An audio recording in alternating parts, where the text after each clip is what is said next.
奉天承运，皇帝诏曰：太医院右院判端木洪汉欺上瞒下，谋害皇嗣，现革职抄家，家产充公，全家押入天牢，等候发落。什么呀？革职抄家，家产充公，押入大牢，等候发落。我的个天哪！来到这里3日，病殃殃的，一天好日子都还没过上呢，就要下大牢了。吓得他身子一歪，卯足了劲儿，连滚带爬往他那便宜父亲端木洪汉的藏药阁狂奔过去。许清发誓，这是他2辈子加起来奔跑速度最快的一次了。抬软轿的小四爷傻眼了，刚刚还病得连床都起不来的3公子，怎么就忽然健步如飞了？跑到藏药阁，许清差点断了气，深呼吸2口，把气儿给续上，转身将木门反锁，走到阁楼的顶层里面，右手一挥，一块60英寸的淡蓝色电子光屏凭空出现。他快速的点了2下，然后搬起架子上的瓶瓶罐罐以及各种锦盒，一股脑的往光屏里丢。许清知道，端木家最值钱的东西不在仓库，也不在账房，而是在这藏药阁里。特别是阁楼的最深处，可以说是端木家几代人的心血。与其便宜了皇帝老二，那还不如给他换积分呢。这个身子特别弱，又大病一场，尚未痊愈。他咬牙提劲儿，不停地搬，不停地丢，光凭右下角的积分增长速度快得令人眼花缭乱。直到用尽了最后一丝力气，他身子晃了2下，眼前一黑，倒地不起。光凭电波闪了2下，也跟着消失不见了。与此同时，宣读圣旨的大太监也带着一群小太监来到了藏药阁外边。给咱家把门撞开，嗖，一根草药叶子也不能留下。禀苏公公，在藏药阁的最里面发现了晕倒的端木3公子。让他家家仆抬着一起送进牢里去。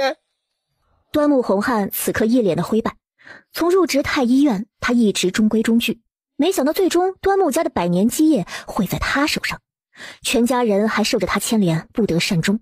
哼，走。街道的另一头也挤满了看热闹的人。今天是他们大前王朝战神王爷龙进修凯旋的日子，护一方百姓安宁，保大前国泰民安的大英雄，谁人不崇拜，谁人不敬爱。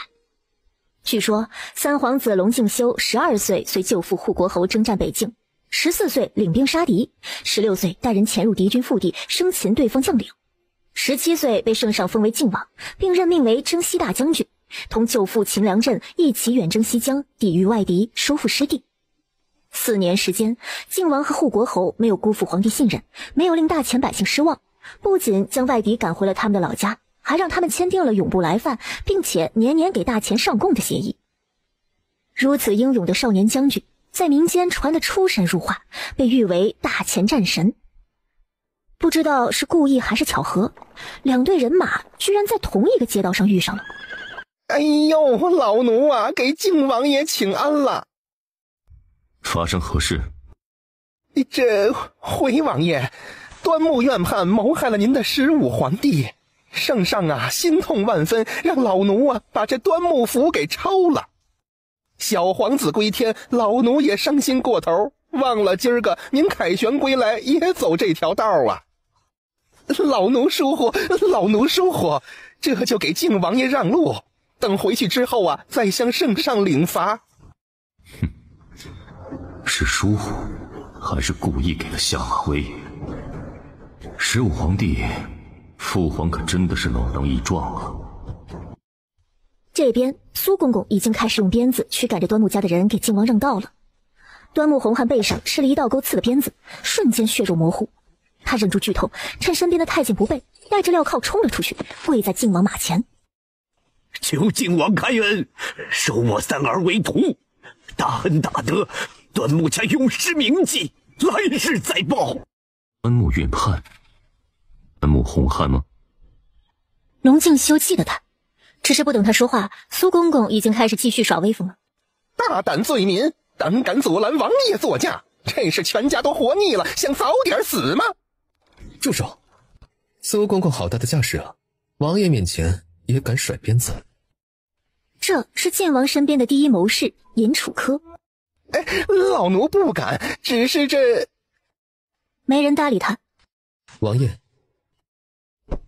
请靖王大发慈悲，收草民三儿端木许清为仆。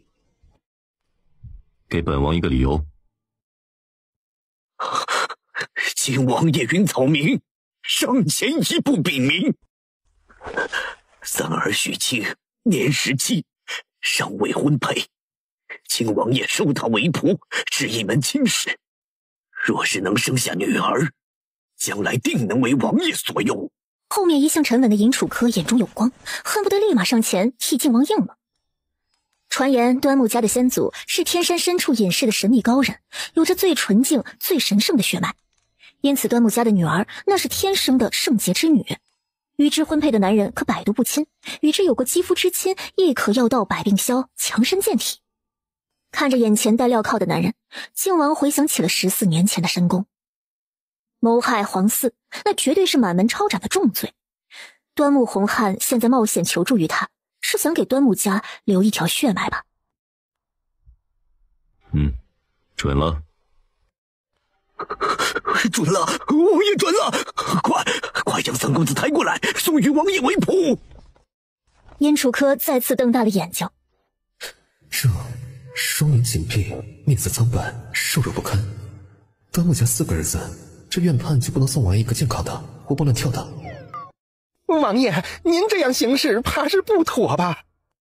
哦，本王收个奴仆，还得看苏公公准不准许。不，老奴不是这个意思。来人，将端木许清抬回王府，继续前行。驾！这是在哪里啊？怎么这么安静啊？哎，不是，我的便宜父亲、母亲和哥哥们呢？有人吗？有人在吗？爹娘、大哥、二哥、姨娘、四弟。许清的记忆断片是在端木府的藏药阁，所以还不知道父亲为了保他女儿身份不被揭穿，已经将他送给靖王爷做奴仆了。殷楚科将他带回王府之后，还有许多事情要忙，就让人随意安排了个偏远的院子将他抬了进去。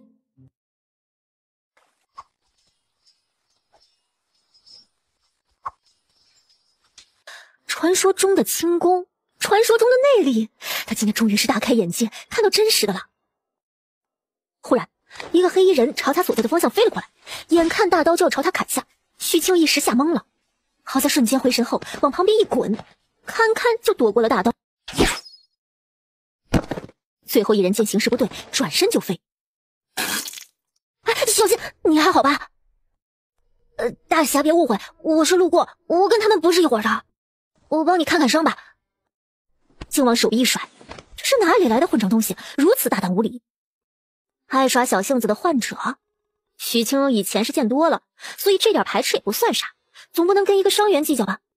人家救了他，却在眼前丢了性命，那他岂不是要内疚一辈子了？那先把这个吃了止血，我再给你看看伤口。你放心，我不是坏人，这个也不是毒药，我爹是太医院的院判，这是我们家的独门秘方，止血有奇效。你肺腑受伤，外伤也裂开，必须得及时止血。说着说着，许清闭嘴了。这里是哪儿？这人是谁？他都还没搞清楚，怎么就为了令对方相信自己的药而自报家门了呢？你是端木许清？对，是我，你认识我吗？这是哪儿？我怎么会在这里？来，快把这个吃了，很快就能止血。靖王看了他一眼，最终接过药丸，仰头吞下。附近有个小院，我扶你过去，帮你把崩开的旧伤处理一下。话音刚落，又一个黑影飞了过来，许清心中一紧，是刚刚那几个人的同伙来寻仇的。但是没有医生会在危险来临的时候丢下自己的病人不管。许清本能地挡在了他的患者身前，将靖王护在了身后。靖王只觉得这画面似曾相识，14年前也有一个不畏强权的年轻太医这样挡在他的身前，义正言辞地训斥那些肆无忌惮的世家子弟。泽阳，属下来迟，护主不利，还请主子责罚。啊，认识他？哎妈呀，不是跟刚刚那些杀手一伙的就好。来的正好，你主子受伤了，那边有个小院，我有药，把你主子扶过去，我给他稍微包扎一下吧，得先把血给止住。泽阳用看傻子的神情看了一眼许清，认出他就是今天主子救回来的那个端家小仆，既没礼数也没规矩，所以根本就不打算理他，上前扶起靖王。主子，我们回云海院找太医过来处理伤口。听他的。泽阳愣了一下。是。公子，能告诉我这是哪儿吗？靖王府。端木家入狱途中遇靖王，你父亲便将你送与靖王做奴仆了。端木许清脚下一个踉跄，差点摔倒。这句话信息量好大呀！便宜父亲是为了保他一命才这样做的，心中五味杂陈。这位大哥，麻烦你去找一些纱布来吧，我这里只有药粉没纱布。其实他什么都有，只是不想拿出来而已。现在就想赶紧把伤患处理好，然后打发他们走。他需要静一静，理一理麻线团似的思绪。脱去被鲜血染湿的衣服，一道狰狞的伤口几乎贯穿整个背部。许清倒吸一口凉气，除此之外还有很多已经愈合的疤痕。许清在心中敬这个人是条汉子，他现在心事很重，加之刚刚听他用第三人称的语气回答自己的问题，所以很自然的就带入这个人可能是靖王麾下的某位将军。伤药可能有点痛，你忍一下啊。刚贴好，泽阳就回来了。在他刚想要上前看看主子伤势如何的时候，哎，祖传秘方不外传啊。主子，疑人不用，用人不疑。许清在心中再次给这个人点了个赞，不愧是靖王手下的将军，很有大将风范。我这个药很是珍贵的啊，你18个时辰之后再换药，期间也不要把纱布拆开，要不然会影响药效发挥的。多谢端木三公子。主子说了姓端木许清，那他便以礼相待。举手之劳，你家将军失血过多，你们赶紧回去吧，好好休息，吃些有营养的东西补上。刚刚偷袭的鼠辈已经擒住，交给羚羊处理了。靖王的5大侍卫，明阳、羚羊、泽阳、艳阳、墨央，金木水火土，个个武艺高强，各有所长。主子，这个三公子好像不知您的身份。不知便不知，稍后派人给他送些吃食与用度过来。小院子里只剩下许清一个人，他有些乏力地靠坐在床头，好累呀。几天前恢复意识的时候，发现自己是在落后的古代，瞬间觉得自己这是能走上人生巅峰了呀。只是这原主端木许清的身份和处境有点棘手，有点尴尬，令人头痛啊。现在他就是端木许清，是端木洪汉在最绝望最危险的时候也不忘去保护的人。端木家的人都下了狱，他觉得自己不做点什么一定会良心不安。好在这个王爷是个忙碌又大度的家伙，除了派人给他送了些吃的用的过来，就没有人再管过他。所以他自己给自己打点滴，吃药休养了1天之后，再来到靖王府的第2天晚上，偷偷摸摸翻墙出去了，直奔怡香院，点了个姿色不错却一脸病容的姑娘作陪，喝了2杯酒，看了2场舞，便搂着比他还要高出2个手指头的姑娘进屋去准备春宵一度了。求小公子今夜放路一马。原来如烟姑娘因为长得好看，身段好，喜欢她的客人很多。宝妈妈为了挣钱是来者不拒，所以如烟伤了身子。在这种情况之下，每一次接客于她而言都是折磨。看端木许清面善，所以她想求上一求，说不定今夜能幸免。听了她的哭诉，许清挺同情她的，都是女人，她又怎么会为难她？不仅没有为难她，还拉着如烟的手，闭上眼睛，用系统替她检查了一下。许清没有告诉她自己的真实身份，只言明自己也是女儿身，不会伤害她。来这里只是为了学习梳妆打扮和挽发。许清没有骗人，她真的是来学扎头发的。她要把自己暂时恢复成女儿身，换个身份进大牢去探望父兄。许清的手扎针打麻药，开刀动手术不在话下，可这古人的发髻对她而言太难了。如烟教了1个时辰，她依旧是挽不了一个像样的发型。如烟见实在是教不会，便提出将婢女柳儿借给她，出去替她更衣挽发。端木许清觉得这法子可行，作为回报写了2个药方子给她，然后带着柳儿去了客栈。柳儿得了主子的吩咐，带了如烟的新衣、胭脂，还有一些首饰，很快替许清更衣、梳妆打扮。柳儿走后，他在客栈里一直等到3更，出发去了大牢。这个时候，牢里的头头都去夺兰打瞌睡了，只剩下小喽啰。许清对看守言明自己的身份，说自己是船方上的姑娘，因为跟端木大公子有一段情缘，所以对其念念不忘。现在端木家落了难，他想问问大公子，可还有什么未了的心愿？大公子，你受伤了。端木许清的眼眶迎上了一层薄雾，他觉得这不是自己的情绪，却又不受控制，想必是血缘的牵绊吧。喂，你怎么来了？大公子，这是些外伤药粉，你们赶紧用些。他一边说着，一边看了看牢房中的其他人，旁边关的是女眷，其中还有他的母亲，也巴巴地看着他，一言不敢发，蓄满了泪水的眼中满是焦急与担忧。多谢，你走吧，这不是你该来的地方。换了女儿装不说，还敢自称花船上的姑娘，说她是他的情郎，他哪里借来的胆子？大哥，告诉晴儿究竟是怎么回事，我能做些什么？或者说我能求王爷帮些什么忙？什么都不用做，好好待在王爷身边，若是有机会求个恩典，讨要个自由身。大哥，我们是一家人，你们若是有事，我也绝不独活。珊儿，告诉他，珊儿，告诉他，爹，告诉他。是，父亲。皇后党中有一位妃子有孕，贵妃找到端木太医，叫他设法让那位妃子生不下来。世代从医，救人为本，端木洪汉哪里会做这样伤天害理的事？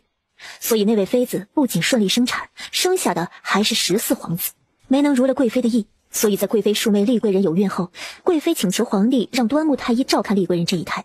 端木洪汉依旧尽职尽责，做好自己的本职工作，直至丽贵人平安生产。可任谁也不会相信，贵妃居然买通奶娘和嬷嬷，以15皇子整日哭闹不安为由，找端木洪汉开药，然后污蔑端木洪汉在汤药里下毒，令15皇子夭折。端木许清听完，只觉得头皮发麻。这就是古代皇权，这就是古代的宫斗。时间到了，时间到了，赶紧走，我们头要来了。看守焦急的催促打断了端木许清的思绪。端木许清也听到了脚步声和说话声，不敢耽误，留下一句各位保重，便匆匆走了。从牢里出来，天边已经渐渐泛白。端木许清直奔客栈换了行头，一定要赶在天大亮之前回到王府。端木家被抄了，男儿身份被送给了靖王，女儿身份又不能败露。放眼望去，现下也只有靖王府是他的容身之地。不仅要留在靖王府，还要想法子见上靖王一面，看看对于端木家的事他是何态度，是否愿意帮忙。可是想想，人家一个日理万机的战神王爷，又哪里是他说想见就能见到的啊！早知道昨天就多跟那个王爷手下的将军套一下近乎了嘛，现在也不至于请人帮忙都找不到门路啊。主子，夜已经深了，您早些休息吧。楚客回来了吗？王爷，秦府三公子来了。请。秦府，龙敬修的外祖家。参见王爷。不必多礼，三表哥请起。大舅舅，大伯从入夜起就高热昏迷不醒了，更糟的是大哥也开始发热了。据随行回来的大夫说，跟大伯发热初期的症状一模一样。宫里的太医们都束手无策了，姑娘派我来问问王爷，可还有其他法子？秦祥口中的大伯便是护国侯秦良镇，龙敬修的大舅舅。这次两国交战，大钱胜了，但付出的代价也不小，特别是护国侯受了严重的内伤加外伤。玉衡，我将薛都仪请来了，你这是要去哪儿？玉衡是龙敬修的字。薛都仪在马车上。去秦府。舅母不必多礼，我寻了薛都仪，让他看看舅舅和表兄的情况。快！王爷，快让薛都仪给侯爷看看，还有世子。随行回来的军医孟大夫是最了解护国侯病情的人。庸医爷，侯爷这毒我能解，但我薛某从不做赔本的生意，我也不差银子。今儿个跟着你的人来，只想做笔交易，我帮你救人，你也满足我一个愿望。请。传言端木家的女子都是奇女子，与之阴阳调和，能解百毒。众所周知，现在端木家的女子就只剩下宫中那位，我帮你们救侯爷，你们想办法让我进宫去，跟那位娘娘共处一夜，如何呀？放肆！宫中娘娘也是你能肖想？说话的是秦家二爷秦良安。不能肖想就莫要找我解毒。侯爷这个情况啊，最多还能撑个3、5天。换个条件。除了这个，真没什么是我想要的了。再说了，您是王爷，把我带进宫去待一夜，也并不是什么难事。你就不怕今天走不出这里吗？我还真不怕。不要试图试探挑衅。买卖这东西啊，讲究的是你情我愿，是吧，王爷？哎呀，乏了。找个地儿给我睡觉吧，想好了随时找我解毒。哼，这姓薛的真是目中无人，嚣张至极。哼，这个薛毒医心思真的是够毒了。按他这样说来，我们还请什么大夫？直接找陛下让蓝嫔。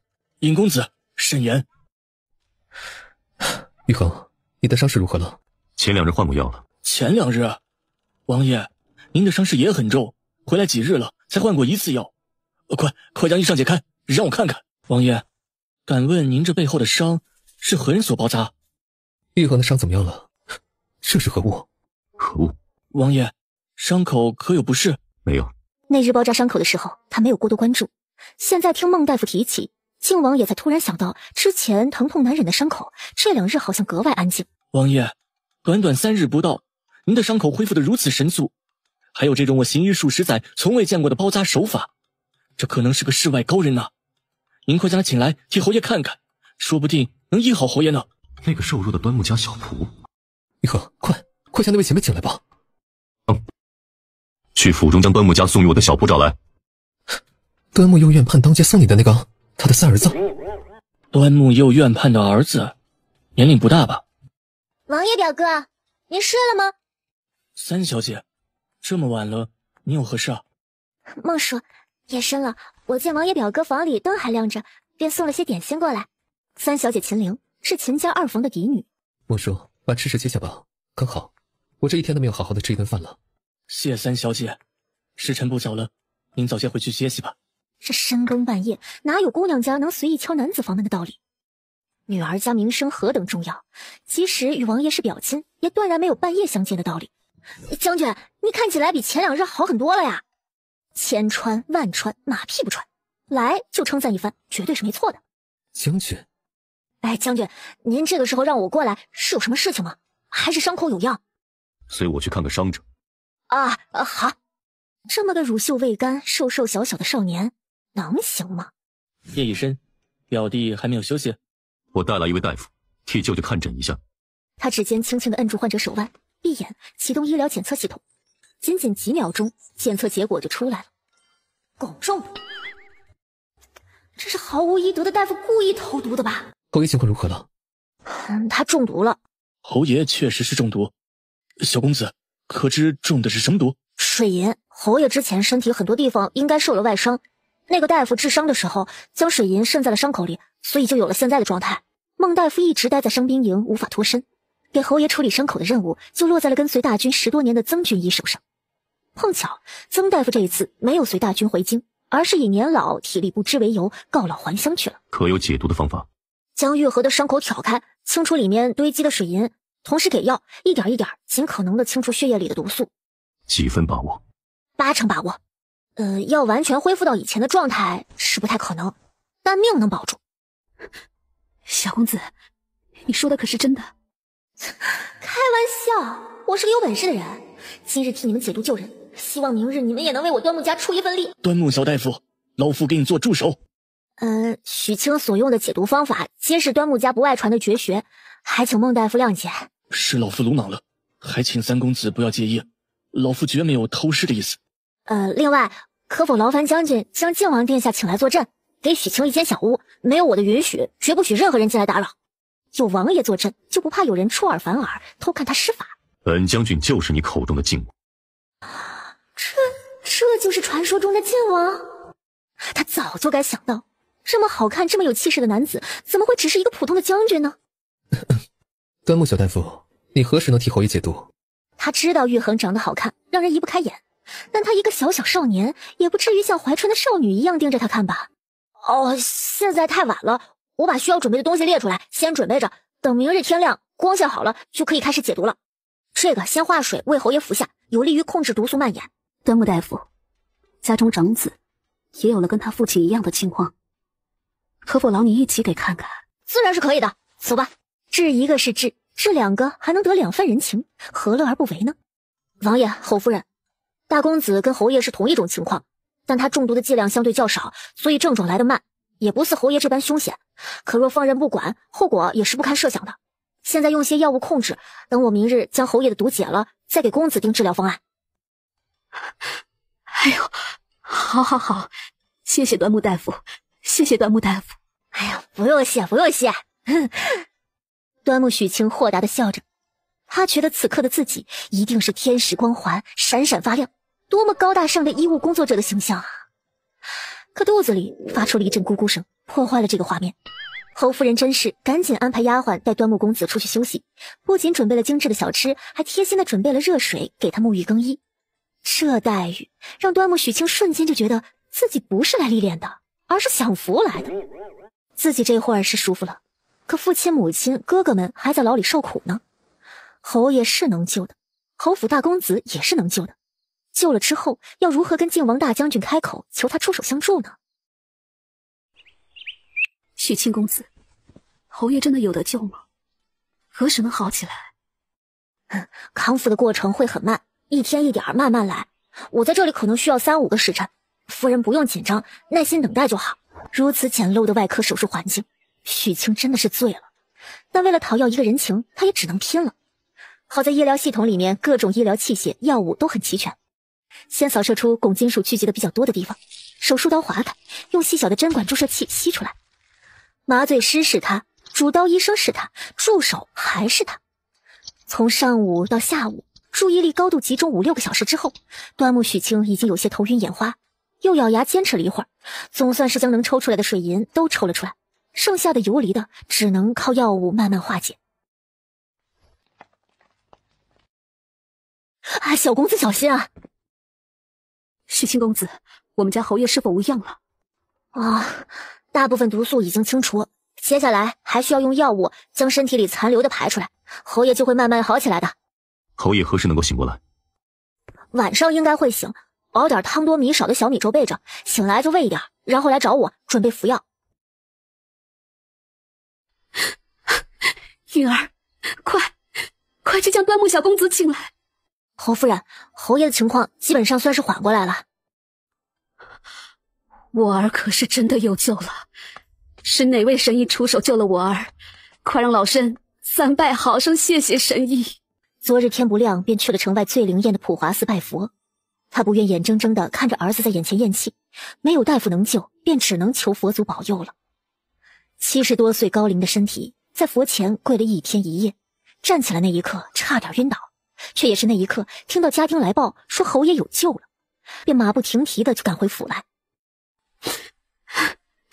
娘，这是太医院端木院判家的3公子端木许清，侯爷的毒就是3公子给解的。端木家的3公子，院判端木红兰。老太君你好。哎，老人家不必多礼，救死扶伤乃是大夫的职责所在。3公子的救命之恩，秦家没齿难忘。侯夫人，按照之前的安排再做一次准备，明日就替大公子解毒。好，我这就安排。先带3公子去好好休息。等一下，侯爷的药得我亲自去接，不是他不想休息，而是汤药里得加点排毒的西药，这个必须得他自己来。娘，我跟3公子一起去给爹爹熬药。也好，请鸟多谢3公子依我父亲。3公子请。好，走吧。免费的劳动力，不使白不使。秦家父子俩一天比一天好，秦家上下都视他为恩人贵客，对他毕恭毕敬，无微不至。可许清一点也高兴不起来，甚至是心急如焚。清公子可是在等我王爷表哥？有这么明显吗？王爷最近很忙吗？好像很多天都没有来过了。王爷确实公务繁忙，但他每日都是要来看望爹爹和大哥的，只不过来的时候都是深夜，所以你不知道罢了。你是想问端木院判他们的近况吧？我是以皇上即将过寿，不宜给臣子定罪为由，将你父亲的案子压了下来，等下个月再审。现在才月初，下个月还有20天，起码这20天，父亲、母亲、哥哥们是安全的。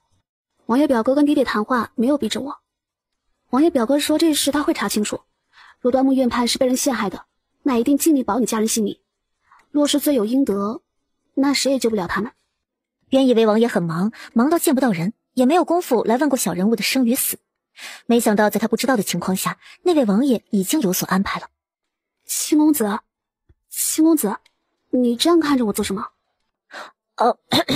我在想点事情，不好意思啊。他现在顶着个男儿身，这么直勾勾的看着人家姑娘，实在是有些唐突。王爷的伤好了吗？一会儿我给你瓶膏药吧，你遇到王爷的时候拿给他，就说是止痒祛疤的。好啊，那我就替王爷表哥谢过秦公子了。淼儿又新得了个什么宝贝呢？这么欢喜。娘亲，不是什么宝贝，是秦公子让我转交给王爷的药，说是止痒祛疤的。淼儿，近日可是跟秦公子走得很近。秦公子人很好，对我们家又有恩。秦公子人很好，也是对我们有恩，但毕竟男女有别。待你爹爹身子再好一些，就要商议你跟靖王爷的婚事了。秦公子毕竟是外男，你要避讳这些才是。娘，我知道了。得知家人暂时安全的端木许清，心中的大石头算是暂时落下了。他觉得很有必要要再去牢里一趟。晚饭后，端木许清向侯夫人报备了一声，便准备出发。秦公子，这是准备到何处去？泽阳护卫，侯府待太久，我出去逛逛，置办点东西，总不能告诉他自己要去大牢吧？秦公子，可懂妇人生产的病症？什么玩意儿？女人生孩子，这还成病症了？有一妇人即将生产，1天1夜，稳婆已经束手无策了，说是大人孩子都要不成了。秦公子可能救？难产？能救。泽阳，我们这是要去哪里啊？王爷的别院。听说靖王还没有大婚，可他的别院有女人生孩子，这是被金屋藏娇的心头好。哎呦，大人，您怎么寻了位男大夫来呀？我们夫人要命还是要命？哎呀，大夫，请，有救，你们都出去。这怎么行啊？我们夫人脑袋要还是不要了？再耽误下去，这位夫人和她肚子里的小公子就是你们害死的。哎呀，走，咱们出去。点开光屏，速度制定了治疗方案，开始动手，顺带着瞄了一眼右下角的积分，估计又要用去不少。可谁让这是那位王爷的金乌胶呢？用最好的药保他们母子平安，也算是回报王爷的厚道吧。毕竟父母兄长那边还需要靖王爷多多帮忙呢。哎呦，生了！哎呦，生了呀！站住，不许进来啊！大夫说了，不准进。不敢，哎，不进去就是。人可救回来了。是个小公子，母子平安。我们走。这就走了？难道我猜错了？这个女人不受宠，是靖王爷酒后乱那个啥，不小心有了孩子。秦公子，今日天色已晚，就在别院住下，明日再回城。你若是想采买什么，可吩咐侯府的人去替你办。好。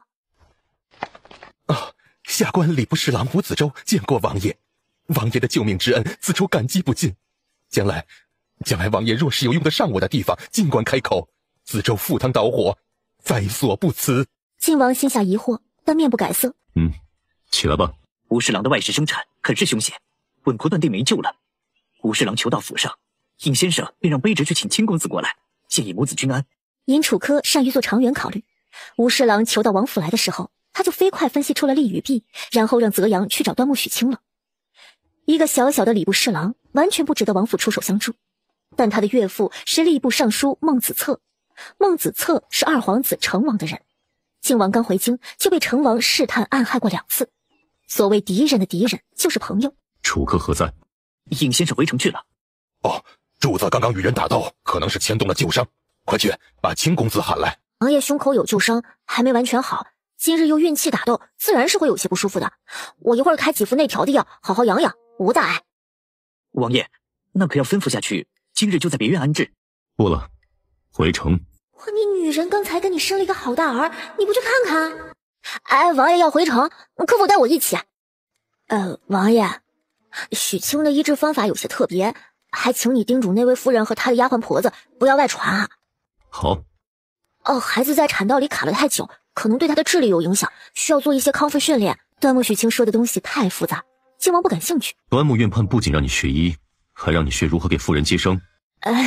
医学本就是相通的，救人治病方式不同，但原理都差不多。侯爷和世子的病情可是无碍了。再吃3-5天的药就可以靠食补了。可有什么心愿？我可以去牢里见见我父亲和兄长们吗？让明阳替你安排。谢王爷，您可真是个大好人。这个古代王爷还真的很好啊，和蔼可亲，知恩图报，体恤民意，顺应民心。端木许清回到侯府，又等了2天。玉衡可是要来把人接回去的。舅舅和表兄已经痊愈了。玉衡这是怕我把人扣下，不还你了吧？听说前2日小秦公子还去给人接生，恰好是礼部侍郎吴子洲的外事。这些年孟尚书借着职位之便敛了不少财，要是他们内讧，让吴子洲帮着找些实证，借机断成王一条手臂，也是好事。若真是这样，也算是意外之喜。京城都说端木家的老三是个唯唯诺诺见不得人的草包，我看呢，这端木清才是端木家的底牌。你小子也是运气好，得了这么一位人才，跟他父亲比起来，这是青出于蓝而胜于蓝呀。对了，这端木家的事情可有眉目了？穆许清当日就跟着回靖王府了，安排的院子也不再是之前的偏远小院，而是离主院较近、环境较好的清风院。入夜，明阳过来找他。秦公子，准备一下吧，王爷吩咐我带你去牢里探望端木大人。好，还请明阳护卫稍等。你可以同泽阳他们一样，唤我明阳就好。你拿这么多东西干什么？来，我帮你拿。我全家人都在牢里，牢中条件艰苦，难得有机会探望，就多带了点吃穿用度啊。瞧着这包袱，确实是大得有点过分，会不会不符合规矩，不让进去啊？那倒不会，没事儿，走吧。有了明阳陪同，靖王府的腰牌一亮，这次许清很容易的就进了牢房。啊，青儿，你怎么来了？爹娘，是王爷安排我来探望你们的。这个是王爷身边的贴身侍卫明阳大哥。多谢侍卫大人照顾三弟。时间有限，长话短说，我呀去那边等你。好。爹，国师说皇上这个月过寿，不宜动怒审问臣子，大家暂时都不会有事。王爷说了，只要我们是冤枉的，他会保我们性命。靖王可是已经知晓了你的身份。端木洪汉不认为多年前那点微不足道的小事儿能让堂堂战神王爷出面替端木家洗刷冤屈，唯一的可能就是靖王已经知道了青儿的女儿身，并且已经……没有，从小哥哥们就教我装男儿，我一直装得很好。王爷不指我是……总之，王爷人很好，很仗义。哦，果真如此。真的。爹娘，这些吃的用的还有药，你们都收好啊。青儿，你哪里来的银钱？以前你们给我的金银和珠宝，我都埋在院子里。端木洪汉看着这个最令他费神的儿子，心中既欣慰又担忧，同时还很是庆幸，在端木家最危险的时候，他的青儿一夜之间长大了。许清又跟父亲和哥哥们细细地分析了这次栽赃的线索。秦公子，时间不多了。好。父亲哥哥们放心，这些有用的线索我会找机会告诉王爷的。靖王大恩，端木家铭记于心。若是将来有机会再见王爷，你们呀可亲自谢过王爷。靖王难得今日有空，便进宫探望母亲娴妃。娴妃闺名秦玉婵，是护国侯秦良镇嫡亲的妹妹，育有2子，3皇子龙敬修和9皇子龙逸晨。母妃近日可是身体不适？哪有的事，只是近日天气炎热，胃口有些不好罢了。红嬷嬷，王爷有所不知，娘娘这牙疼的毛病现在发作的越来越勤了，一痛起来那是吃不下也睡不着呀。娘娘生9殿下的时候伤了身子，本就体弱，还这样整日整夜的熬着，哪里吃得消啊？红秀，哪里就有这么严重了？你这是故意要让玉衡担忧吗？静秀，你舅舅和风儿的伤势可都复原了？已经好了许多，过几日舅舅便会进宫来。好，那就好啊。静秀，若不是边关4年，你早该婚娶了。前日你舅母进宫来和我提起你跟淼儿的亲事，你看是不是趁着你舅舅进宫，你一道去同你父皇说说？母妃，儿臣还未想过娶妻之事。我儿这是说的什么傻话呀？就是寻常百姓家的男儿，也没有到了20还不婚娶的道理呀。是啊，3殿下，民间寻常男子20还没有娶妻，要么就是家中穷得揭不开锅，要么就是身体有隐疾。您看4殿下比您还小上1岁，长女都已经2岁了。你父皇正当盛年，还未立太子，但他很看重子嗣。你的兄长弟弟都相继有了血脉延续，唯有你。其实贤妃并不愿自己的儿子为了那个位置去争得头破血流，她更希望自己的孩子一生平安喜乐，自由无拘束。可现下的形势并不是玉衡不正，其他兄弟就会放过他，这可就苦了一直等待着靖王爷有空的端木许清了。盛夏的晌午，太阳晒得地面都冒烟了，他就在那路边的亭子里等着。王府有2个管家，一位是智慧能力手段并存的萧青山，人称萧伯萧总管，另一个就是从小在宫里伺候3皇子的小松子。因为忠心，所以靖王出来立府的时候把他也给带了出来。哎呀，这么热的天儿，府里的小厮丫鬟都找地儿躲凉去了，这个端木许清在这儿不热吗？他是不是傻呀？喂，端木家老三，要不要给你弄个铺盖卷儿？你在这亭子里住下好了。已经等了2天了，都没有能见到靖王。问府里的人嘴巴都紧得很，打听不到靖王的行踪。端木许清本就心烦，这个据说以前是小太监的小松子还来瞎晃悠。好啊，那我可谢谢你啊。嘿，你这人可真有趣儿，又傻。究竟什么事要找我们家王爷呀？给我说说，我帮你转告吧。说了你也不懂，还是我自己直接当面说给王爷听比较好。嘿，你还小瞧我？告诉你，我可是……王爷，你回来啦！何事？谢谢王爷让明阳带我去牢里探望父母家人。父亲跟我说了些重要线索，或许有助于洗清我家的冤。去找楚科，让他速来见我。是。晚些时候来主院。大家都走了，留下端木许清一个人，去摘点莲子给自己做些东西吃吧，既打发时间又能解暑。记得王府东边是有一片荷花池的，这个小院属实不错，还有一个小厨房，虽然之前都没派上过用场，但这2天已经被他简单的收拾出来并投入使用了。莲子银耳羹先煮上，一会儿从系统里兑换出2个冰袋出来，那滋味那绝对的透心凉。整鸡拌上调料，用多几层的荷叶紧紧的裹住，等入味了就上锅蒸。这荷叶鸡的味道真的是太香了，都飘出院子里去了。这些个厨子真是越来越不上心了，瞧瞧这都煮的些什么玩意儿，咱王爷看了都没胃口。哟，什么味儿啊？你们闻到了吗？好香啊。是啊，奴才闻着这味儿就觉得腹中饥饿难耐呀。哎呀，味儿是从那儿飘来的。走，看看去。慢着，你怎么能够一个人吃呢？我不一个人吃，还能把我家人都接出来一起吃。你这些东西哪儿来的？哼，哪儿来的？自然是我自己做的。明阳说过，我的吃穿用度都可以在府上拿，想要采买也可以让府上的人替我跑腿儿。哎呦，不是，我不是说你不能用府里的东西，我是说这么好的饭菜，你怎能一个人享用呢？屋里还有吗？给我装上一份，送去给王爷，王爷还饿着呢。可这些是我的。你的？这王府上上下下所有东西都是我们家王爷的，还有你也是我们家主子的。哼，好吧好吧，你是太监，你变态，你无敌，米饭汤羹和炒莲子都有，鸡就只有这半只了。小松子一脸嫌弃的看着那只只剩一半的烧鸡，犹豫了一下。王爷在边关的时候跟将士们同吃同住，也同分过一只烧鸡，瞧着这另一半烧鸡没动过，想必王爷是不会嫌弃的。最重要的是这烧鸡实在是太香了，也不知道一会儿主子吃过会不会给他留一个翅膀尖儿。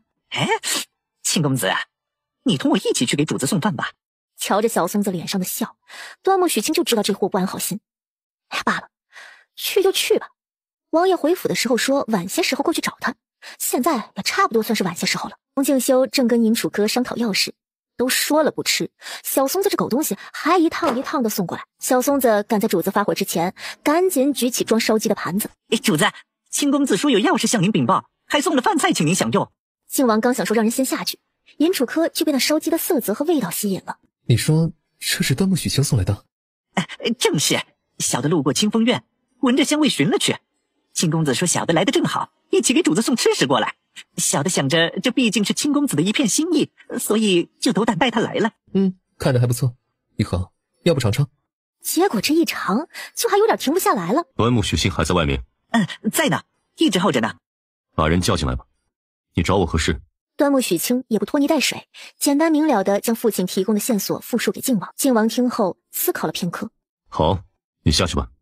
王爷，斗胆问一句，你是不是也猜到了我父亲是被冤枉的？端木许清想要一个答案，他想知道在靖王的心目中，端木家这件事是如何定义的。是非自有公论，端木院判中的是君，并无过错。这句话犹如炎热酷暑中的一股细细清泉，沁入许清的心间。王爷，谢谢您。将来若是靖王有用得着端木许清的地方，我一定全力以赴。好，这小东西一身出神入化的医术，确实是令人信服。王爷，那许清就不打扰了，你跟尹先生先忙。慢着，你可擅长治疗牙病？牙病也分很多种，这得看是什么症状了。牙疼难耐，勿思饮食。哦，这样啊。都说牙疼不是病，疼起来真要命。这个时候自然是什么都不想吃，也吃不下的。若是上火引起的，那只需要降火消炎就行，慢慢就会好起来。好。靖王听懂了上火降火，跟洪嬷嬷所言相差无异。王爷，那我先走了，有事你再找我哈。怎么又是这些啊？昨天晚上那鸡就挺好的呀，怎么不继续做了呀？小松子，去叫厨房按照昨日端木许清送来的饭菜再做2份，一份留着，你下午随我进宫。主子是要请贤妃娘娘也尝尝。可是主子，昨日的饭食不是厨房做的，是清公子他自个儿在小厨房捣鼓的。这会儿子主子问起来，他也只能如实交代。你是说，昨天我跟玉衡吃的饭菜是你从端木许清那里抢来的，剩下的？也不是吃剩的，那个鸡是小的自己用刀砍的，其他饭菜都是锅里装的。再说了，以前主子在边关的时候，跟将士们同食一锅饭，也没有不妥的嘛。嘿，你还有理了是吧？好啊，去问端木许清，昨日那饭菜的做法可否交给府上的厨子？若是可以，去之100两银子的。小松子奉命来找端木许清商量100两银子交王府厨房做菜的事儿。好家伙，又准备吃独食，好像还没正式开吃，赶紧的去请主子过来。王爷，你这个时候来是有什么事吗？您吃过饭了吗？最后就变成3个人吃着，1个人看着。秦公子，我瞧这厨房还有鱼肉，主子和先生都没吃饱，要不你再去煮点？那是晚膳的。晚上多煮些米饭，本王依旧过来用晚膳。好的，你是王爷，是王府主人，是恩人，是掌管我端木家命运的大佬，几顿饭没问题，真的没问题。端木许清，你父亲除了教你行医，还教你下厨。有求于人，就必须得让对方看到自己的价值，所以他不能藏拙，也不能装傻。学医是端木家的传承，至于下厨，完全就是个人爱好。人心复杂，我不喜与外人接触，就喜欢躲在家中研究美食，吃可口的饭菜，跟悬壶济世帮助他人一样，能够令自己心情愉悦。可有想过进宫做太医？不想，从未想过。父亲也不想我入宫，若不是此次家中遭了大难，不会有人知道端木家老三也精通医理。父亲母亲只希望我一生自由无拘束，做自己想做的事。哼，我疯了，我才想进宫做太医。您可千万别狗拿耗子去向皇帝老儿举荐我啊！秦公子，靖王府不比别的府邸那么多阴谋算计，只要你跟随王爷，忠心不二，你会得到你想要的。端木许清所求所想，不过就是家人平安罢了。谢王爷。明日将这2日的菜式再做1份，本王要带进宫去给母妃品尝。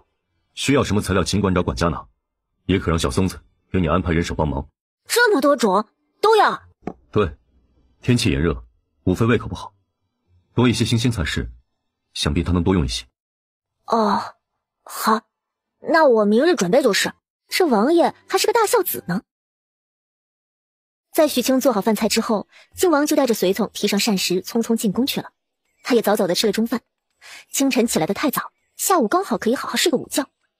哪知道刚刚锁了门躺下，就有府中的小厮来报，说是有人找他。来是今日侯府得了几筐新鲜的时令水果，侯夫人就想着给靖王府也送过来些。若是靖王觉得不错，还可以带去宫中给贤妃娘娘品尝。谁知道2人到了王府，才得知靖王出去了。许清，你来猜猜这是什么？猜不到是什么？云纺斋的糕点。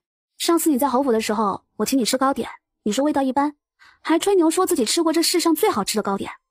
你可知道，整个大钱，云纺斋的糕点才是最贵、最好吃、最难买的。秦陵在一旁差点都没惊掉下巴，四妹居然拿这么多来给这个端木许清，都没说分自家姐妹一些，甚是气人。确实不错啊，好吃吧？我没有骗你吧？好吃就多吃点儿，我尝一点就可以了。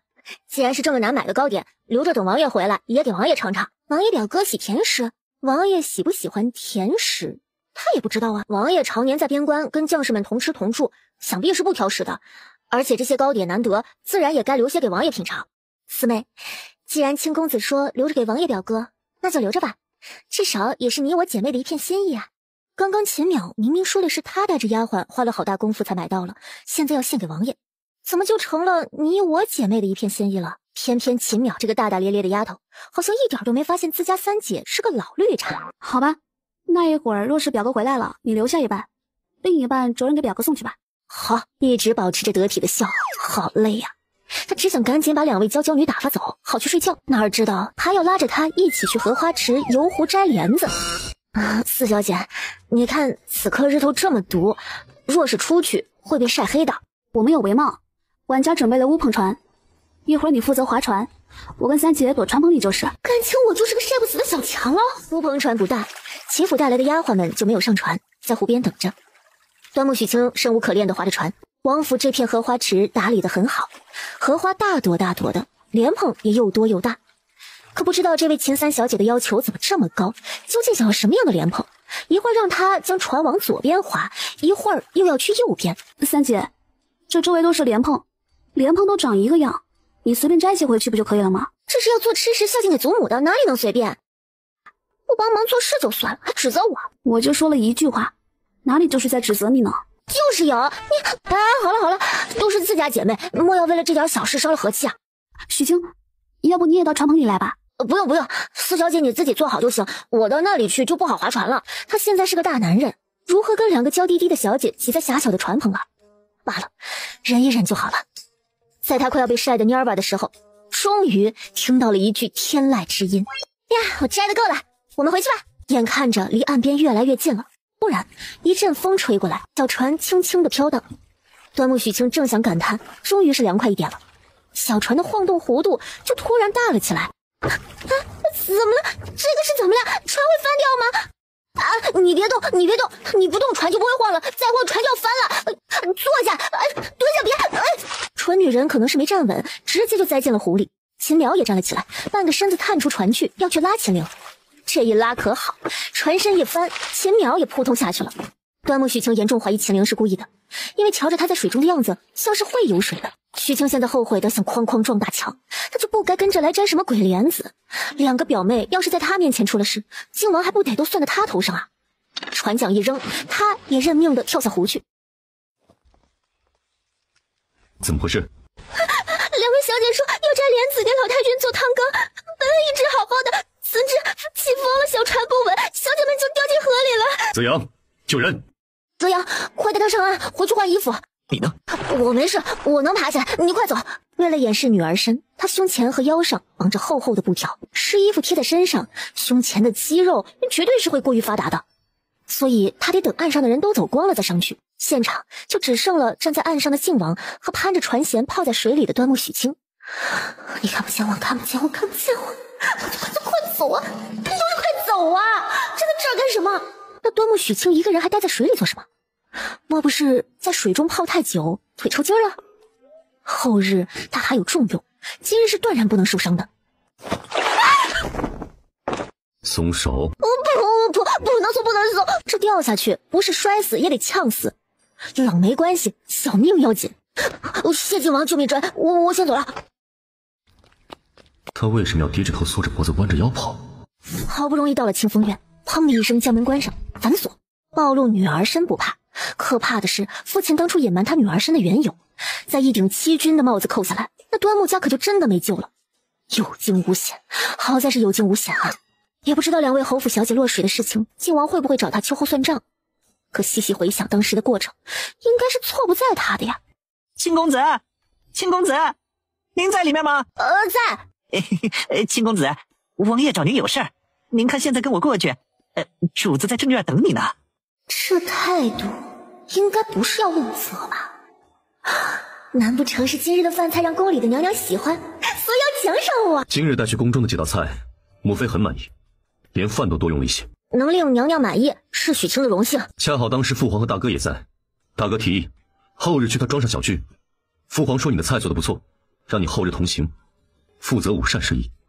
皇帝让我去，怪不得靖王刚刚那么急着找他，原来是要分配这么重要的活给他做。可他心底呀是10000个不想去。在靖王面前还有几分把握小心行事，隐藏好自己的身份。可到了皇帝面前，那动不动就是灭九族的欺君之罪。那我不用见到皇帝了啊？不是，我不是不想见到圣上，我就是怕自己紧张失仪，再或者就是饭菜如果没做好，让皇上生气了，会不会连累晋王府啊？难得这小仆还会担心连累晋王府。无妨，父皇没有指定菜式，你只需跟平常一样，按照自己的喜好做菜便好。至于面圣，若是无杖，是不用去的。知道推脱不了，端木许清也只得认命。因为路途遥远，需要到山庄去做些准备。大哥，自家兄弟，玉衡不必多礼。你说的那位会做菜的小友，可有同行呢？自然同行。许清，出来见过端王。草民许清见过端王殿下。大胆，见了端王殿下，胆敢不下跪行礼？草民不懂规矩，以前见了靖王也不知道要下跪，还请端王恕罪。罢了，免礼吧。谢端王殿下。龙静修看着这跟平常完全不一样的端木许清，心道可真是个狡猾的小东西。见了我说不懂规矩，不跪也罢。可明日若是有幸见了龙颜却失了礼，不会的，小的记住了，见了皇家贵人一定要下跪。端王皱眉，一脸嫌弃，还以为三弟又寻了个什么人才呢，做出来的膳食居然能令父皇都赞不绝口。可今日一见，不过又是个山野蠢货。走，玉衡，我带你到这庄子上四处逛逛。山庄里的夜晚有些冷，但夜空是真的好看。这里是狮子座，那是金牛座，处女座呢？在那。端木许清双手托腮，看着天边的星星，有些想念他的单身小别墅了，还有以前一起共事过的朋友同事，也不知道有生之年还有没有回去的机会。太遥远的未来，想也没用。还是回去睡觉吧，说不定睡着了就能梦回从前，回味那些在现代的有趣日子。刚走2步，他就脚下一滑。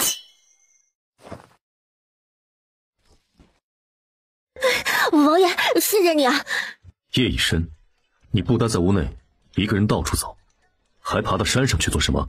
这里的景色很美，很静，山顶看星星，一时思绪万千，想感悟一下人生。哪知道没站稳，差点就摔下来，万幸遇到了王爷你。感悟人生？就是回忆一些从前的人和事，想想有些什么不足的，回味一些值得纪念的，再或者就是憧憬一下未来。那王爷你呢？你刚刚也在附近吗？我也在感悟人生。王爷你还会爬屋顶啊？靖王哪里看不出这小东西眼中的戏谑？王爷也好，将军也罢，终归不过是个普通的凡人罢了。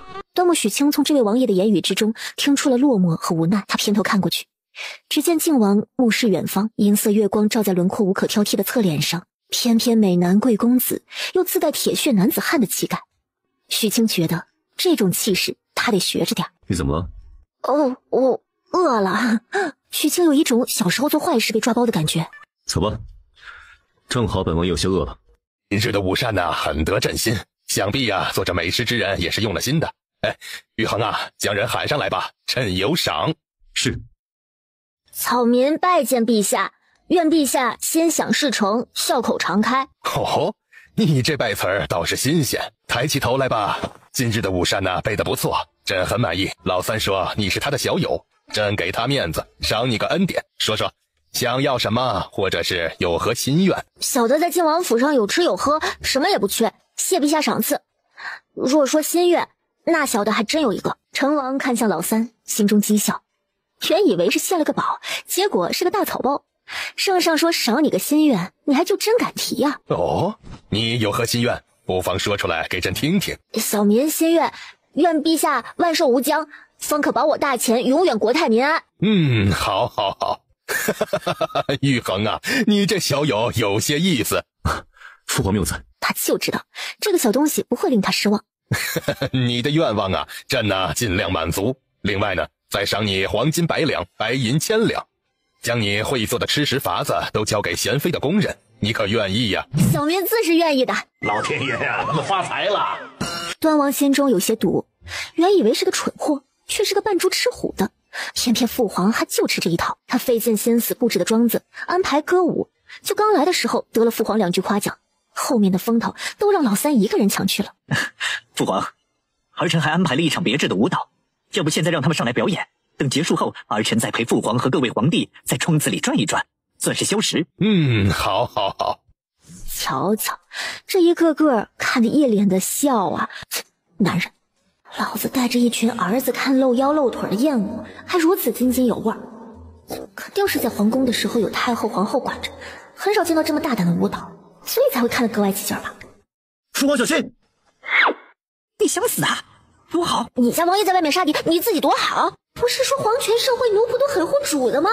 哎呦，主子说了，这种时候咱们不会武功的只管多好，不要出去添乱，让他们分心来救，就是最好的帮忙了。许清心中小小的震惊了一下，有的主子遇到危险，恨不得把属下丢出去挡枪，而靖王却是这样一位爱护属下的王爷。到陛下那边去，那安全。眼看小松子肩膀中箭，他手往身后虚抓一把，回来时已经举起了一根强福特电击棍。秦公子，你这是何兵器？他话音刚落，端木许清赶紧拉着他退后了2步，瞪大了眼睛。蛇，地上有蛇，回头一看，厅里、房梁上到处都是。那个是艳阳，他好像受伤了。我靠，是不是咬了脖子？蛇不喜欢这味道，你到处撒些。话音未落，人已经冲了出去。绿阳，我们将艳阳拖到旁边去，他中了蛇毒，不处理很快就会没命的。秦公子，请务必保艳阳一命。借着身体阻拦视线，先将解蛇毒的血清注射到艳阳体内，然后用手术刀划开乌黑的伤口，清理残毒。王爷，让我看看你哪里受伤了。本王无碍，先看看父皇。真无碍，先给老大看看。得，这一群皇家父子还真的是很懂得谦让呢。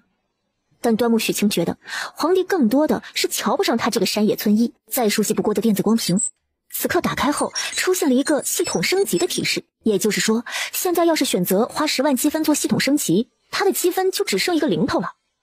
所以，究竟是升还是不升呢？许清，小的学艺不精，还没有把出来，待我再仔细看看。御医，随行御医呢？快喊来，替朕的宠儿诊治。皇帝心急，连端王幼时的小名儿都喊出来了。刚刚那条不知道哪里扔过来的蛇，若不是皇儿替他挡开，那被咬的就是他了。许清挑眉，不信他，那就算了吧。正准备收手，检查结果已经出来了。他心中微微惊讶，满地都是剧毒无比的毒蛇。端王这被咬的伤口看着吓人，实则却是一条毒性一般的眼镜蛇所伤。大皇子中的蛇毒跟艳阳的完全不是一个档次，可以说是不会致命的。小松子，你还好吧？要不要先包扎一下？我没事。秦公子，你赶紧给自己包一下，然后看看咱王爷是不是又受伤了。我这已经撒了药粉了。端木许清一边说着，一边看向靖王。可惜靖王殿下没有接受到他的眼神信息，已经直接转身去安排善后事宜了。你们都是铁打的吗？血不流光不甘心吗？然后不由分说的拉着他坐下，将伤口上撒了药粉，简单包扎，起码止了血再说。龙敬修皱眉，但最终还是没有拒绝。可还有要解蛇毒？你的人还有受伤的吗？中了蛇毒的就艳阳一人。那就没有解药了。龙敬修明白了他的意思，若是靖王府的人中毒，他愿意救；可若是其他人，他就不管了。他心中好笑，小东西还挺顾家。儿臣罪该万死，没有做好山庄防卫，让父皇受惊了，还请父皇降罪，儿臣绝无怨言。哎呦，好惨的柔弱小白花呀！康帝说不生气是假的，但一国之君的情绪不是那么容易暴露的，而且老大刚刚为了护他，也算是将功补过了。传令下去，严查，一定要查出幕后的主使。老三带着侍卫奋勇击杀刺客，赏。还有老三的这个小太监，你叫什么来着？奴才小松子。小松子，果然是主子英勇，奴才也跟着有胆识。若不是小松的机智，及时拿了雄黄药粉驱蛇，后果不堪设想，也赏。不是，陛下。谢父皇。龙敬修知道他家小仆本事大，但同时也是个不喜冒尖的，所以就不将端木许清推到前面去了。好好的一场出游，穿插了一场惊心动魄的刺杀，草草收场。皇帝带着他的仪仗，脸色铁青的匆匆回宫去了。大哥，你保重身体，我也先回去了。三弟这就走了，父皇让彻查玉玺事件，不如三弟再多留几日，帮为兄找些线索。不是玉帝不愿帮忙，而是父皇在军中也给我安排了差事，还需连夜赶过去。也罢，三弟先回去吧。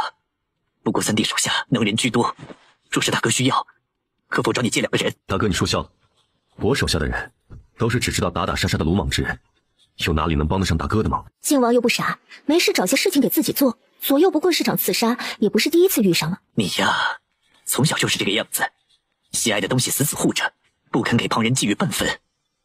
罢了，去吧去吧，好好查查老三身边那个会做菜的厨子。之前觉得是个上不得台面的草包，现在瞧着是他看走了眼啊。回到靖王府已是深夜了，这一天劳累辛苦加惊吓的端木许清困得不行，但睡觉是不可能睡觉的。靖王身上的伤还得由他来处理。今日那蛇毒很难结。很难。艳阳和大皇子一样，是因为救治其时蛇毒没有攻入心脉。这是给端王医治的御医说的。算是吧。本王见你给艳阳吃了个东西。端木许清心中咯噔一下，这个人是属蜻蜓的吗？视线那么广，一边打架还能一边四处接受信息。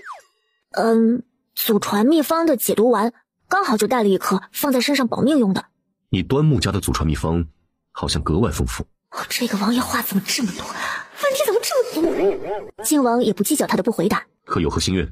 说实话，我要护你。我想知道我家人的情况。端木院判确实当了替罪羊，但圣上下了旨，那就没有更改的道理。无罪释放，官复原位是绝无可能，但保住性命应该不难。或许流放贫寒之地，也或许分去贫瘠之处做苦工。端木许清的心紧了一下，有些难受，但他知道能够先保住性命已是很好的结局了。多谢王爷替我端木家周旋。我也谢你的驱蛇药粉，以及保住艳阳。不客气，我父亲他们出狱还要段时间的吧，我可以偶尔再去看看他们吗？明日让明阳给你准备一块靖王府的令牌。谢王爷，王爷您可真是个大好人。靖王府的令牌他见过，还听小松子嘚瑟过。整个府上只有他和4个羊以及萧管家有，只要带着令牌，除了皇宫和一些朝廷管辖的军机要地不能自由出入，其他地方都是畅通无阻的。所以说现在靖王答应给他个令牌，是完全将他当成自己人了。莫要傻笑了，赶紧给本王包扎好伤口，本王要就寝了。明日清早还要去东魏营。好，我马上就好了。明日小松子也受了伤，你帮本王擦些身体吧。你确定要我帮你洗澡？不用沐浴，用毛巾擦拭即可。怎的，不愿？其实也不是不行，只是……去把小松子叫来，明阳他们也可。可是他们都受伤了呀！眼看靖王还要开口，他的小嘴已经快大脑一步行动。我行的。说完想抽自己2下，为什么听上去这么迫不及待呢？上半身是早就见过的，所以期待感没有那么强。至于另一半，这么俊美的脸型和五官，这么结实的身材和肌肉，得是个什么型号的配置呢？事实证明他想多了，人家根本就没有拿出要沐浴下水的架势脱光光。回房反锁房门，立刻点开了系统的电子光屏。现在端木许清所携带的是初级系统，可以做各种检查，查找病因，制定救治方案，然后用积分兑换药品和一些简单的医疗材料。可若是花了10万积分升级，那可就是牛逼了不止一个档次。首先，小房间的功能升级，由30多平米的储物间扩大成了80平米的储物加操作间，也就是说，他人可以自由进入这个类似空间的房间。端木许清看向外面，依旧是在古色古香的房间内，房间里的一切都呈半透明状，他人可以自由进入这个类似空间的房间。艳阳谢亲公子救命之恩。艳阳不必多礼，你我同是王爷的属下，相互帮助是应该的。要是换到我有危险，你们不也一样会出手救我吗？是，将来若是亲公子有难，只要不与王爷冲突，艳阳必定是赴汤蹈火，再三不辞。你坐下吧，我给你把脉。余毒已清，但是运功练武之类的暂时还不行，要继续要喝着，过半个月就能完全康复，跟以前一样了。端木许清简单的说了一遍，就出王府给艳阳抓药去了。路过端木家以前的药铺，发现已经易了主，他自然是要进去看看的。哎呦，小公子，您是要问诊还是抓药啊？我记得以前路过这里的时候，药铺好像不是这个名儿，这是换了铺名吗？小公子，您定是平日里太忙，所以不经常出门吧？这间药铺早易主，换东家了。原来的东家呀，犯了杀头的大罪，全家都下大牢，只等着砍头呢。砍头？你全家都要砍头？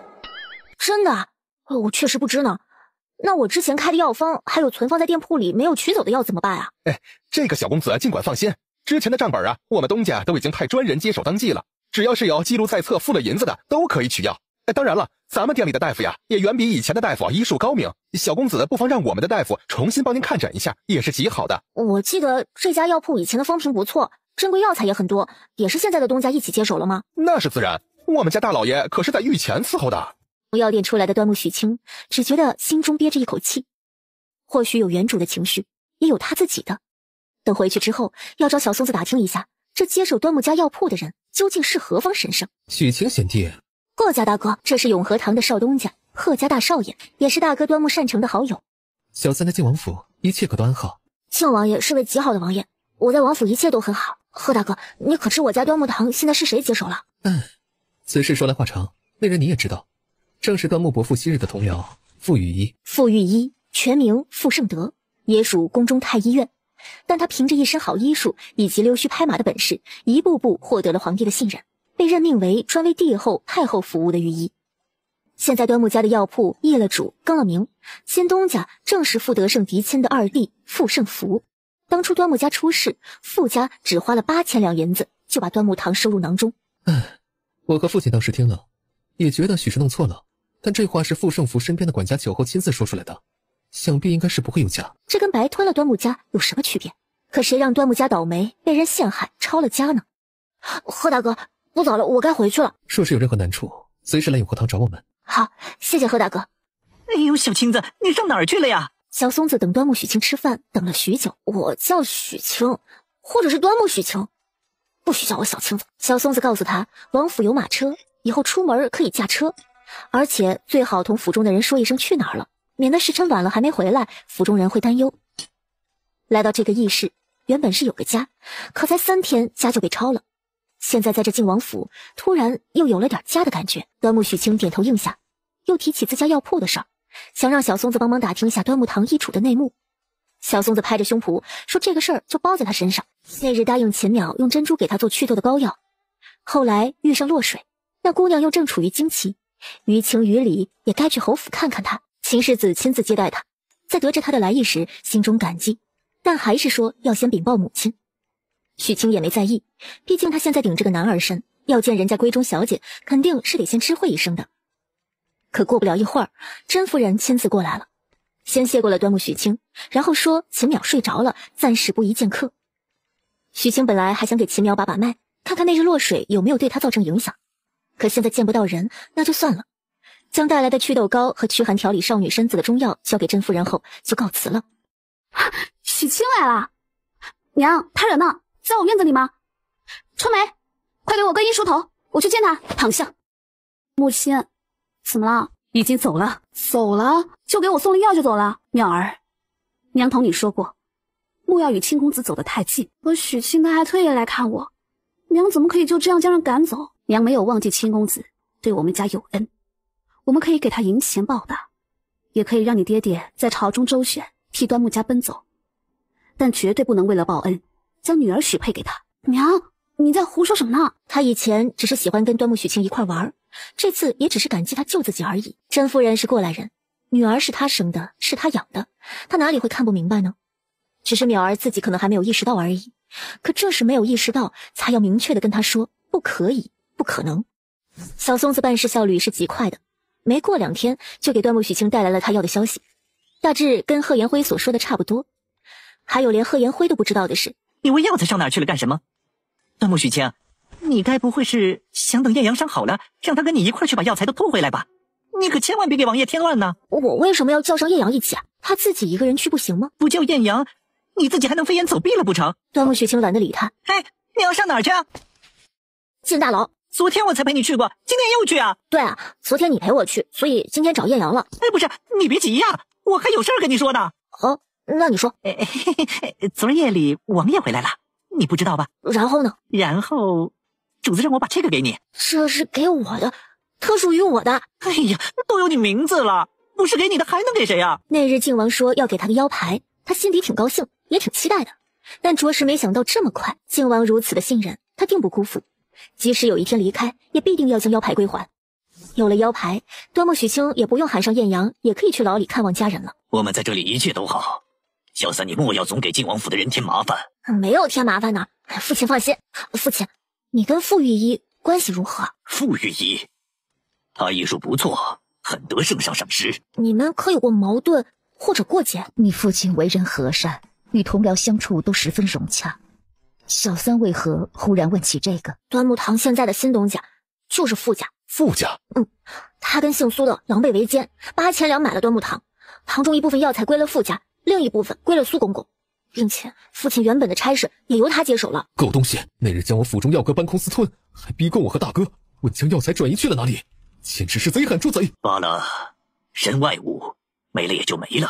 对啊，没了就没了，只要活着就有希望，就一切都还有可能。话音落下，哟，都这么晚了，都还没睡呢呀？哎呦，这谁呀？这是靖王府的人。敢问殷公公这么晚了还来牢里，可是有何指教？这指教是算不上，就是奉上头的命令来拿点东西。靖王府的人，你就是端木家的那个漏网之鱼吧？哼，可真识相啊，自己送上门来了。既然来了，就一家团圆，一块上路得了。是哪里来的太监？国师大人已经同陛下禀明，这个月不宜审有功之臣。陛下已经将端木家的案子推后到下个月，你有什么资格送我端木家的人上路？陛下是没说要审你们，可若你们在牢中畏罪自杀，那就怨不得旁人了。来呀，动手！你们敢！靖王居然给了这小子靖王府的腰牌，今日就饶你一命。你走吧。本公子不需要你来饶我一命，陛下说了不审我端木家，就轮不到你来做主。三公子果然是初生牛犊不怕虎啊！咱家是奉贵妃娘娘之命，你以为我还真会怕了你不成？给活命的机会你不要，那就莫怪咱家无礼了。殷公公知道端木家两个小子是有些功夫在身上，特别是老二，若是他有心，考武状元都是有可能的，所以他特意带了几个高手来，不信治不服这几个刁民。可他算漏了一个端木许清，那小子手中不知道是拿的什么兵器，竟让人靠近不得。但无论如何，今日也要完成娘娘交的任务，要不然简直对不起这场可以毁尸灭迹的大雨。住手！要不然马上拧断他们的脖子。想好了没呀？哪两个先上路啊？不行，这样下去不行，不能眼睁睁看着家人们受辱，更不能任由这个狗太监杀了他们。就在端木许清准备不计后果暴露秘密放手一搏的时候，好像又听到了一阵由远而近的脚步声。当看清为首那人的容貌时，端木许清心中升起了巨大的喜悦，一句王爷卡在胸腔之中，喊不出声音。给靖王殿下请安，王爷千岁。敢问王爷，这么晚了，您还来这儿，可是有什么事儿啊？大胆，王爷有事，还需要跟你汇报？殷公公双拳紧握，杀人的心都有了，但不敢嚣张。是，那这个选了个大雨的深夜行动，预想到了好几种可能性，但完全没有想到会在这牢里遇上王爷。殷公公，可是我府上之人有不敬之处，惹贵妃娘娘不喜了？没有，靖王殿下您多虑了。那为何要为难我的人？哎呦，误会呀！我与端木洪汉叙旧。殷公公自便。王爷，您说这端木家三公子是您的人，老奴便不为难他。但今日啊，老奴是奉了贵妃娘娘的命令来惩治这些谋害15皇子的凶手，还请王爷莫要再为难老奴，好让老奴能够顺利的回去复命啊！连父皇都说暂缓审端木家的案子，贵妃娘娘为何要提前插手？莫不是她夜长梦多？对呀，贵妃娘娘担心夜长梦多，怕端木洪汉还有同伙会谋害宫中的小主子们，所以让老奴过来连夜审问。回去告诉贵妃娘娘，后宫不得干政，进了刑部大牢的人，罪行自有父皇和刑部定夺。靖王一锤定音，让殷公公没了说话的机会。看来今日这任务是完不成了。既然王爷毫不担忧宫中小主子们的安危，那老奴也是无话可说了。回去之后，定将这里的情形如实的禀报给娘娘。老奴告辞，王爷保重了。靖王跟端木家父子3人去了解情况了。你们怎么来了？我们同主子从城外回来，在外面刚好遇到小松子来接你，主子便说一起进来。我从主子别庄回来，见你不在府中，想必是被大雨困住了，所以过来接你。今天谢谢你们了。若不是小松子想着雨大要来接他，若不是碰巧路上遇到了晚归的王爷，若不是王爷恰好打算要进来找他父亲谈话，那此刻的后果他不敢想象。目光移向那个正在与父亲谈话的男人，他就犹如踏着七彩祥云而来的盖世英雄一般出现在了这里。四目相对，许清来不及躲闪，只觉得一股带着暖意的电流直击心底。要完了，2辈子第一次体会到了传说中心动的感觉。接下来就是等皇帝过生日，等审案，等王爷和侯爷替端木家伸冤。当然这其中还有件很重要的事情，那就是拿回属于他端木堂的东西。端木许清仔细的斟酌之后，决定就把行动的日子定在皇帝生辰那日。也不知道从哪一天开始，回府后直接回到清风院用晚膳，就成了靖王的习惯。端木许清也习惯了算着时间做好饭菜，等着他回来一起吃。一转眼到了皇帝生辰的前一日，主子今儿个不回来了，你晚上不用准备晚膳了。哦，好的。明天你真不跟我们一起入宫去？陛下过寿可热闹了。我不懂宫中礼仪，还是不去了。万一不小心冲撞了哪位公主娘娘的，那可就不好了。那倒也是，宫里的女人呐，个个心眼都跟那蜂窝子似的，又多又小。你不去也好。今日的皇宫是如何热闹，他毫不关心。午饭后就等在屋子里，待太阳下山，便闪身进了系统的操作间。为了确保万无一失，他换好了提前备好的丫鬟装，梳了简单的丫鬟发髻。万一倒霉行动的时候暴露了，他也可以趁黑装作自己是府上的丫鬟，从而蒙混过关。一路走来，非常顺利的就进入了苏公公的府邸。转了好一会儿，终于找到存放药材的房间了。他也不知道哪些原本就是老太监的，哪些又是后来从端木堂掠夺来的。哎呀，不管了，那就全是我的。谁让他骂我爹打我哥，医药费和精神损失费不要给了吗？然后苏公公仓库里的所有药材一夜之间全部凭空消失，人参须都没有留一根的那种。下一站，傅府傅御医。从傅家出来，许清看了看挂在操作间墙上的时钟，都凌晨1点过了，街上空无一人。许清突然想出来走走，他慢慢的往靖王府的方向走去，那里现在是他的家。突然他听到身后方有动静，是一辆马车。这马车走的也太慢了点吧，这马儿就像是无人驾驶似的晃晃悠悠。这马车怎么这么眼熟啊？我坐过呀，靖王的专属座驾，怎么这么晚了还在街上晃？赶车的小松子呢？端木许清思量的这会儿功夫，马车已经越来越近了。他看清楚，这确实是王爷的座驾，也确实是无人驾驶。正不解的时候，马车从他身边路过，一道痛苦压抑的低吟从马车里传出来。是王爷，他受伤了！王爷，王爷，什么也顾不得了，手搭上他的手腕，然后端木许清脸上的表情一点一点裂开。这么异常的情况，这么痛苦的模样，他以为是什么不得了会要命的剧毒，哪知道就是有人缠他的身子，想跟他这样那样的毒。现在告诉龙清溪我是男扮女装，他会不会信啊？他的担忧多余了。靖王此刻意识和视线都是模糊的，在他眼里，眼前的只是宫女之类的人。走。今日父皇过寿，所有的皇子都留宿宫中。晚宴他多饮了几杯酒，就寝之前，洪嬷嬷送来醒酒茶。因这是母妃身边可信之人，他不做多想，喝完便歇息了。可没过多久，便全身似火烧一般的难受，只想身边有个女子可以任由他逗弄。龙静修知道自己是着了道，肯定后面还有阴谋诡计等着他。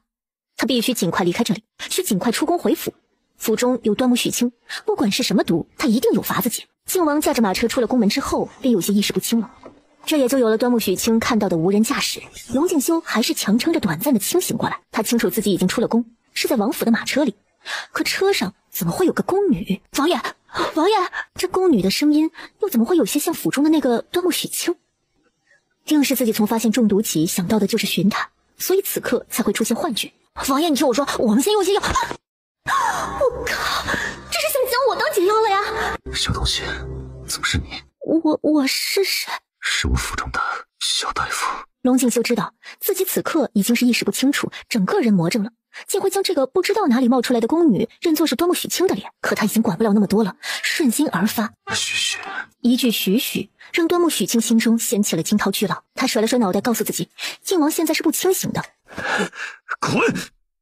这副模样，端木许清真的是有些吓到了，下意识的提起裙摆就想下车。可是自己走了，他怎么办？大前王朝尊贵的靖王爷，有钱有权又有颜，还洁身自好，现在就在他眼前，他只要伸伸手就可以得到他。反正他现在也不清醒，不知道我是谁，要不就趁人之危一下好。不行，这样不好，这绝非正人君子所为。要不还是给他输液解毒吧。可是输液最少要得2个小时，万一他中途好转清醒过来了，那我要怎么解释呢？不等许清想清楚，身后的人又贴了上来。今朝有酒今朝醉，莫待花落空折枝。撑死胆大的，饿死胆小的，救人一命胜造七级浮屠。天长地久也谈不上曾经拥有，不要怂，就是上。龙静修，是你抓着我不放的，是你主动的，不要怪我。龙静修凭着最后的一丝清醒，睁开眼想看清楚这张脸。可荒唐至极的是，依旧如他心中所想的那样，还是端木许清的脸。罢了，闭眼认命，那就当做是他吧。被靖王推倒的那一刻，一切就像是暴风雨似的来得太快，他来不及做任何的准备，只得凭着意念试着将整个马车拖入系统操作间。现在才确定他是可以带人也可以带物进系统操作间的。先检查了一下靖王的情况，是昏睡状态，暂时不会醒过来。替他整理好后，视线上移，睡颜都是这么的好看，比平日里还少了几分凛冽。俊脸还是那张俊脸，可现在看上去心境竟是有些不同了。闭眼用意念控制，将马车带出了系统的操作间。他等啊等，等了好久好久，都过了50了，才突然听到了林子里面有动静。闭眼凝神，一个闪身消失不见。主子，您这是怎么了？王爷您醒醒！哎呦，主子您醒了，您这是怎么了？王爷，你血！主子您哪儿受伤了？主子您昨夜是跟一女子在一起？王爷，究竟发生了什么事啊？明阳问完，将昨日陛下交给他的差事细细的跟主子汇报了一遍。其实就是贵妃听说那日陛下在大皇子庄上遇到刺杀，晋王府侍卫奋勇杀敌，今日见明阳进宫，想让他传授成王的侍卫一些御敌技巧，所以求到皇帝跟前来了。明阳觉得这份差事有些莫名其妙，但皇上的吩咐他不敢不从。接过去了之后，被二皇子的侍卫缠着说了一夜的废话。今日看来这事蹊跷得很。小松子也赶紧说，昨日半夜他被贤妃娘娘宫中的大宫女思巧叫走，说娘娘找他有事，可那思巧却是走着走着掉进湖里淹死了。昨天夜里跟在红嬷嬷身后给本王送行酒茶的就是思巧。王爷，那女子是谁啊？可是贵妃一派安排的。本王不知是谁，但或许并不是贵妃的人。那可要查一查。这不废话吗？娘娘身边有思巧这样的人存在，怎能不查个水落石出？王爷，您还记得那名女子有何特征？龙静修想起了一张熟悉的脸，心底升起了一阵怪异的感觉，他不愿再提。这是何处？这是城外的一处林子，再往前啊就是南魏营了。靖王皱眉，他那时虽然意识渐失，但还是有些印象，是出了北边宫门没多久就遇上了那名女子的。可现在所处的是城南近郊，竟然这么远的距离。先回府。小松子惦记了一路，家里有个神医，所以一进府门便让人赶紧去请清公子到主院来。主子，许清来了，让他进来给您把把脉，瞧瞧那药。谁让你喊他来的？奴才只是担心主子身体。他极力让自己不将昨夜的事情与那张脸联系在一起，可这狗东西一回来就去将那人寻了来。罢了，本王无碍，让他回去吧。无诏就不用来见。他鼓起了好大的勇气，一路上设定了许多种见到他时该有的表情，可没算到站在门口就要被赶回去了，还附赠了一句充满厌恶的无诏不得来见的话。许清告辞，王爷保重身体。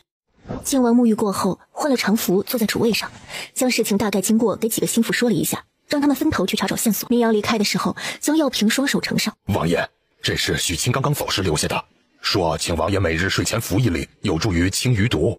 看着药瓶，尽量不去回忆昨夜的幻想。好好的一个男儿被他唤作妖娆女子，还共赴巫山云雨，一时之间他真不知该如何面对端木许清。主子，时间太紧，我没去让许清准备饭菜了，这是大厨房做的，您先随便吃点垫一垫，晚上以后的膳食都由大厨房送来。小松子简直不敢相信自己的耳朵，主子这是吃腻了小青子做的菜。飞鸽传书给楚客，端木家的案子该提上日程了。玉衡，我说你是不是黄粱一梦啊？说那女子是真实存在过的，要么是贵妃和成王的人会以此来要挟你，要么就是普通的良家女子，阴差阳错被你拉上了车。可你车上靖王府标志那么大，他理应知道你是谁，这平白无故将身子给了你，总该上门找你要个名分吧，或者是要些补偿。会不会那女子本就爱慕我主子，所以心甘情愿？既是爱慕玉衡，那就更应该来找他了。留在王府做个世界姨娘的，岂不是更好？两人越扯越远，靖王心中更是烦躁。让你找的人可有找到？我办事何时让你失望过？那下毒的太医也是个狡猾的狠人，知道宫里的人不会放过自己，连夜就带着2个儿子跑了，妻妾女儿们都留在了府中，任由处置。这怕是连贵妃都没有想到的吧？主子，侍卫有事禀报。进来吧。小侍卫进来给王爷行礼，然后对小松子说：松管家，清公子找你。啊？找我？在哪儿？让他进来。听到这个名字，龙静修心中也怪异的紧了一下，但他依旧面不改色。端木许清一进来就看到了坐在守卫的靖王殿下，惊得他差点左脚碰右脚。他可是特意打听好了，得知靖王出府去了才过来的，怎么此刻他又好端端的坐在这里了？许清拜见王爷。免礼。王爷，许清有事对小松子说，可否？你说便是。那就说吧。这些小布袋里是我备下的一些紧急药品，不同颜色的瓷瓶代表不同的药，疗伤止血、解毒的都有。许清你可真够义气啊！以后行走江湖，岂不只有多了一层保障？王爷，这个是给您的。您身上那些刀伤剑伤，即使愈合了，遇上阴天下雨的也会发痒发痛，抹上这个会慢慢的有所改善的。啊，有心了。应该的。这笑，靖王努力不让自己思绪乱入。你父亲的案子，楚科已经将证人找了出来，不日我与侯爷会主动与陛下提起，请求开审此案。谢王爷，谢尹先生。若无其他事情，先下去吧。王爷晚上可要到清风院用膳。话音落下，就恨不得拍死自己。心和嘴巴是一伙的，已经完全不受大脑控制了，是吧？好，那许清就先告退了。王爷，许清以茶代酒，谢您。一个男子还用什么茶来代酒啊？就是，还没有谁给咱们主子敬酒的时候喝茶水的。来，晚上这个小松子，端木许清好想打死他。王爷，敬您。这古代的酒水不太好喝，还有点辣嗓子。你还得感谢尹先生。我不急，晚些再喝酒，我要先吃菜。尹先生喜欢就多吃点。许清啊，你有这样的手艺，以后若是娶了妻，是否也会妻妾下厨啊？对了，你以前在府中可有心仪的小娘子，可以请咱们王爷给你保媒啊。对啊，许清，你也老大不小了吧？并无，但若是日后有心爱之人，替他洗手做汤羹也是可以的。说完，他极力的控制面部表情，才没有让双眼背叛大脑去看龙静修。吃菜，吃菜。玉衡，你可还记得端木洪汉将端木许清送与你的时候说的那句话？哪句话？他说端木许清的婚事由你做主，说是将来生下女儿便是王府的人。端木许清是端木家的人，传言端木家的女儿与众不同，传言不可全信，宁可信其有，不可信其无，不然陛下为何如此宠爱兰嫔？端木许清娶妻生子，靖王心中有些莫名的怪异感。明日你同我去侯府，与舅父商议端木洪汉之事。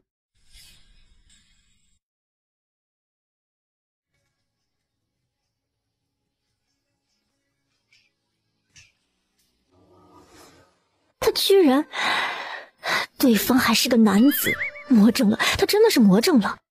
来了。六子说你刚刚找我，什么事儿？侯府四小姐给你的，说是谢你给她送药。秦苗那小妮子还蛮有心的，挺好看的，是块好玉。用来做什么的？挂腰带上的吗？小松子用看傻子的眼神看了他一眼。这是扇坠，挂扇子上的。挂扇子上的呀。哎呀，可惜我没有扇子。你可以去找咱们主子呀，让他赏你一把就是了。还是算了吧，这夏天都要过完了，这用什么扇子呀？孙管家，早上给王爷将洗的被面和床单都晒好了，是拿进去还是放在此处？您来收捡啊？放下吧，一会儿我去给主子缝上。小松子，给王爷铺床也是你的工作呀。你们王爷多少岁了，怎么还不娶妻生子啊？哎呦，什么叫你们王爷？应该是咱们王爷。咱们王爷今年20有1了，若不是边关4年，也早该娶妻生子的。说不定现在我已经有小主子可以伺候了。那皇帝或者是贤妃娘娘就没有给咱们王爷提过相看哪家的闺秀的事吗？哎呦，怎么没提啊？回来的时候就提过，但王爷没接话，远的不说，就今儿个，舅老爷也跟王爷提起。那王爷怎么说？王爷说呢，今日事多，待解决之后再考虑其他。要我说啊，王爷就是没那心思。你说人一辈子哪天会没事做啊？可这娶妻成婚之后，生儿育女是晚上的事啊，又不当个白天，你说对吧？对，你说的没错，非常对。哎，你跟了王爷这么久，他喜欢什么样的女子啊？或者说遇上什么样的女子，咱王爷会多看上几眼？怎么，你是要给本王牵线做媒吗？主子，奴才去给您整理床铺。死没义气的狗孙子！王爷，我们打扰到您了吧？龙静修本在房中看书，一开始还很安静，可从端木许清这个小东西来了之后，外边就像是2只麻雀一样叽叽喳喳。随本王去刑部。到了刑部，靖王没有去大牢，而是让人将端木洪汉父子3人带到刑部审讯房，房内只留了端木许清。四阳在屋外守着，一只苍蝇都飞不过来。靖王将调查来的内幕给端木洪汉简要的说了一下，又问了一些话，便准备离开，将端木许清送回府去。他们一副要去办正事的样子。许清不多问，也不多说，跟着艳阳上了靖王的专属马车。继续监视，我先回宫去禀报娘娘。这个龙静修究竟想要做什么？那夜他服药离开后的行踪，还是没有丝毫消息吗？那日见2小姐没成事，属下便马上去追，只是没想到靖王会直接出宫。属下亲眼见他从北门出去，可待我想法子跟出去后，左右不过1炷香的时间，便没了靖王的踪迹。我召集了所有暗卫周边找寻，一无所获。靖王连同马车就如同凭空消失了一般。可真是一群废物！靖贵妃见老三靖王迟迟没有娶妻，就有了将陆家的女儿嫁入靖王府的打算。要么拉拢靖王，要么渗透王府，可靖王不愿意，所以这才有了皇帝生辰那天夜里送入靖王府的醒酒汤。靖王的人还在刑部守着，是一直守着，我们的人无从下手。不是说端木院判的3儿子在靖王手中吗？寻个机会绑了，让端木洪汉做选择。属下也是如此打算的，可靖王连内人也护得紧。离开的时候，内人坐的是靖王的专属马车，并且由4大护卫之一护送。下去吧，下去吧。母妃，要不就今晚行动？安排去吧，挑些有真本事的，即使全部有去无回，也要把那家人都给我除了。必要时刻，靖王府的人也不必留。儿臣这就去办。这天夜里，刑部发生了一件大事，10多个武林高手前来劫狱。还好战神靖王早有安排，王府2大护卫带领埋伏在外的王府亲兵，将劫狱的毛贼一网打尽。秦爱卿，你可知道，你说的这些若是编造，那便是欺君之罪。末将所言句句属实，请陛下明察。玉衡，若是生在平常人家，靖贵妃就是你的姨娘，姨娘也是娘。你呈上来的这些，可敢指天发誓，说对得起天地良心？人证物证皆在，儿臣不敢妄言，只愿早日找到凶手，令2位枉死的皇帝能够瞑目安息。传人证，去刑部带端木洪汉来，再到钟粹宫将靖贵妃请来。靖贵妃难以置信，一些明明已经死掉了的人是如何被护国侯和靖王找来。她甚至是怀疑见了鬼。一开始淡定，然后是哭得梨花带雨的说自己冤枉，到最后的前言不搭后语，辩无可辩。是，没错，老7和老15都是我让人弄死的。你为何要这么做？朕对你不好吗？他们都是朕的骨肉啊，还都那么小，这老15还有着你陆家的。他们是您的骨肉，可不是臣妾的。臣妾满心满眼只有陛下您一人，可是您呢？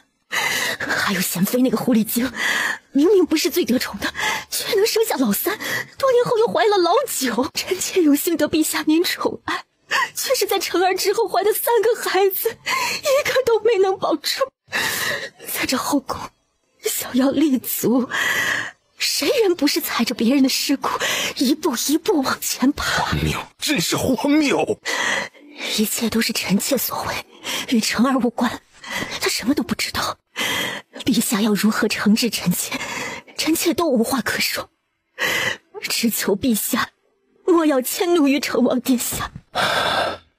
贵妃陆氏心狠手辣，胆大包天，褫夺封号，降为才人，即刻移居冷宫。臣再也不想见这毒妇一眼。老3，揭发成王生母，你的目的是什么？贤妃被误判害死7皇子打入冷宫的时候，老3不过8、9岁，能隐忍12年，待到羽翼丰满之时再来报仇。他这个儿子的心机深不可测呀。儿臣是为了2位皇帝能够安息，也为了无辜之人不被牵连。皇帝看着他，足足看了10息，才将目光移向依旧跪在地上的端木洪汉。你既知晓陆才人的阴谋，为何不来报与朕听呢？端木洪汉额头满是冷汗，即使他说，皇帝会信吗？所以这锅也只能是自己背。是草民疏忽，草民有罪。你是有罪，若是你早日来报，陆才人就有悬崖勒马的机会。护国侯知道皇帝的性子，这端木洪汉实在糊涂，现知死不足惜，只是可惜了这一身医术。陛下，以末将愚见，不如让他将功赎罪吧。哦，怎么个将功赎罪法？陛下容禀，末将回京时命悬一线，得陛下洪福庇佑，偶遇民间偏方治愈。这下毒之人不是别人，正是军中军医。末将将主谋与他们的同伙都捉了回来，等候陛下主持公道。只是这样一来，军医人手空缺，听闻这端木一家医术还算中用，末将恳请陛下将这一家子发配边疆，随军从医。既是护国侯求情，朕就准了。端木洪汉知情不报，着实愚昧。念其没有与陆才人合伙，而是尽力护住了14皇子，允其将功折罪，待家眷发配北疆，任职军医。谢主隆恩。王爷，您上早朝啊？我去刑部陪父亲一起等圣旨。晋王无语，即使圣旨今日下来，也不会如此之早，但并未与他多说。去吧。我可以搭您的车一起去吗？刑部跟皇宫是一个方向，大清早他可不想走路。上车。今日家人们的脸色好看了许多，母亲和七姨娘连发髻都整齐了很多。想到能沉冤得雪，离开大牢，每个人的心里都很高兴。可想到家产已经全部充公，端木家除了人已经一无所有了，许念慈又忍不住暗暗落泪。娘，别难过，我身上还有银钱，一会儿就出去先买个小院，我们一家人不会无家可归的。不可，青儿，哪里能用女儿的银钱？母亲不必担忧，我之前用小三的名义置办过一个院子，就在永兴坊，就是大哥上次带我去的那栋院子。正是。许念慈一脸欣喜，一家人不用去破庙与乞儿们抢地盘了。等到快中午了，终于宣旨的公公来了，一番各种下跪磕头之后，端木洪汉颤抖着双手接过了圣旨，一家人脸上都是欣喜和感激，唯有端木许清皱眉。从即日起算3天后出发，用得着这么着急吗？边关那么缺大夫，3天准备路上物资的时间都不够。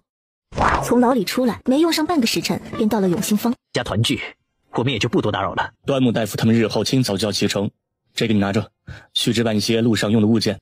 不用，我有钱的。你有是你的，这是我兄弟几个人的一片心意，拿着，好好陪陪人家。晚些时候让小松子派人来接你。端木许清只得收下银票，目送他们离开。京城距离北疆路途遥远，路上需要准备的东西还有很多很多。下午，许清与母亲和二哥出门了一趟。回来的时候，七姨娘已经做好了饭菜，全家人还能整整齐齐地坐在桌子上吃饭。端木洪汉老泪纵横，甚至有种不真实的感觉。入夜，一家人坐在院子里拉家常，大起大落，忆从前，心中感慨万千，说不完的话。时辰不早了，老爷，让孩子们早些休息吧。青儿今日来人正是小松子。不错啊，许清，你在京城都有院子了呀，我都没有呢。哎呦，端木大夫安好。安好，托王爷洪福，一切安好。等着我来接你，等久了吧？主子给我派了差事，我刚忙完就过来了。走吧，回府了。你特意来接我回府的？不然呢？我给主子说要去套马车来接你，主子说太晚了，不必麻烦，让我直接赶着他的座驾来吧。反正你没大没小惯了，也不是第一次坐咱主子的亲王座驾了。我可谢谢你主仆二人，大半夜的还惦记着我没回府，人来都来了，总不能让人白跑一趟。父亲母亲哥哥，你们早些休息，我先回王府了，明日再来。父亲，您随我来。雪玉在这里，没有在抄家时被夺走。小三身份特殊，我怕有朝一日惹来祸事，便在您将此血玉交给我保管之后，藏在了此处。好，我深谋远虑。父亲，我想将此传家宝送与靖王殿下，换小三自由之身。二弟，不知你可愿？爹，儿子们不要什么传家之宝，只想带小三一家团聚。即使到了边疆，日子不似从前富贵，只要有我与大哥一口吃的，绝不让妹妹饿着。好，咱们换。只要青儿能回来，我们一家人能够团团圆圆，这传家宝不要也罢。传了几代人的传家宝，在他手上要易主了，即使列祖列宗怪罪，他也管不了这么多了。咱们明日就去靖王府求见王爷。王爷，有消息了，查到那天夜里乐坊表演之后，有个领舞的宫女叫商芷柔失踪了。乐坊掌事事后怀疑种种迹象，那个宫女极有可能是自己跑了。属下有多方打探，发现商芷柔逃离皇宫的路线跟主子从宫中出来的路线刚好重合。商芷柔这个陌生的名字，会是与他春风一夜的女子？王爷可要继续查下去。查，暗中查，若是找到人，也莫要打草惊蛇。龙敬修此刻心中极为复杂，深知那夜那张脸是他幻想出来的，可偏偏那种感觉却令他难以忘怀。明阳突然带来消息，令他非常的矛盾，既想知道那夜带给他极致愉悦的女人是谁，又不愿真的见到时是一张陌生的脸。爹，大哥，二哥，你们怎么来了？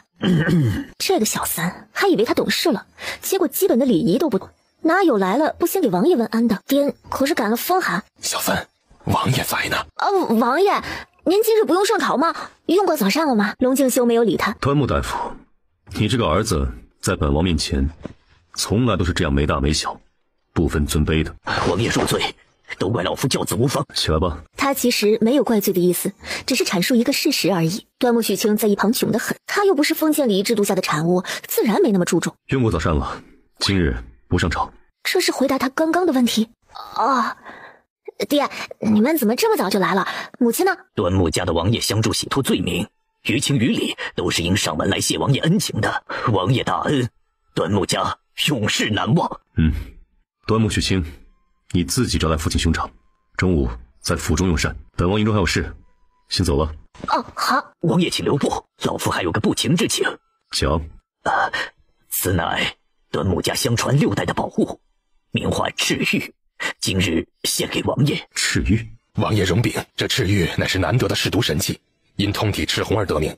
这天下任何对人体有害的毒物，它都能鉴定，用赤玉接触毒物。若是慢性毒药，玉由红色转为深色，直至变黑；若是立即起效的快速毒药，玉则是变浅，直至白色。颜色越是黑越是白，就说明毒性越强。端木许清在一旁听得惊讶，这个时空，这个世上还有如此神奇的玉石。说吧，有什么条件？刚刚可是听到了4个字，不情之请。老夫想以此宝物换回三儿许清。爹，你这是做什么？快起来啊！端木洪汉说出这句话，心中是内疚的，甚至暗责自己是个背信弃义、过河拆桥的小人。但与女儿的自由身和未来相比，他当这个无耻之徒又何妨？王爷，还请笑纳。龙敬修原以为端木家所求是到北疆后的一些庇护，哪知是想将端木许清换回去，可真是好策划，好心机啊！精心培养的儿子，价值又哪里是一块赤玉能比的？端木大夫的如意算盘打得甚好，端木许清，你的选择啊？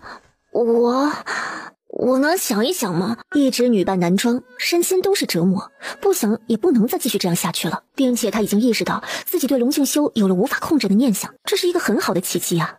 他不用死遁了。龙敬修看出了他心中的犹豫，他想走，他不想留在我身边。本王彻查陆才人一事，不过是为了替母妃讨回公道。至于你们家，顺带而已。要走便走，晋王府不留无心之人，也不缺他人的传家之宝。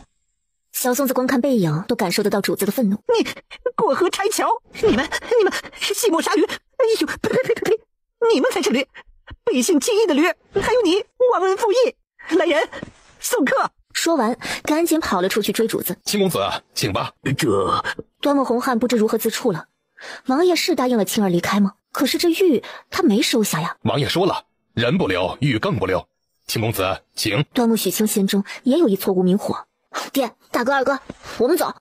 其实他并没有自己表现出来的那么洒脱，只得安慰自己，倒是分别来得太突然，没有做好心理准备而已。时间、距离会淡化一切。端木许清呢？是泽阳和凌阳，他们来做什么呢？是他们自己要来的，还是龙敬修让他们来的？泽阳、凌阳连敲房门的步骤都省了，直接推门进去。端木许清，你要走？是王爷同你们说的，我要走。他明明只说了要想想。小松子说的，我也没说，但很生气，定是觉得自己养了个白眼狼。泽阳阴阳怪气的，给端木许清气得不轻。对，我要走，我的家人都不在京城了，我留在这里做什么？是我们对你不够好吗？小松子6岁跟随王爷，我们几个在王爷12岁的时候追随他，尹先生5年时间才获得王爷的信任和我们的认可，唯有你仅2个月能与我们称兄道弟，在主子面前不分尊卑，王爷对你是如此的宽容，你还有什么不满足？是啊，来到这里，除了血脉牵绊的家人，对他最好的便是晋王府的人。可是背负着一个天大的秘密，跟愿意交心给自己的人相处，是件多么为难的事。我不想为奴为婢。你何时为奴为婢了？主子有喊你前卖身契吗？端木许清被他吼得想哭。对，我就是不知好歹，我就是忘恩负义。我对你们好，只是想让你们帮助我救我家人而已。现在家人平安了，我自然是要跟他们一起的。走，你们走，我不想看到你们晋王府的人。端木许清后会无期。不能让端木许清走啊！要走便走，一个奴仆，还要本王留他不成？他是端木洪汉当街送给王爷的，此人医术了得，厨艺精湛，主子身边需要这样的人才。人在王府，心不在，留他何用？明阳还想说什么，被晋王打断。去让小松子泡杯茶来。龙敬修何尝不知道端木许清去与留，生与死，不过是他一句话之事。但因为心底那个秘密，每次见他，心中都有种怪异的感觉。偏偏的小东西医术超群，让他又舍不得弄死。那干脆放了他吧，滚得远远的，眼不见心不烦。三殿下，老奴可等到您了。娘娘病重，宫中太医、御医都没得法子了。靖王来了，直奔内殿。母妃。贤妃双目紧闭，脸颊高高肿起。娘娘病成这样，为何没有人报与我听？是娘娘不准。娘娘说殿下公务繁忙，不许惹您劳心。红嬷嬷前2天几次想出宫找殿下，都被娘娘拦下了。娘娘还说，若是我们当个殿下正室，就将我们赶出咸宁宫去。陛下可曾来过？陛下下朝来过一次，那时候娘娘还清醒着，但说自己面貌有恙，不宜见皇上。皇上隔着帐子同娘娘说了几句话就走了。到午后，娘娘昏迷不醒，陛下匆匆赶了过来，然后留下傅御医，让他跟太医们一起诊治。靖王听完宫女的话，问太医院的人母妃这是怎么了，要如何医治，需要些什么药。结果太医院的一群人加一个傅御医都是蠢货，一个个支支吾吾，这个说老夫猜测，那个说下官觉得，给龙敬修气的脸都黑了。本王不想听你们废话，立刻拿生平所学出来，让贤妃娘娘退烧消肿。要不老夫先开一剂退烧的药，可有副作用？王爷，是药3分毒。你们可还有其他更好的法子？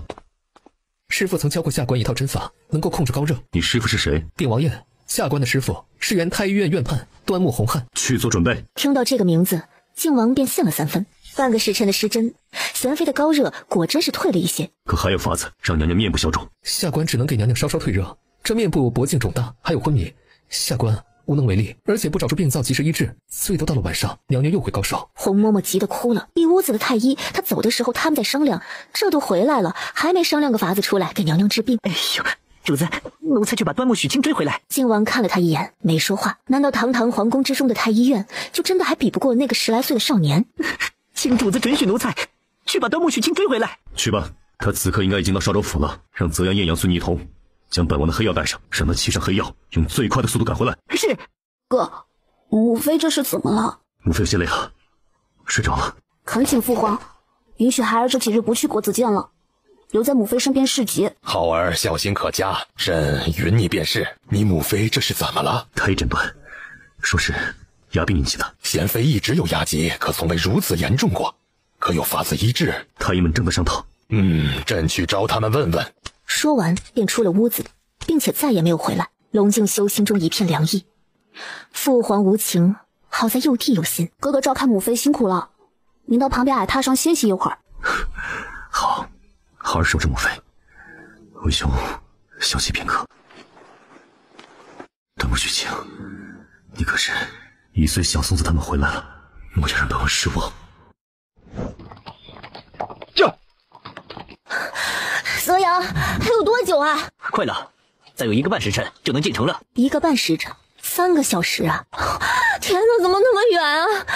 哼，这么远，谁让你要跑那么快的？龙敬修啊，我真的是想走的，离得远远的，不再招惹你。这可是你非得把我叫回来的。若是有一天我女儿身暴露了，你可不能任由你那皇帝老爹对我端木家喊打喊杀的。刚刚做了一个梦，梦见小松子等人回来，说端木许清宁死也不愿回京，只是梦一场。母妃可有醒来过？没有，哥哥，为何一直没有太医进来替母妃诊治啊？我们在等人。等谁？等着全天下医术最厉害的神医。主子，主子，许清来了。再不及你惊艳，恍然间与你注定的画面又浮现，相遇哪怕远见也甘愿。跟他之前的猜测一样，果然是智齿引起的。如何？你可有办法医治？有几分把握？8分。王爷可信许清？自然是信的。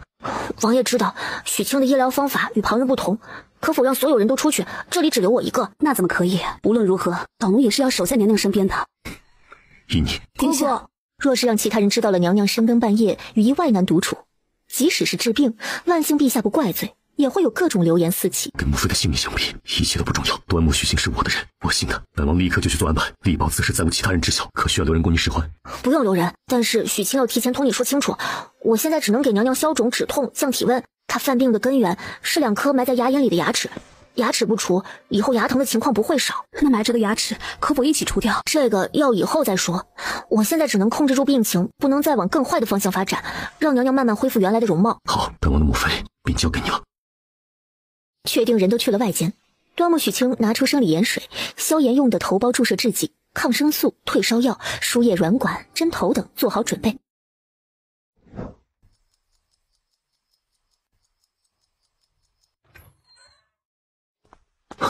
如何？今天的治疗结束，热度退下去了，过一会儿应该会醒。明天可还要治疗？明日午后开始。有地方给我休息吗？几天晚上没睡好，这又快熬了一个通宵，他是真的累了。你不守在娘娘身边，从来没有哪个太医在主子还没有醒的时候就敢说要去休息的。端木许清可不惯着他。我困，我累，我要睡觉。这模样，龙静修都不知道如何形容了，有些可爱。洪嬷嬷，让人带许清大夫去我房中休息。可是没有可是，许清不是宫中的太医，是咸宁宫的贵客。方旭州下官在。娘娘这里你守着。是。这是你的房间啊？接上来住。许清，可知我为何将方旭州留下？为何？若你不愿宫中人知晓母妃的病是你医好的，大可以都推到方旭州身上。龙静修自己也不知为何不愿外人知晓他靖王府有个这么厉害的大夫，就是想将他私藏。王爷是想让方旭州领功？你若不愿，便不这么说。不，我愿意，非常愿意，就这么说。你还要跟方旭州说好，别让他露馅了，要不然我端木家就把他逐出师门。你愿意？当然啊，多亏你想得周到。端木家本身就是戴罪之身，我不想惹人关注。休息片刻，先莫要睡，稍后有人送吃食过来，用些再入睡。谢谢王爷，那您也去休息吧。连着输液3天，贤妃的脸和脖子基本上都是恢复了原来的样子。王爷，娘娘的病症已经得到了控制，接下来就只需吃药，不用我天天做治疗了。要不你送我出宫去吧？你想走？靖王第一个反应是他想去北疆与家人团聚。对啊，你知道的，我自小就很少出门，这皇宫里到处都是贵人，处处讲规矩，我真的特别不适应。你带我出宫去吧。只是不想待在皇宫里。一点也不想，你带我出去吧。去吧，同母妃自行，等我见过父皇之后便来接你。好，我这就去。王爷，你这心情不好啊？你准备去哪里？什么？我准备去哪里啊？出宫之后你要去哪里？端木许清好像懂了，王爷的意思是靖王府已经没有他的位置了。回长兴坊吧。小松子，先去长兴坊。好气啊！这是要卸磨杀驴吗？巴巴的将我弄回来，现在贤妃的病情控制住了，连王府都不让我进，不进就不进，谁稀罕？龙静修此刻心中乱如麻，刚刚在母妃寝宫，母妃让他尽快定下要娶哪家的女儿为妻，还说秦家表妹也是一定要一同娶进王府做侧妃的。眼前的人若是一个女儿身，该有多好？龙静修被这个想法给震惊到了，突然有些不知如何面对端木许清。于恒，近几个月的账目都整理好了，与去年相比，盈利少了近30%。与我之间那些不赚钱的生意，还有一直处于亏损的铺子，就别做了，或者改行。有什么话就说。是你让我说的，不许是我奸商啊！我们在正北街的广聚阁，无论是地段还是档次，都算是极好的。去年还挺赚钱，可今年年初起，斜对面一家荟萃楼开起来了，就分了我们一大半的生意去。我细细打探过了，荟萃楼的菜式确实新鲜，还时不时的换花样。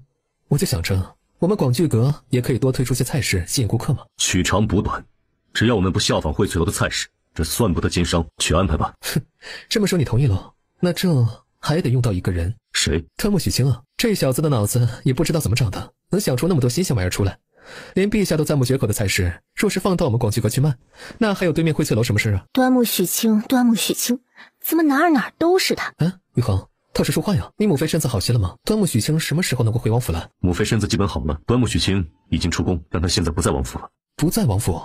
不在王府能去哪儿？永兴坊，他大哥之前未雨绸缪，给他买了个院子。所以说他自立门户了，这小子可真不识趣。有求于王府的时候各种讨好，各种卖官，现在目的达成了，就立马要跟我们划清界限。是我让他走的。你让他走的？是你先说不让他回王府的？我明白了，给他个教训也好。王府是想来就来，想走就走的吗？现在那院子里就他一个人，还有一对老仆。就一对老仆啊？玉衡，派2个人去守着吧。陆才人一事，成王咬不动你，但要捏死端木家的人，轻而易举。端木许清这样一个有本事的人，若是被害了，实在是有些可惜了。龙静修想想也是，那狗东西没规矩惯了，不派人守着，说不定哪天又跑了。公子，您回来呢，以后六子就跟着您，哪儿也不去了。这2位是？属下程涛，拜见公子。公子，程迈程那2位大哥一直在王府当差，2人武艺高强，各有所长。孙总敢说，以后他们就负责您的安全。你们来是王爷的意思？是王爷的意思。端木许清真的有点看不明白了，龙静修这是什么意思？木许清，你还睡得着啊？娘娘的药呢？好烦呀，吃药而已，还需要赶早吗？认命的起床，准备药。端木许清，主子生气不理你，你就不能先服个软？王爷生气了？这不很明显吗？从你说要跟端木家的人一起离开，清风院一直都没动过，一直给你留着。可前几天从宫中出来，王爷没让你回王府，这不明摆了在生你的气，气你不辞而别吗？你倒好，没想着跟主子认错，他一个人在这儿每天吃得好睡得好，哼，没心没肺。是这样吗？当然是这样了。若是王爷真的不管你了，还会安排六子过来听你使唤，会派麦城道护你安全？王爷这几日可还好？不好，一点都不好，吃不好睡不好，整夜的看地图和兵书，不久之后可能又要起战事，咱们王爷又要上战场了。王爷现在在哪儿啊？突然想见见他。在兵部，恢复应该很晚了，但明日一定会在府中，因为明日是王爷的生辰。明日是王爷的生辰？对呀，趁着这大日子，你表现表现，然后给王爷道个歉，说自己呀，以后一定不到处乱跑了。跑肯定是要跑的，我又不是他的谁，还能一辈子守在他身边不成？可出征在即，又刚好赶上生辰，还是庆祝一下吧。主子，您去哪儿啊？东魏营，你不必跟着。不是，王爷，这是您的生辰呐。你今天格外哆嗦。王爷，端木许清来了，在清风院给您准备生日宴呢。端木许清来了，还在给他准备生日宴？谁让他进府的？昨日去永兴坊给娘娘取药，奴才嘴多，无意提起今日是主子的生辰，结果今儿一早，端木许清就来了，说要做顿生日宴给您赔罪。他手里有咱晋王府的令牌，奴才拦也拦不住啊。要是您不写，那奴才这就去把人赶走。罢了，让他动作快些，本王午后还有要事。奴才这就去。主子您稍等啊。王爷尝尝这个。里面是什么？流血奶黄，好吃吗？甜而不腻。尚可。许清，你会做如此多的美味佳肴，正好王爷名下有间酒楼，你教酒楼中的大厨做菜，王爷分给你银子，你看如何？啊，你还开酒楼啊？府中、军中都要开销，光靠亲王俸禄定然是不够的。正北街广聚楼便是我名下产业。广聚天下美食，广聚天下朋友。这个好名字。名字是王爷亲提的，寓意确实极好，可在我手中经营不善，7年起已是亏损状态了。你若愿意将菜式交收给楼中厨子，得来的盈利以后每月分你2成。除了教菜，还有什么别的要求吗？你随我去楼中看看，先将招牌菜都换掉，以后的每个月教2个新菜式，如何？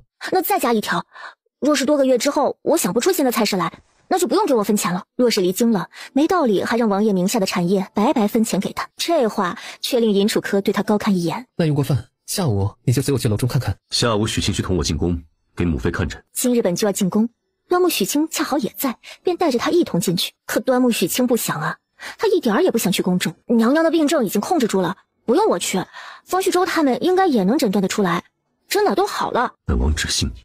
我可谢谢你的信任。近日可好？好得很，胃口也比以前好了许多。许清小大夫，本宫可得好好谢谢您啊！您是王爷母妃，替您看诊是许亲分内之事，娘娘不必客气。去给母妃看诊，看看是否痊愈了。不如请晋王殿下带淼儿去御花园逛逛。正好，你们一道去慈宁宫给太后她老人家请个安。2位长辈将2个年轻人安排得妥妥的。可晋王记得小东西进宫前与他说的话，他不愿一个人待在后宫。不急，待许清替母妃诊治后，我带她一同去。端木许清心中一股暖意，他真的记得随时带着他，不将自己一个人丢在后宫。好了，娘娘，我看清楚了，可有法子彻底根治？可以将王爷请进来吗？好，你去请他进来。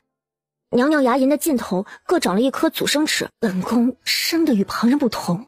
不是，只是娘娘脸型生的娇小动人，所以下颚骨窄了一些，那因此牙齿还没地方长，便挤错了位置。这要如何医治？拔掉，而且拔牙的过程很难，这相当于取骨了。差不多就是这个意思。所以娘娘您好好考虑需不需要拔除。而且许清说实话，这样的治疗我只有理论知识，没有试过，所以……可还有别的法子？没有。晋王看着他不说话，那眼神那表情就好像是在说，我知道你定是有法子的。哎呀，王爷，您这样看着我也没用。许清是人又不是神，我又没有本事让那镶嵌在肉里的牙齿凭空消失。好了，玉衡，莫要为难许清。时间尚早，晋王准备先去慈宁宫拜见太后，贤妃让钱淼跟着一起去。跟在后面的龙敬修有种错觉，他觉得他这是带了2个姑娘在逛园子。许清，你以前都极少出门吧？马上要到中秋了，你跟我们一起去游湖，湖上到处都是花灯，可热闹了。三弟带着弟妹游御花园，大哥莫要胡言。大哥哪里胡说了，是吧，淼儿表妹？故国侯府齐淼参见端王殿下。谁开始议亲了？哟，端木三公子，许久不见呢。许清给端王殿下请安。许清见过端王殿下？见过，确实见过。只是那时候啊，本王还不知道你就是端木家最有本事的那个小子。我说的可对，三弟？余弟还要去给太后请安，大哥请自便吧。好，那我兄弟2人改日再聚。三弟要议亲了，做大哥自然要同你好好说道说道。拜见太后一来一回，太阳已经偏西，玉衡可要更衣。你父皇记着今日是你的生辰，在延英殿赐宴，护国侯已经在那等候多时了，我们快些过去吧。儿臣不必更衣，可要一起过去？不了，你去吧。那你在咸宁宫等候，复演完毕，我便回来接你。锁了门，进操作间，将贤妃的资料调出来，申请了拔智齿的模拟手术。不知不觉又是2个多小时过去了。只见有人敲门喊他才赶紧从操作间里出来。回来了。听工人说给你送饭，你都不曾开门。那可能是我睡着了没听见吧。一直在睡觉。可以出宫了吗？今日留宿宫中。今日延英殿赐宴，不仅是护国侯在，还有夏丞相带了妻女一起。皇帝的意思已经很明显了。宴席散去之后，皇帝提议让龙敬修送夏丞相一家回府，他以不胜酒力为由，请求父亲今夜准许他留宿宫中。今天不回去了呀？可是没吃晚膳，饿了？饿了。本王也没吃饱，你去母妃的小厨房做些吃的。皇帝赐宴你都没吃饱啊？御厨做的饭菜不及许清做的可口。这货今夜有些不对劲儿啊。那就去小厨房看看有什么食材吧。龙敬修，你快闻，香不香？你喊我什么？刚刚一时嘴快，直接喊了出来。这在等级制度森严的古代可是大不敬的呀。我说是你听错了，你会不会相信啊？再喊一遍。这是要生气还是不介意啊？家人平安了，现在好像无求于他了吧？那就不怕了。龙敬修，生辰快乐！我亲手擀的长寿面，好香的，你尝尝。生辰吃了长寿面，身体健康长寿，事业风生水起，爱情长长久久。以后私下问人之时，准许你直呼本王名讳。所以说，真是不介意了。好饱啊！夜里腹中太饱，不利于入睡，可要到处走走。好。上次我不是故意不辞而别，我只是不喜欢分别的画面，你们待我太好，我怕自己舍不得。燕阳飞鸽传书，再过2日便能到达北疆。这么快？不是说要走20天吗？燕阳备了马和马车，你父亲兄长骑马，母亲乘坐马车，脚程自然快了许多，你不必担忧。以后安心留在王府便是。我也不能一直住在王府，永兴坊那边才是我们的家。以后我王府住几天，永兴坊住几天，可以吗？当然，如果你愿意，我可以在永兴坊那边也给你准备一个房间。然后，怎么好像搞得跟龙敬修2个难舍难分似的？再说了，人家一国亲王，那么大那么舒适的王府不住，跟着我去小民房里挤着，怕是脑子进水了吧？好啊，你说什么？我说好。好，那我回去就试着准备。本王不日可能要去蜀地，你可愿同行？那大概什么时候出发呀？不定，许是下个月，许是年前。王爷要大婚了吗？你听谁说的？下午端王说的。父皇亦属夏丞相嫡女，为晋王府正妃，表妹秦淼为侧妃。这一个字一个字的连在一起，端木许清听见自己先碎成一半一半的声音。那我就不跟你去蜀地了。为何？小松子说过，其他几个有了王妃、侧妃、侍妾、姨娘的王府都是乌烟瘴气的，各种争宠，各种陷害。总之女人多的地方就是纷争不断。我喜欢同你在一起，但我不喜欢以后还要伺候你的妻妾，还要做饭给他们吃。那本王若是不娶妻不纳妾，你是不是也一辈子不成婚？是。疯狂作死吧，惹怒晋王好赶自己走，就不会舍不得了。晋王府永远有你的位置，除了本王，无论是谁也不能随意使唤你，可好？他感觉端木许清就像是稍微长大了几岁的龙景浩，他的九弟一样的黏他，一样的怕其他弟妹分享他的关注去。于是兄弟情深的攀住了他的肩膀。这该死的暧昧，他究竟知不知道此刻搂的是个女人？女人啊！好了，时辰不早了。两人都没有说话，四周很安静。突然一阵奇怪的声音从远处传过来，近了。他瞪大眼睛，这声音好梦浪啊！这对野鸳鸯的胆儿可真是够肥的。你这是为何？嘘，你如果出面，两个人都活不成。谁在那边？可是有人。刚刚听到声音，却是没见着人。许是哪宫的猫跑出来了吧？端郎，你我难得相聚，春宵苦短，莫要浪费月色。能与你在一起，哪怕是死，纯儿也愿意。许是这话感动了男人。很快，在距离假山5-6米距离的地上，继续上演着活色生香的有声电影。端木许清这才发现自己与龙静修的距离近的能听到彼此的呼吸声，全身的细胞都叫嚣着想要拥抱身前的人。龙静修也没好到哪里去，眼前人既是梦中人，外面却是那样令人脸红心跳的声音。端木许清控制住了双手不去拥抱，却没能控制住身体的靠近。反正脸皮都厚成这样了，那就破罐子破摔，背后石头搁着我背了，疼。靖王本想说活该，可偏偏他心底不反感这样的接触，结果这下一秒就尴尬了，他有了反应。龙清秀，我脚下有石头，站不稳。这样奇怪又尴尬的画面持续了好一会儿，直到不远处有了嘈杂的声音，像是御林军巡逻发现了什么在追捕。他们的动静惊动了这对刚刚还说不怕死的鸳鸯，两人赶紧收拾收拾跑路了。你还要抱本王到何时？王爷，对不起，我刚刚许清唐突了。主子，跟上去查是哪个宫的人。是。林阳一直跟着我们，不然本王还不知道要被你拉着藏多久。幸得林阳聪明，将御林军的人给引过来，却没有暴露这边。我也是第一次遇见这种事情，我吓到了，我惊到了。再说我们要是冲出去看到他们，那是啥？那不是好尴尬的吗？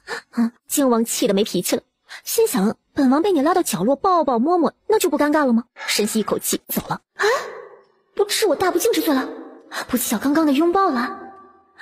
哇，你要不要这么大度啊？你是王爷，随便谁都可以抱的吗？狗东西还站在原地发呆。你今夜便在此处安歇吧。端木许清赶紧跟上。龙清秀居然接受我的抱抱。许清，你尝尝如何？一般，可以饱腹，但不是那种特别惊艳味蕾的，也不会让人念念不忘。所以才让你来改变一下菜式，可要我将大厨喊来，你同他们说说。暂时不用，尹先生，您是仅仅想改变一下菜式，还是将广聚阁整体都做一个提升？如何提升？许清将现代餐饮业的营业方式简单给他介绍了一下。按你说的做。这只是一些想法，能不能为酒楼带来更好的生意，不能保证。本王信你，即使没能令酒楼的生意更好，也不怪你。这该死的无条件信任。既然王爷信任，那我定当全力以赴。王爷可知城中哪里有好的木匠师傅？本王名下就有个庄子能做木工，以及一些简单铁具。那正好。端木许清想做几张可以旋转的木桌，将店员们的服装都统一了，然后把饭店的装修稍微翻新，改变一下布局，最后才是菜式的更新。若有难处，随时同我或楚科说。许清准备何时去庄上找木匠？我陪你同去。下午可以吗？下午啊，我约了个商人谈铺面转卖的事，谈妥了便去。铺面转卖？什么铺面？也是靖王的吗？是母妃名下的一家胭脂铺，母妃不能出宫，便交由我打理。胭脂铺一直处于亏损状态，准备转卖出去。我跟你们一起去看看吧。怎么，许清对胭脂也是略懂一二？侯府四小姐的脸便是我医好的呀。是啊，我怎么就没想到？那我们快去吃饭，吃了就去胭脂铺。吃饭罢了，不开心的事先丢在一旁，搞事业才是重点。从广聚阁出来，靖王便要去东魏营。莫要忘了应允本王的事。端木许清一时没转过弯来，过了2秒才想起，好。可是自己那小小的院子，对比一下大大的王府，靖王能住得惯吗？接下来的几天，端木许清忙的可是晕头转向，白天跑广聚阁，夜里琢磨胭脂铺。躲在系统操作间里翻阅资料之后，他决定自己试着做点东西出来。你回来了。龙静修这几日是出远门去了。这地儿不是王爷来的地方，主子您还是移步前厅吧。王爷您回来就正好，一会儿试试大厨的手艺。饭店已经装修的差不多了，我带您去看看。好。许清同靖王并肩走着，给他介绍各处整改后的布局。他着实没有想到，离开这才10来天，整个广聚阁就被这小东西改头换面了。小小少年心思还真不少。王爷，这位是？莫央，见过秦公子。莫央见过秦公子。你就是莫央啊？正是。我听小松子他们说过你，不必多礼。既是试菜，靖王特许了小松子、明阳等人上桌吃饭。大厨做的菜，从洗到切，再到下锅翻炒，以及放佐料的顺序，都是严格按照许清所教的步骤来的。味道虽说没有10成的一样，但是8、9分还是有的。靖王很是满意。王爷，一路回来辛苦了吧？您准备何时沐浴？你有何事？又是想伺候他沐浴吗？我有好东西给你啊，您先到主院等候，我回清风院拿。这是何物？洗澡用的，作用等同于皂豆。所以你才问本王准备何时沐浴？对啊，你试试，这个可比皂豆好用多了，或者我教你用。本王自己可以。若是以前让他伺候沐浴也未尝不可，但现在终归觉得有些怪异。又被拒绝了。端木许清有点失望。您什么时候会进宫探望贤妃娘娘？我试着做一些珍珠糕、口纸，王爷若是进宫，一起带去给贤妃吧。回去将要献给母妃的东西都备上，明日随本王一同进宫。我要去啊！你若不去，何人将母妃使用？放心，在咸宁宫无人敢对你无礼。那好吧。主子，什么味这么香啊？端木许清给的香皂。对，就是这样的。我看见他做的，说是洗澡用的，做了好多呢，可找他讨要一块都不肯，原来是要先献给主子用。再次同母妃说说带了那些东西的用法，我去觐见陛下，晚些时候来接你。靖王又对红嬷嬷叮嘱，不许任何人为难端木许清，这才离开。娘娘，咱们殿下是越来越会替他人着想了。是啊，若他关心的是个姑娘，我就更欢喜了呀。不好意思啊，本人正是个姑娘。娘娘，我新做了几样女子用的东西，想放在您和王爷的胭脂铺里卖，给您看看。哎呀，好啊，我可是听淼儿提过，她那在边关风吹日晒的小脸能恢复的白皙水灵，都是许清小大夫的功劳呢。说是那东西叫珍珠膏，娘娘过奖，除了珍珠膏，还有香皂、唇膏。许清小大夫带来的这些，本宫都很喜欢，晚些时候就用上。许清小大夫，本宫还有一事相求。娘娘，但说无妨。你上次说本宫要彻底康复，像正常人一样用膳，毫无顾忌的想吃就吃，最好的法子还是要将这未长出的牙齿给拔掉。娘娘是想好要拔牙了吗？若是真如许清小大夫说的那样，将牙齿取掉，我便能好好吃饭，让身子好一些。那本宫愿意尝试。娘娘，这个事儿我现在没有办法给您明确答复，因为要用到的东西很多，需要先跟靖王殿下商量一下。好，那此事便拜托许清小大夫了。王爷，刚刚娘娘跟我提起想要拔除一侧的阻生齿，有几分把握？这个不是有没有把握的事，而是拔牙的过程真的挺痛苦，只是需要做的准备很多，包括一些东西，也包括我自己。总之，若这个人不是你的母妃，我绝对不会接手，很麻烦。本王明白，也信你。需要做些什么准备，你只管说，我来办。好。本王要去东魏营，你是同去还是先回城？同去。端木许清想要看看古代的军营，想法是挺好的，可到了之后，靖王留下一句不可随意乱闯，然后人就不见了，连小松子也不知道干什么去了，留自己一个人在营房里无所事事。用过晚膳了吗？之前有侍卫送了饭菜过来，我已经吃过了。今日营中事务繁多，待我用过饭，带你四处转转。好啊，谢谢王爷。可会骑马？会，但骑得不好。靖王让人牵了黑药和另一匹马过来。上马。端木许清紧紧地抓住缰绳，身体也紧绷。不是说会骑马？上次跟小松子他们回京骑的黑药，这匹马我没骑过，摸不清性子。所以说你想骑黑药？也不是，我过来。怎么过去啊？先不管了，手都伸到眼前来了。两人都没有说话，但心跳都加快了。下来。这是完全将她当姑娘家看待了吧？这是哪儿啊？营地对面的山脚下，四处走走。好。这算是约会吗？替母妃去掉病灶牙齿，还需要做些什么准备？大老远的出来便问这个。有靖王府做后盾，其他的东西我可以自己慢慢找。只有一点，贤妃娘娘真的一直不可以出宫吗？你不想在宫中替母妃治疗？皇宫很大，金碧辉煌，但就是给我一种被束缚的感觉。拔牙的时候，他会拿一些外科手术工具出来，本就要十分紧张，还要提心吊胆，担忧皇上突然出现。还有10余日是外祖母的生辰，届时可以向父皇讨个恩典，让母妃出宫来，在侯府你可自在。只要不是在皇宫，只要有王爷在的地方，许清都能自在发挥。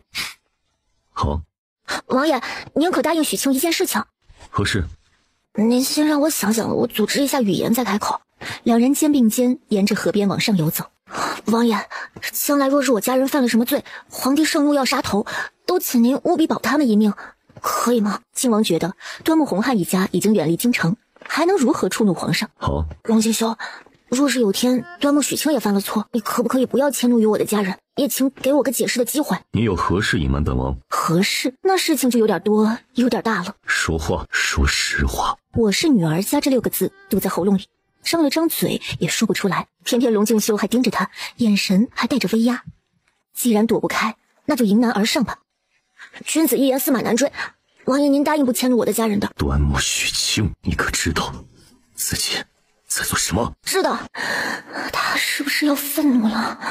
端木许清，你自己想下地狱，为何还要拖着本王？王爷可是有了跟许清一样的心思。王眼中闪过一丝慌乱，转身就走。龙敬修，你说话，你回答我呀！松手！不松！你要我松手，你甩开我好了，你甩开我，我就死心了。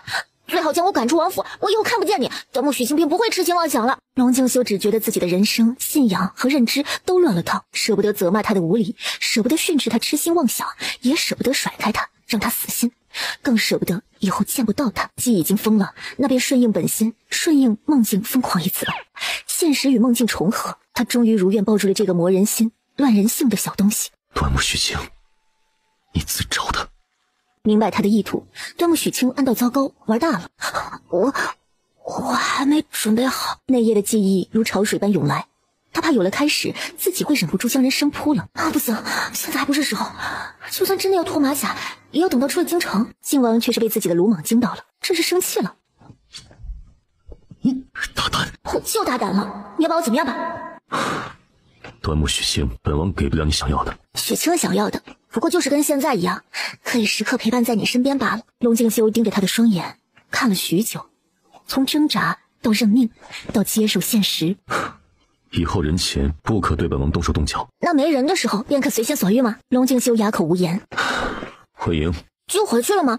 所以你为什么带我出来啊？是啊，为什么要带他出来？若是不出来，不听他说这些胡言乱语，便还可以控制自己的心。哼，龙静修真是难为情，不好意思了。也是，要接受自己是断袖的这个事实，确实需要点时间和勇气。主子，您让再多拿一床棉被来，奴才给您奉床上了。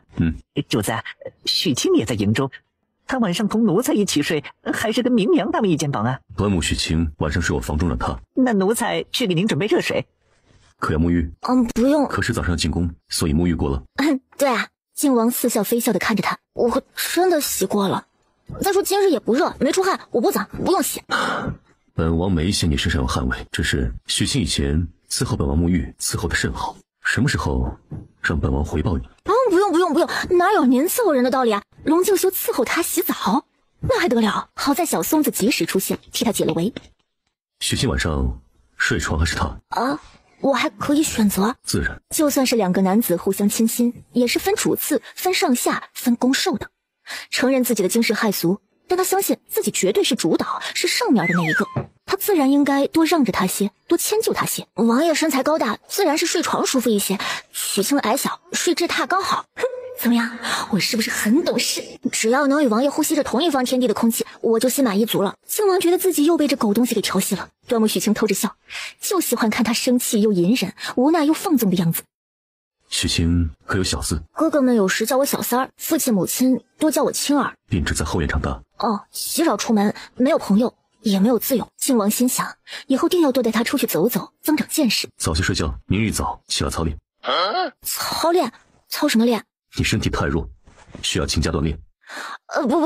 不行，我明天一早起来就要做计划，看看给贤妃娘娘拔祖生齿需要详细准备些什么呢？待医治好母妃，以后每日清晨，我教你舞剑练拳。既已确定心意，日后定是要将这小东西带在身边的。作为皇子，他未来的路注定是不会好走。他对端木许清要求不高，只需真正危难时刻，他得有逃跑的力气。您可饶了我吧。好。我有些困了，龙静修睡吧。端木许清是睡着了，龙静修却是失眠了。喜欢上一个男子如此的惊世骇俗，事到如今他也不是不能接受。不会有子嗣，这倒是不难，大不了过些年从小九那里抱一个来养在膝下。眼前要紧的是，他已经到了婚娶的年龄，不能给许清八抬大轿的明媒正娶不说，或许还得依照父皇的意思娶一个不认识的女子进府。为了两人的日后，靖王可谓是绞尽脑汁。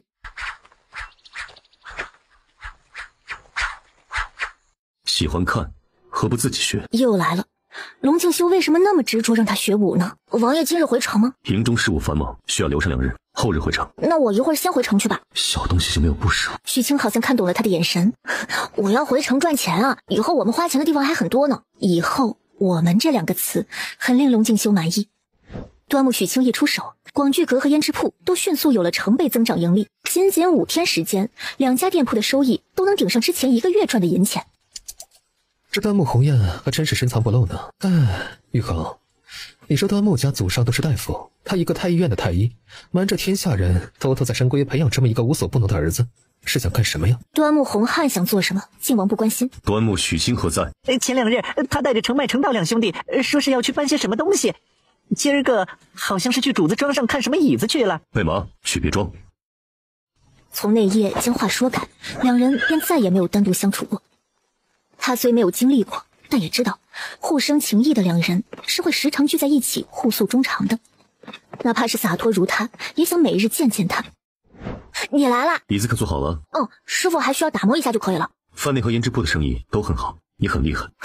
意料之中的事。许清这样厉害，要我如何感谢你？尹先生已经说了，2成的盈利都归我啊！王爷为国为民，要用银钱的地方很多，日后若是去了蜀地占士气，更是少不得要用许多银子，所以帮王爷多赚些是许清的分内之事。这话靖王听得心中十分受用。这两人用得可还顺手？莫央近日都在府中，以后让他跟着您。此话一出，靖王身后的几个人脸色都变了。好在端木许清很有分寸，谢王爷。六子和程迈、程道两兄弟都挺好的，有他们帮我做事就可以了。以后公子的安危便交于你等，若是公子有何闪失，你们自尽谢罪。属下定当竭尽全力守护亲公子安危。我来的时候看到庄子后面有一片果园，远远瞧着已经挂果了，王爷可要与我一同去看看？靖王心中明了，小东西是想与他单独相处。就说的是后山右边那片果园吧。当初我帮王爷置办这个庄子，就是看中了那满山的果树，时下正是果子成熟，我们一同去看看，搞些回去吧。奴才记得去年的石榴格外好吃。这么多的人，那端木许清突然就不想去了。正好我还有些事情想要请教许清呢。请教不敢当，尹先生你有话就问吧。就在这里说好了，不用到后山了。也好。胭脂铺这几日许多顾客为了一块赠送的香皂，从而买了许多的胭脂水粉。为何许清要说后日香皂正式售卖起，一日也只限量20块呢？因为的确存货不多呀。王府人手众多，都是信得过之人，许清大可以放心的将制作方法交予他们。不是尹先生想的那样简单。刚开了个头，后院木匠的小徒弟来了，先给王爷磕头，然后对端木许清道：公子，师傅说椅子已经打磨好了，请您过去看看。那便先去看看椅子吧，香皂的事晚些时候再说。这可是你想要的？是的，木工师傅手艺很好。那便送去侯府吧。昨日他已经同护国侯一同去向皇帝请了个恩典，几日后是侯府老太君70大寿，陛下恩准贤妃娘娘回府一日，替老太君庆生，还说贤妃多年不曾回娘家省亲，趁着这次提前2日回娘家小住。你们都回去吧。不仅是小松子，连明阳他们也懵了，莫名觉得自己这是被主子嫌弃了。这几日可是十分忙碌。是啊，挺忙的。在马车上说有什么要给我看。你是不是也有跟尹先生一样的疑问？明明香皂的销量很好，为什么我却说每日只能卖20块？可是所需的材料难寻。做香皂需要大量的碱，你手下能人多，可以派人四处找找，留意一下哪里有碱矿或者是碱糊吗？小松子说你的香皂是用草木灰做成的，为何要碱？草木灰里能够提取碱，但不多，若想要大量的生产售卖，还是要找到碱矿或者碱糊才行。这些你都从何处学来的？书上看来的呀。你没听过书中自有黄金屋，书中自有颜如玉吗？还想要颜如玉？你就是我最想要的颜如玉。我们还要赚许多银子，以后一起建座黄金屋可好？顽皮。走，我先带你去看做香皂的原料。如此之多，从何而来？刚刚还说要寻碱矿或者是碱糊，结果转身就拿出这么多。我在书上看到制香皂的法子，我就试了，成功后便请大哥帮忙留意着，机缘巧合之下买到了2马车的碱，只是还没有等大干一场，家就没了。不过还好，苏公公他们抄家的时候看不上这一堆东西，划破几包后就没管了。晴儿啊，这是龙静修第一次这样叫他。日后王府便是你的家。好。这些碱你花多少银子从王府账上支？刚刚你不是说了王府便是我的家吗？为何还要分得这么清楚？一码归一码。多少银子我不记得了，若是王爷一定要算，那便以身相许吧。端木许清，龙静修，几日不见，我有些想你了。本王也时常想起你。要他同一个男子亲亲我我，搂搂抱抱，龙静修觉得他也许还需要很长一段时间来接受和习惯。娘，你我都不在主子身边，怕是有些不妥啊。要不咱还是去永兴坊吧。没得王爷的吩咐，明阳不得擅自行事。王爷不在府中，怎的你们都没跟在身边？你何时回谷中啊？今日王爷提了一句，让你留在端木许清身边，结果他拒绝了。王爷为何会有如此提议？要知道，他莫央的存在是为了贴身服侍未来王妃的。别问我，我也不知道。应先生私底下说过，得端木许清者，得太医院，得御膳房，得意皇上，这么有本事的人却不会武功，不得有个厉害的人跟着才放心呢。再说了，咱未来主母在哪儿都无人知晓，莫央又何谈追随主母呢？明日我便同王爷辞行回谷，待王爷有用得上我的时候，我再回来。这是没见过世面，不知道跟着端木许清整日吃香的喝辣的，多好呢。那我去替你向王爷禀报，说日后小松子呀都跟着亲公子了。主子身边哪能少得了我啊？一转眼到了贤妃被恩准回娘家的日子，拜见贤妃娘娘。端木小大夫不必多礼。科服开始了，还请红嬷嬷服侍娘娘将头钗首饰都取掉吧。红嬷嬷一听，这是要娘娘在一个外男面前披头散发，看她的表情，许清就知道她又要说大道理。宫中娘娘生孩子的时候，若是命悬一线，不也一样有太医吗？红秀，听端木小大夫的。拆了发钗，红嬷嬷就出去了。娘娘戴上吧，这是何物？戴上之后便没有那么害怕了。我没有说可以摘下来的时候，还请娘娘不要摘下来。好，娘娘，您可否答应许清一件事情？请讲。端木许清决定未雨绸缪一下。我现在还没想好，但一定是不违背道义、不损害他人利益之事。若是本宫不应，你便不替本宫医治了不成？那倒不是，只是本宫应你便是，那得是本宫能力范围之内的事。谢娘娘恩典。其实他能有什么坏心思，不过就是馋贤妃娘娘的儿子罢了。娘娘，我们现在要开始了，您把嘴最大限度的张开，会有些疼，还请忍一忍啊。先是打麻药，那尖细的针扎进口腔嫩肉之中，贤妃疼得握拳的指关节都泛白了。许清，本宫感受不到疼痛了。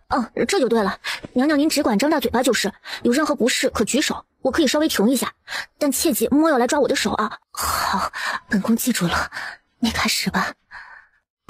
挺好的，牙齿顺利取出来了。红嬷嬷，劳烦你进去替娘娘整理一下。哎，好，老奴这就去。靖王见他额前的头发都湿了，脸上还有溅的血点儿，手都抬起来一半了，又放下，只能道一句辛苦了。封老太君又上前向他询问了一些照顾贤妃的事宜，并请他今日暂且留在侯府。靖王还有事情要办，叮嘱他照顾好母妃，有事找世子帮忙，便离开了。这天之后，两人都有些忙碌，几乎是没有再见过面，直到秋收节。许清，你瞧我特意挑了个有水井的院子，这样你就可以做饭了。我谢谢你啊，随时随地都想着让我做饭。这叫民以食为天呢。再说了，咱们吃什么无所谓，但不能委屈了咱主子不是？那这几日我们几个负责找食材、洗菜、切菜，许清只负责烹饪，可好啊？洗碗、收拾厨房就全部交给小松子。那便交给我吧。玉衡，舅舅给你介绍元猛将，陛下亲封的圭德将军唐大山。末将唐大山拜见靖王殿下。唐将军请起，不必多礼。好茶，还是靖王这儿好东西多呀。玉衡，要不晚上我与唐将军便在你这里用膳了吧？好，谢王爷。刚瞧着王爷院中都是男子，末将恰好带了妻女同行，不若将他们喊来生火做饭。唐大山是泥腿子出生，所以妻女也并没有官家小姐和太太们那样的矫情。如此也好。那末将暂且告退，去将妻女也接过来。那便将我家丫头也一同叫来吧。再看看世子可回来了。护国侯府这次只来了3个人。玉衡，我看端木许清也在，论下厨怕是找不到几个能比得过他的，为何还要让圭德将妻女叫来呢？靖王总不能说是舍不得端木许清劳累吧？一片赤子之心，本王又何必负他一片好意呢？护国侯觉得很是有道理。你是我看着长大的，若是能将淼儿托付于你，我与你舅母都十分安心。可现在如何？舅舅请讲。这淼儿近日也不知受了何人蛊惑，只一心一说想要做个普通男子的正妻，不愿进王府。你看这，当然，玉衡，舅舅这不是以退为进，逼迫你定要给淼儿正妻的身份。而淼儿这丫头，非说只将你当亲兄长。这护国侯也是一个脑袋2个大，解释起来有点语无伦次了。龙敬修听明白了，心中十分愿意，脸上却是一脸的为难。舅舅，淼儿进了王府，说是不能做正妻，玉衡心中也有愧。既然表妹有自己的打算，作为兄长，我自是理解支持她。将来无论淼儿嫁与谁，我都以兄长的身份送她出嫁。护国侯听完有些激动，他最怕玉衡有别的想法，认为侯府有了异心。舅父心中所顾虑的，玉衡都懂，但你我血脉亲情，尤其是不联姻就会断掉的。我身体里一半流着是秦家的血。有王爷这句话，秦家誓死与您一条心。一个令靖王头痛的问题轻松解决，他第一时间想到的是要将此事与端木许清分享。许清，我就知道你肯定会跟着王爷表哥过来。四小姐你也来了。许清，晚上侯爷和圭德将军在咱们这儿吃饭，圭德将军将他夫人和小姐请过来给你帮忙了。唐家母女俩虽说已经是官家太太和小姐，但一点架子也没有，洗菜切菜手脚相当的利索。端木许清乐得清闲，只在一旁笑着看秦淼给他们帮倒忙。酒足饭饱之后，靖王让人将喝醉了的圭德将军送回去，又得一员猛将相助，靖王心情极好。可那平日里总往他跟前凑的端木许清，今日是一直没有出现。小松子，奴才在。主子，您可是要沐浴？端木许清何在？他晚上吃了饭，出去逛了一圈，回来就回小屋了。现在已经熄了灯，许是睡了。主子您有事儿，奴才去将他叫来。不必，让他睡吧。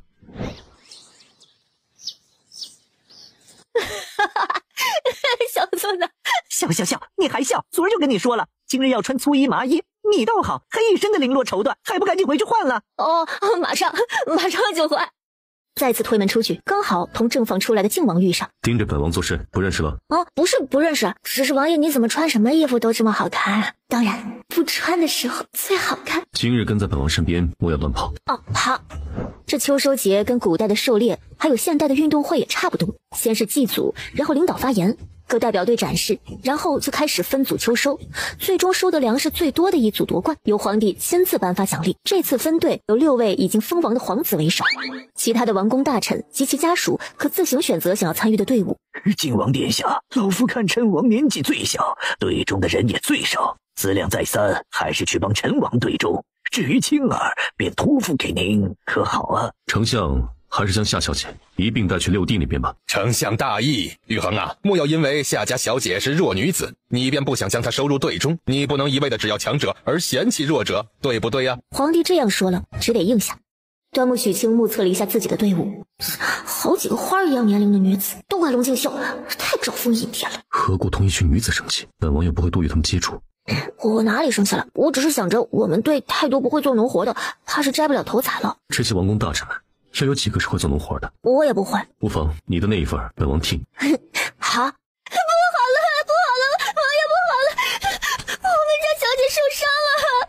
你是哪家的丫鬟？我家小姐是丞相府嫡女夏青，王爷，小姐不小心伤了手，出了好多血，您快去看看吧。许清，随本王去看看。是。哪儿受伤了？回殿下，夏家小姐伤了手指。端木许清仔细一看，我靠，还好来得快，要不然这伤口马上就要愈合了呀。靖王也是一肚子气，休息吧，然后转身就走。夏青瞬间绷不住了，眼泪大颗大颗的落下来。王爷待您可真好，见您受伤就立马让您歇息了。王爷待她好吗？可看她受伤，王爷连一句问候的话都没有。孟小姐所言极是，王爷听说受伤的是我家小姐，立马放下手中的事情就过来了。王爷，果真是立马就过来的吗？我怎么敢胡说夸小姐？夏青突然找回了点自信。王爷可真是一点都不怜香惜玉哦。你很希望本王怜香惜玉？我也是香，我也是玉啊，所以王爷不许怜惜别人。这小东西还真当自己是个女子了。王爷中午定是没有吃饱吧？夜里想吃什么？一会儿我早点回院子去做。皆可，你也不必太累。我一点也不累，程迈、程道两兄弟很厉害，我那份活都让他们给做了。靖王一个眼神看过来，你也很厉害，外能领兵作战，内能下地种田，没有比我们家靖王更厉害的存在了。贫嘴。太阳偏西的时候，端木许清提前回去，路上遇到了端王。公子这是要到哪里去啊？见过端王殿下。许清初次见到本王也没有如此多礼，这是老三调教的好吗？以前是许清不懂礼仪，有怠慢殿下之处，还请殿下海涵。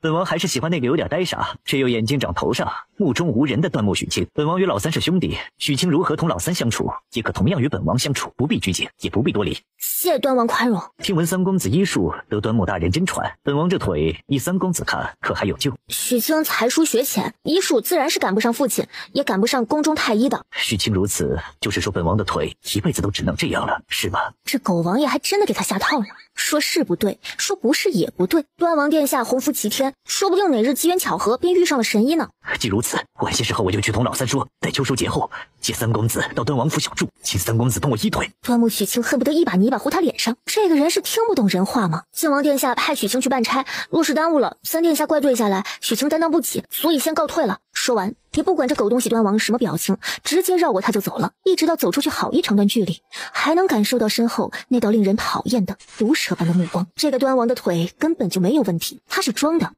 本来自己也打算将这件事情给龙敬修提一下的，可靖王好像特别忙，连着2天都是回到小院用过晚膳又出去了。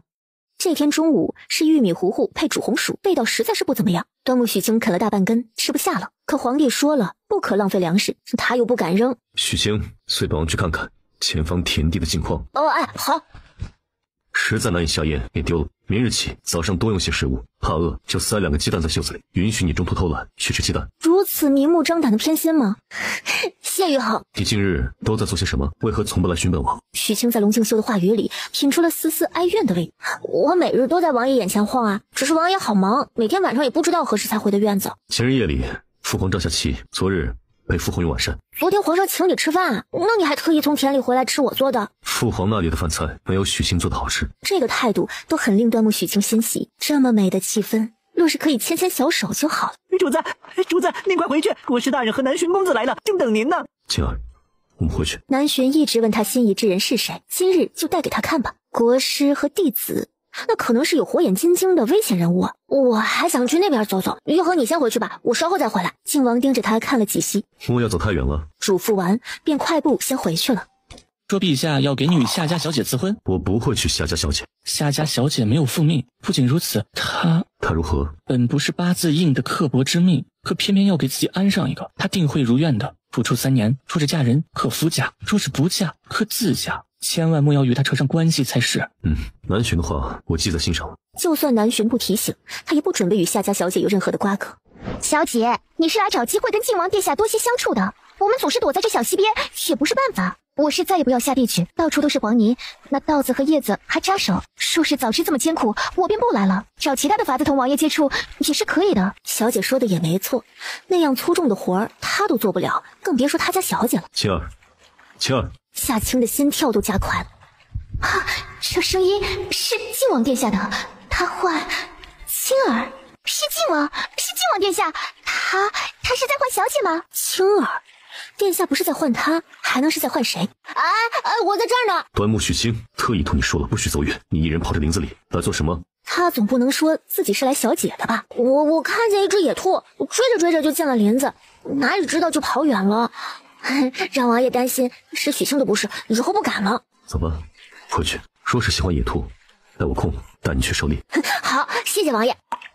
你说靖王与那端木许清是什么关系？自然是主仆啊！小姐不是已经打听过了，端木许清是在端木家被抄家之时，端木洪汉送给靖王做奴仆的。我瞧着有些不像。堂堂亲王亲自出来林中寻他不说，还焦急地唤他青儿。女人的心思是最敏感。有之，回去之后你将消息传开去，就说靖王身边的随从不简单，有龙阳之好，好断袖之癖。小姐，你是说端木许清与王爷？王爷是顶天立地的男子汉，怎可能有那样的癖好？竟是端木许清不知廉耻，不知用了什么法子魅惑主子。可是若是这样传言出去，对靖王殿下也会有影响的。王爷是百姓心中的战神，怎会因为这点小事声誉受损？再说了，有父亲在，不管是什么不利的传言，父亲自有办法替王爷挽回。你只管按我的吩咐行事。是。您发现了端木许清的秘密，吓得门外的许清一个机灵，他翻来覆去睡不着，总觉得端王这个人有点邪门，阴恻恻的唤，趁着夜深人静一探究竟。果然，端王对他起了疑心。端木许清他不是个男人，起码不是个正常男人。殿下何出此言？据我所知，端木许清或许连宫中的太监都不如。那宫中太监是晋升后进宫的，起码原本是完整的。可那端木许清就是个不男不女的怪物。殿下是如何知晓的？莫要管本王是如何知晓的，你只知这消息绝不会错便是。或许正是因他天生有隐疾，端木洪汉才将他养在后院，不敢放出来见人，怕暴露有个怪物儿子，令整个家族蒙羞。龙端冲，你他妈才天生有隐疾呢！王爷几次对端木许清示好，他都不领情，也属下愚见，此人顽固不灵，不如就放弃，重寻其他法子吧。不行，本王不想一直被人在背后骂瘸子，既知晓他有通天的解毒本事，定要让他心悦诚服的来替本王试试。可那端木许清已是王爷的心腹，王爷还如何能说动他？找个机会将他的裤子扒了，本王倒要看看这端木许清究竟残成什么样子，也要看看靖王知晓他不男不女，是否还会将这么个怪物带在身边重用。只要靖王厌弃了端木许清，届时自己再出现，许他个大好前程，还怕他不忠心于自己吗？悄无声息的离开。龙端冲那个变态，这事儿还得想个办法解决才行。实在不行，弄个假的吧。点开系统，找到兴趣用品那一栏，最终他花了2000积分兑换了一个全套的，可以挂在腰间的那种。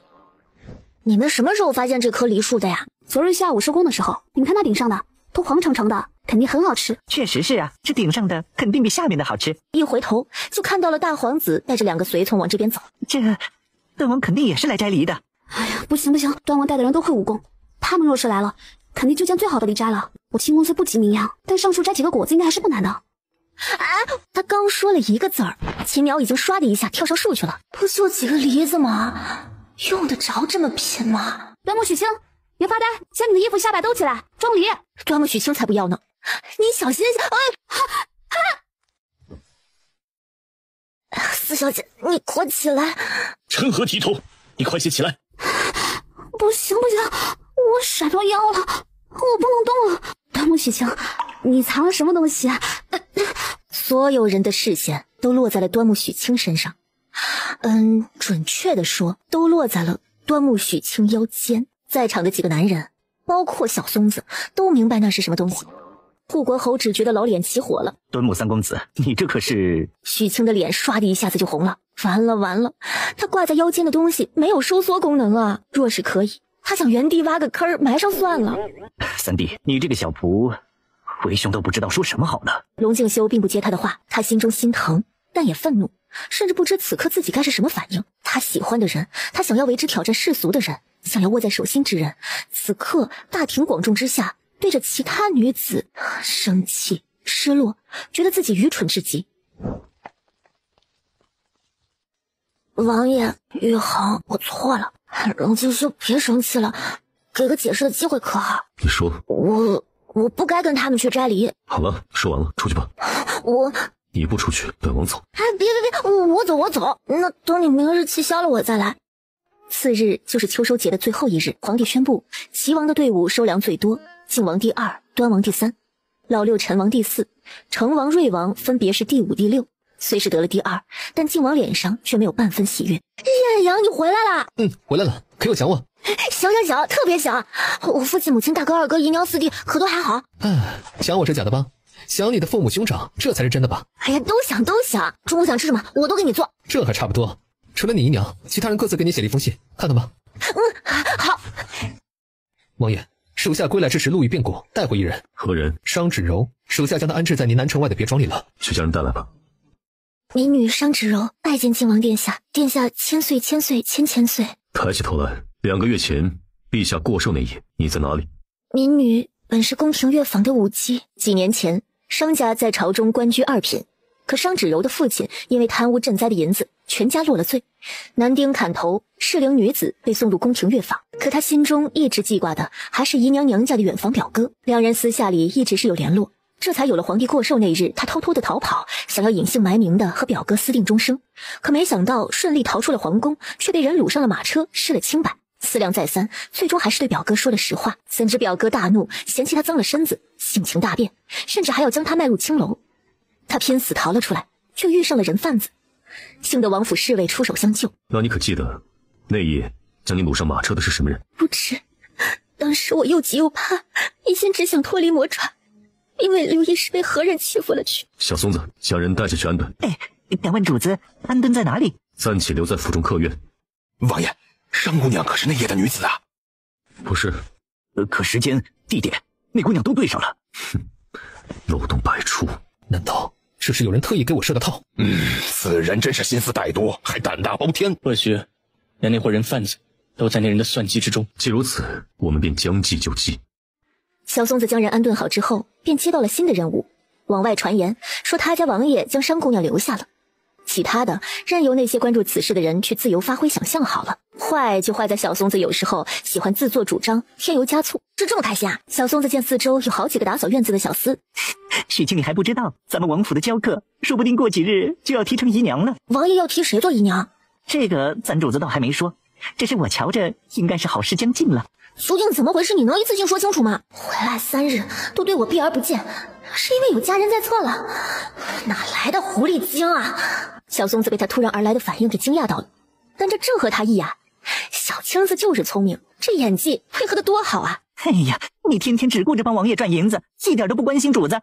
这不，陛下过寿那日，端木许清听完之后，只觉得全身的血液都往脑门上冲。妈蛋的，哪里冒出来的死女人，居然敢冒充我！那个女人现在在哪里啊？自然是在王爷房中红袖添香呢。小青子疯了。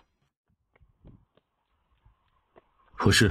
属下守护不力，没能拦住许清，下去吧。是。说吧，找本王何事？端木许清。那个女人呢？荣静兄，我问你，那个女人呢？你3天不肯见我，是不是因为她？你这3天是不是日夜都跟她在一起？她在府中。你将她留在府中做什么？可是夜夜给你暖床。胡说！你们没有肌肤之亲。在你心中，本王就是那等随便之人。荣静兄，你吓到我了。知道你可能有其他女人的那一刻，我想死的心都有了。不要有其他女人，你再等等我可好？端木许清，你清醒一些。我很清醒，我也知道自己在做什么。我就是喜欢你，此生只想与你在一起。我容忍不了你身边有别的女人，我也不会和任何人分享你。端木许清，就算没有生之柔，以后纵使我有心，也不能同一个男人厮守一辈子。傻子，笨蛋！让心间发烫。端木许清，你可知继续走下去，前面便是万丈深渊，你可愿同我一起跳？端木许清再次扬头，用行动告诉他愿意。主子，不好了！王爷，林阳也懵了，这跟做梦一样啊！谁能告诉他现在究竟什么情况？简直是颠覆了他的认知。王爷，洪嬷嬷派人来传话，娘娘又病重了。如何又病重了？来人没说，只说洪嬷嬷请王爷速进宫。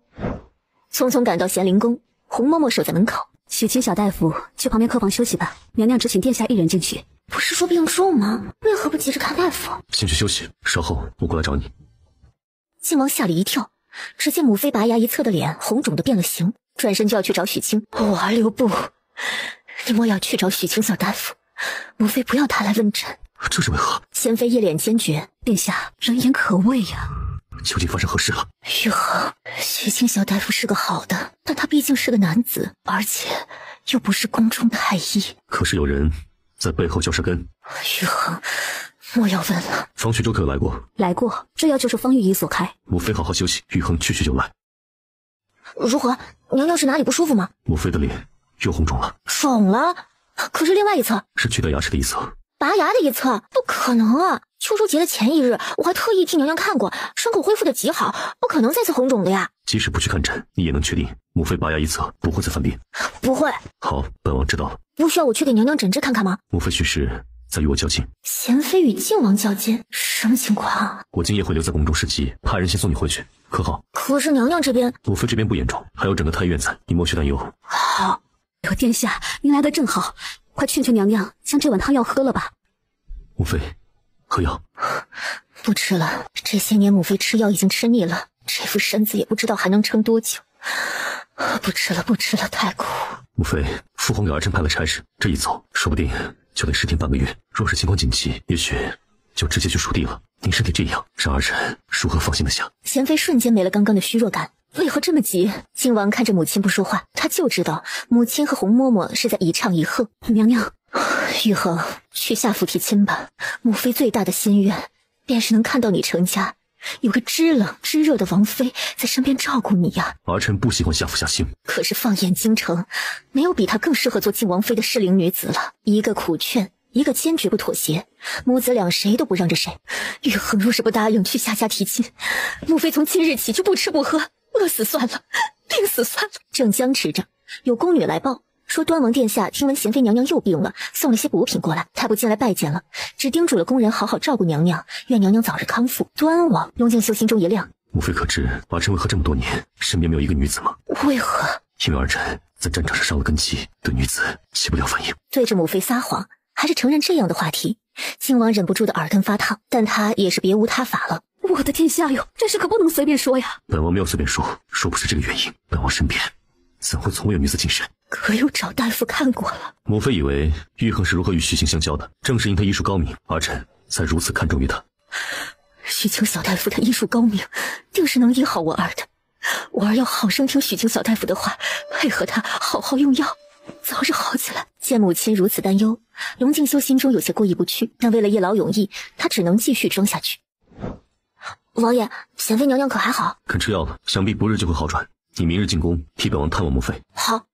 昨日我从娘娘宫中出来，御医小药童给我一字条，方旭州给你的。娘娘脸上红肿，是蜜蜂蛰的。靖王一噎，为了逼他就范，连这一招都使出来了。不过还好，此事已经解决。龙玉衡看着他，眼中尽是复杂的情绪。端木许清，你可想好了，你我这样是为时间不容的，可当真要与我生死相随。心悦玉衡已久，只要你不离，我便不弃。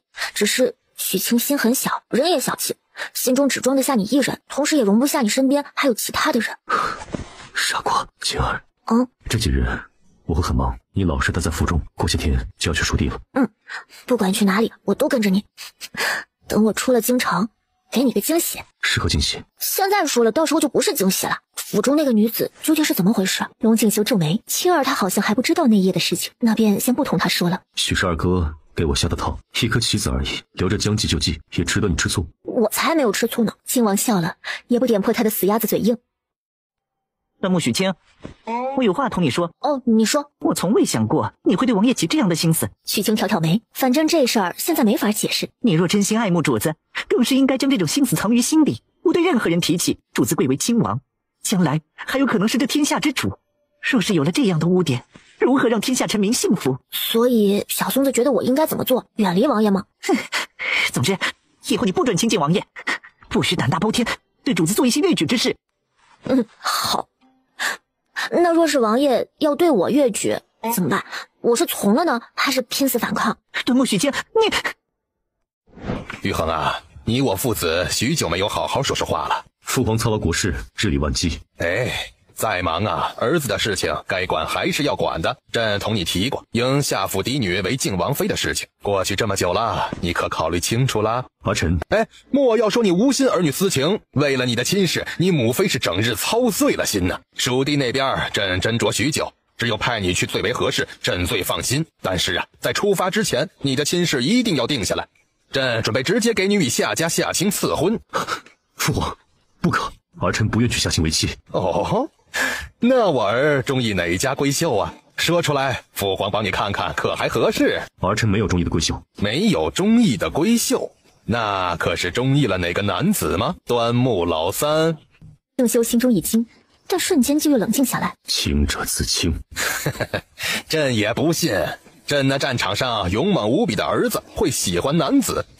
这定是有人故意重伤我儿。既然如此啊，便让端木许清净身入宫吧，看在玉衡的面子上，朕破格提他为进士，这样一来，谣言也就不攻自破了。能入宫侍奉父皇，是端木许清的福分。儿臣这2日军中事务繁忙，无暇回府，待改日得空，亲自将此事告知于他。不用等改日了，朕给你1天时间，明日这个时候告诉朕你的选择，是领旨到夏家提亲，还是送端木许清入宫？不是说这几日都很忙，都不回府了吗？靖王看着他，许久没有说话。我脸上有面粉？没有，在做什么？刚刚教程道做手擀面，他力气大，揉的面可筋道了。对了，你可用过晚膳了？不曾。那可巧了，和面的时候水加多了，又多加了些面粉，原来是给你准备的呀。王爷等着，我去给你煮碗面。我陪你一起去。院子里还有旁人，端木许清想将手抽回来，可靖王加重了手中的力道，直接牵着他往小厨房走。这王爷牵着公子，什么情况啊？龙青兄，你干嘛呀？六子他们都在呢。总有一天都会知道的。好了好了，我要做面条呢，你去正院等着，做好了我给你端过来。无妨，在这里陪着你。不怕烟火气熏着你，你就留下好了。靖王留了下来，目光一直都没有离开端木许清。主子，宫里来人了，是陛下跟前的苏公公，还抬了一串的箱子，您快看看去。哟，给靖王殿下问安了。王爷，您在府中啊？老奴还以为您没回来呢。苏公公，这是做什么？这些呀，这都是陛下替您准备的聘礼呀。陛下说了，您的银子都用在战场上去了，府中银钱怕是不充盈。明儿个去夏丞相府中提亲，若是礼数不周，那可就不好了。疯批皇帝要龙敬修去夏府提亲，他很想质问，但深呼吸后忍住了。苏太监指挥着侍卫将20多个箱子堆放好，又说了一堆不要钱的吉祥话，什么抱得美人归、洞房花烛夜，什么早生贵子、白头偕老的，总之给靖王气得脸都黑了。待他走之后，许清，随我来。今日早朝后，父皇将我叫到御书房，再次提起夏府。我表明意愿说，暂时无心嫁娶之事，哪知道父皇就送了这么多箱子过来。那现在怎么办？聘礼都送来了，若是皇上下旨让你娶夏清，你敢抗旨吗？本王答应过，要与青儿共度余生，又哪里会去洗？我什么头好晕啊，有一种被静脉注射麻药的感觉。你是天使未知的心跳，你是来生瞬间的记号，未见分想，怎么把你忘掉？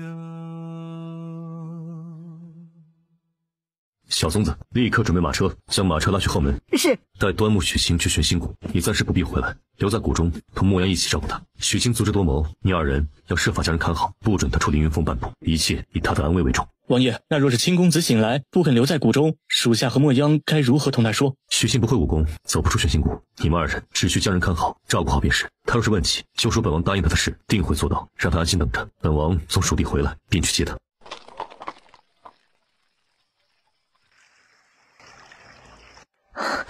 水，林阳笨手笨脚的喂他喝水，端木许清也许是被他给呛着了，多余的水顺着嘴角流到脖子上。这脖子还能脱皮啊？还是喉结的地方？他没忍住伸手，用指甲尖捏了一下那一小块皮，结果还扯动了，皮裂开更大了。一个大胆的想法在脑海中浮现。发生何事了？玄心谷的信号烟花是木须先生特制的，给他们用在紧急时刻召唤同伴支援。也不是什么10万火急的事儿，只是里面有个人，你背上，我们一起回谷。莫央疑惑地看了他一眼。端木许清，王爷让我将人送来谷中。木须先生若是知道你为了这点小事浪费一枚信号烟花，定不会轻饶你的。说完之后，就吩咐身后的一个大个子过来背人。王爷说了，让你照顾青公子。为何？自己是个女人，背端木许清，那不是男女授受不亲吗？回去再同解释，快将人背上回谷。一定要我？只能是我吗？必须是你。莫央深吸一口气，动作粗鲁的将人甩到背上。清些啊，莫央，你倒是温柔着些啊。打些热水，替公子擦拭一下吧。莫央已经麻木了，哪怕是王爷让他今日就与端木许清洞房，他也不能说出半个不字。你为何不进去？一会儿仔细着替公子擦拭一下脖子。莫央没理他，端着热水就进去了。你发现了什么？林阳，青公子他是女儿身。果然是啊。究竟发生何事？青公子极有可能是你我未来的女主子。怪不得上次在王府，王爷就让我追随公子，可为何当时王爷不同我说清楚？若是早知道青公子他，那我早就可以留在王府了呀。王爷应当是自有打算的。那现在如何？你我是将青公子当女主子伺候，还是先装作什么也不知？还是装作什么都不知道吧。青公子是端木家的女儿，那我们王爷日后不是能百毒不侵了？真是天助我们王爷！你在这里守着，我去潭中抓2条鱼熬鱼汤，一会儿公子醒了喝。这里是哪里啊？青公子，您醒了。莫央，公子还记得我？这是哪里啊？这里是王爷最重要的精英训练营玄心谷。公子昏睡2日，是林阳护送您过来的。莫央备了鱼汤，您看可要先用一些。莫央可是发现了什么？平日里衣服都是我自己穿的，若是被动过，我定是知道的啊。莫央未经允许动了姑娘衣服，还请姑娘责罚。我只是问了一句，你怎么就跪下了？数月前，王爷就提过让莫央日后追随姑娘，那时莫央不知您是女儿身，可现在知晓了，日后便是姑娘的贴身侍女。你以后还是叫我公子吧。再说了，我与你们王爷……想起这个，端木许清就生气。龙敬修是什么意思呀？日后我们的相处还是随意些的好。是，公子喝汤吧，再放下去就要凉了。啊，好，谢谢莫阳。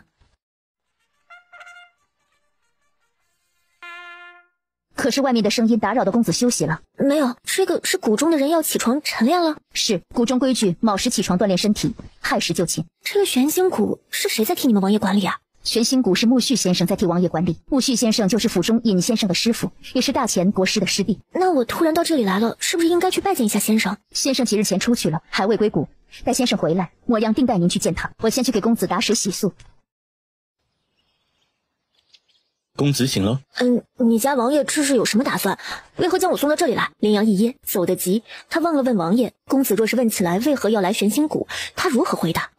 那他可有让你在我醒了之后对我说什么？王爷说他应你的事儿一定会做到，让你安心在谷中等候，待他从蜀都归来便来接你。这地势，这是确定他不会飞就绝对走不出这里了吧？一转眼到这里3天了，端木许清似乎已经完全接受了靖王的安排，每日跟着林阳和莫央在谷底穿梭，摘野花野果，采草药，日子过得很是有趣。公子你可起了，莫央进来喽。公子可起了，我发现个好地方，有点远，你准备点干粮，我们带公子去游玩。玩什么玩？一大早公子也不知道去哪里，你快同我一起找找。什么是不知道去了哪里？你早上可见过公子？没有，我也是刚刚起来。赶紧四处找找。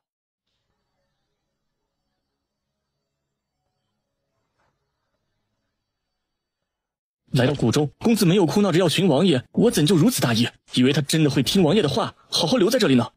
都怪我，昨夜回来喊公子，他没有回答，我都没有想着一定要进去看一眼。林阳，发生何事了？王爷让我将亲公子带到玄心谷仔细照料，我大意将人弄丢，已经寻了一上午了。南巡公子从何而来？可有见到一个16、17岁的小公子？是个小公子，他与你家王爷是何关系？林阳一愣，这要他如何回答？亲公子是王爷的生死之交。对，生死之交，更是我等豁出性命也定要保护的人。听说龙静修的生死之交是个小公子，南巡就想到了端木家的老三。你们说清早发现端木老三不见了，一直在外寻找，可有回木屋看过？不曾。那回去看看呀，说不定他只是贪玩清早出去了，或许现在已经回去了呢。这里有封信。端木许清信上说他要回京去看看靖王府，可是张灯结彩，准备请大家喝喜酒了，还说自己已经有了出谷的法子，让林阳和莫央不用担心。不是说他不会武功，那是如何出谷的？不知。林阳确实是想不通。我要立刻出谷去追公子。王爷让我将人带来玄心谷，是因为皇上可能已经怀疑公子了，所以定不能让他回京。我同你一起去。你从哪儿冒出来的？你没关门，我就走了进来啊。莫央在找你，你如何一个人从玄心谷底上来的？就这么上来的呗。哎，王爷呢？小松子瞪了他一眼，不说话。哎，问你话呢，王爷呢？许是你爱慕王爷的好事被陛下知晓了，陛下要你进宫做他的内侍太监，还要下旨让咱主子娶下府千金。为了你，王爷不肯，所以连夜将你送去玄心谷。你倒好，打不死的程咬金，一个转身又回来了。那娶下府千金的事，王爷是抗旨了吗？也是机缘巧合。送你走的当天夜里，蜀地来了紧急军情，蜀都知府作怪，不仅将重伤的冯老将军软禁，还将蜀地4方城门封闭。陛下明面上派了归德将军唐大山带兵援蜀，可暗地里还需有人潜入蜀都探查城内情况，所以咱们主子第2天就出发了。王爷先军队一步去了蜀都，蜀都城内境况不明，王爷还要进城，那得多危险！可不就是危险吗？明阳、泽阳和艳阳都跟着王爷吗？泽阳、艳阳在，我与明阳明日出发。你上哪儿去？你明日跟我们一同去蜀都吗？你觉得王爷会让我去吗？不会。那王爷不让我去，你和明阳敢带我吗？不敢。那不就得了？可你现在要去哪儿啊？陛下要你净身入宫，主子说你一个人跑北疆去了，若是有人看到你向陛下汇报，那不就是欺君之罪了吗？哎，放心，欺君之罪不会是这个。我们蜀都见。你们来的正好，王爷已经进城好几日了，昨日深夜送来一封信，让我在此处扎营，也不知道王爷在城内可还一切顺利啊？王爷让归德将军驻扎此地，将军可有派人去跟冯将军的人交涉？派去的人才出发没多久，冯将军的驻扎地在最南边，许是要过上2日才能有消息。启禀将军，外面有个小少年说要求见明都尉和林都尉。公子，林阳、莫央，小青子，你这一路都去哪儿了？可知我们追你追得我腿都快断了。要断那也是马儿的腿先断。嘿，你个小青子！端木许清没工夫跟小松子拌嘴。你们王爷在哪儿？王爷进城了，我们正在与归德将军商议接下来的布局。明阳、林阳同唐将军商议后决定，他们今夜进蜀都城。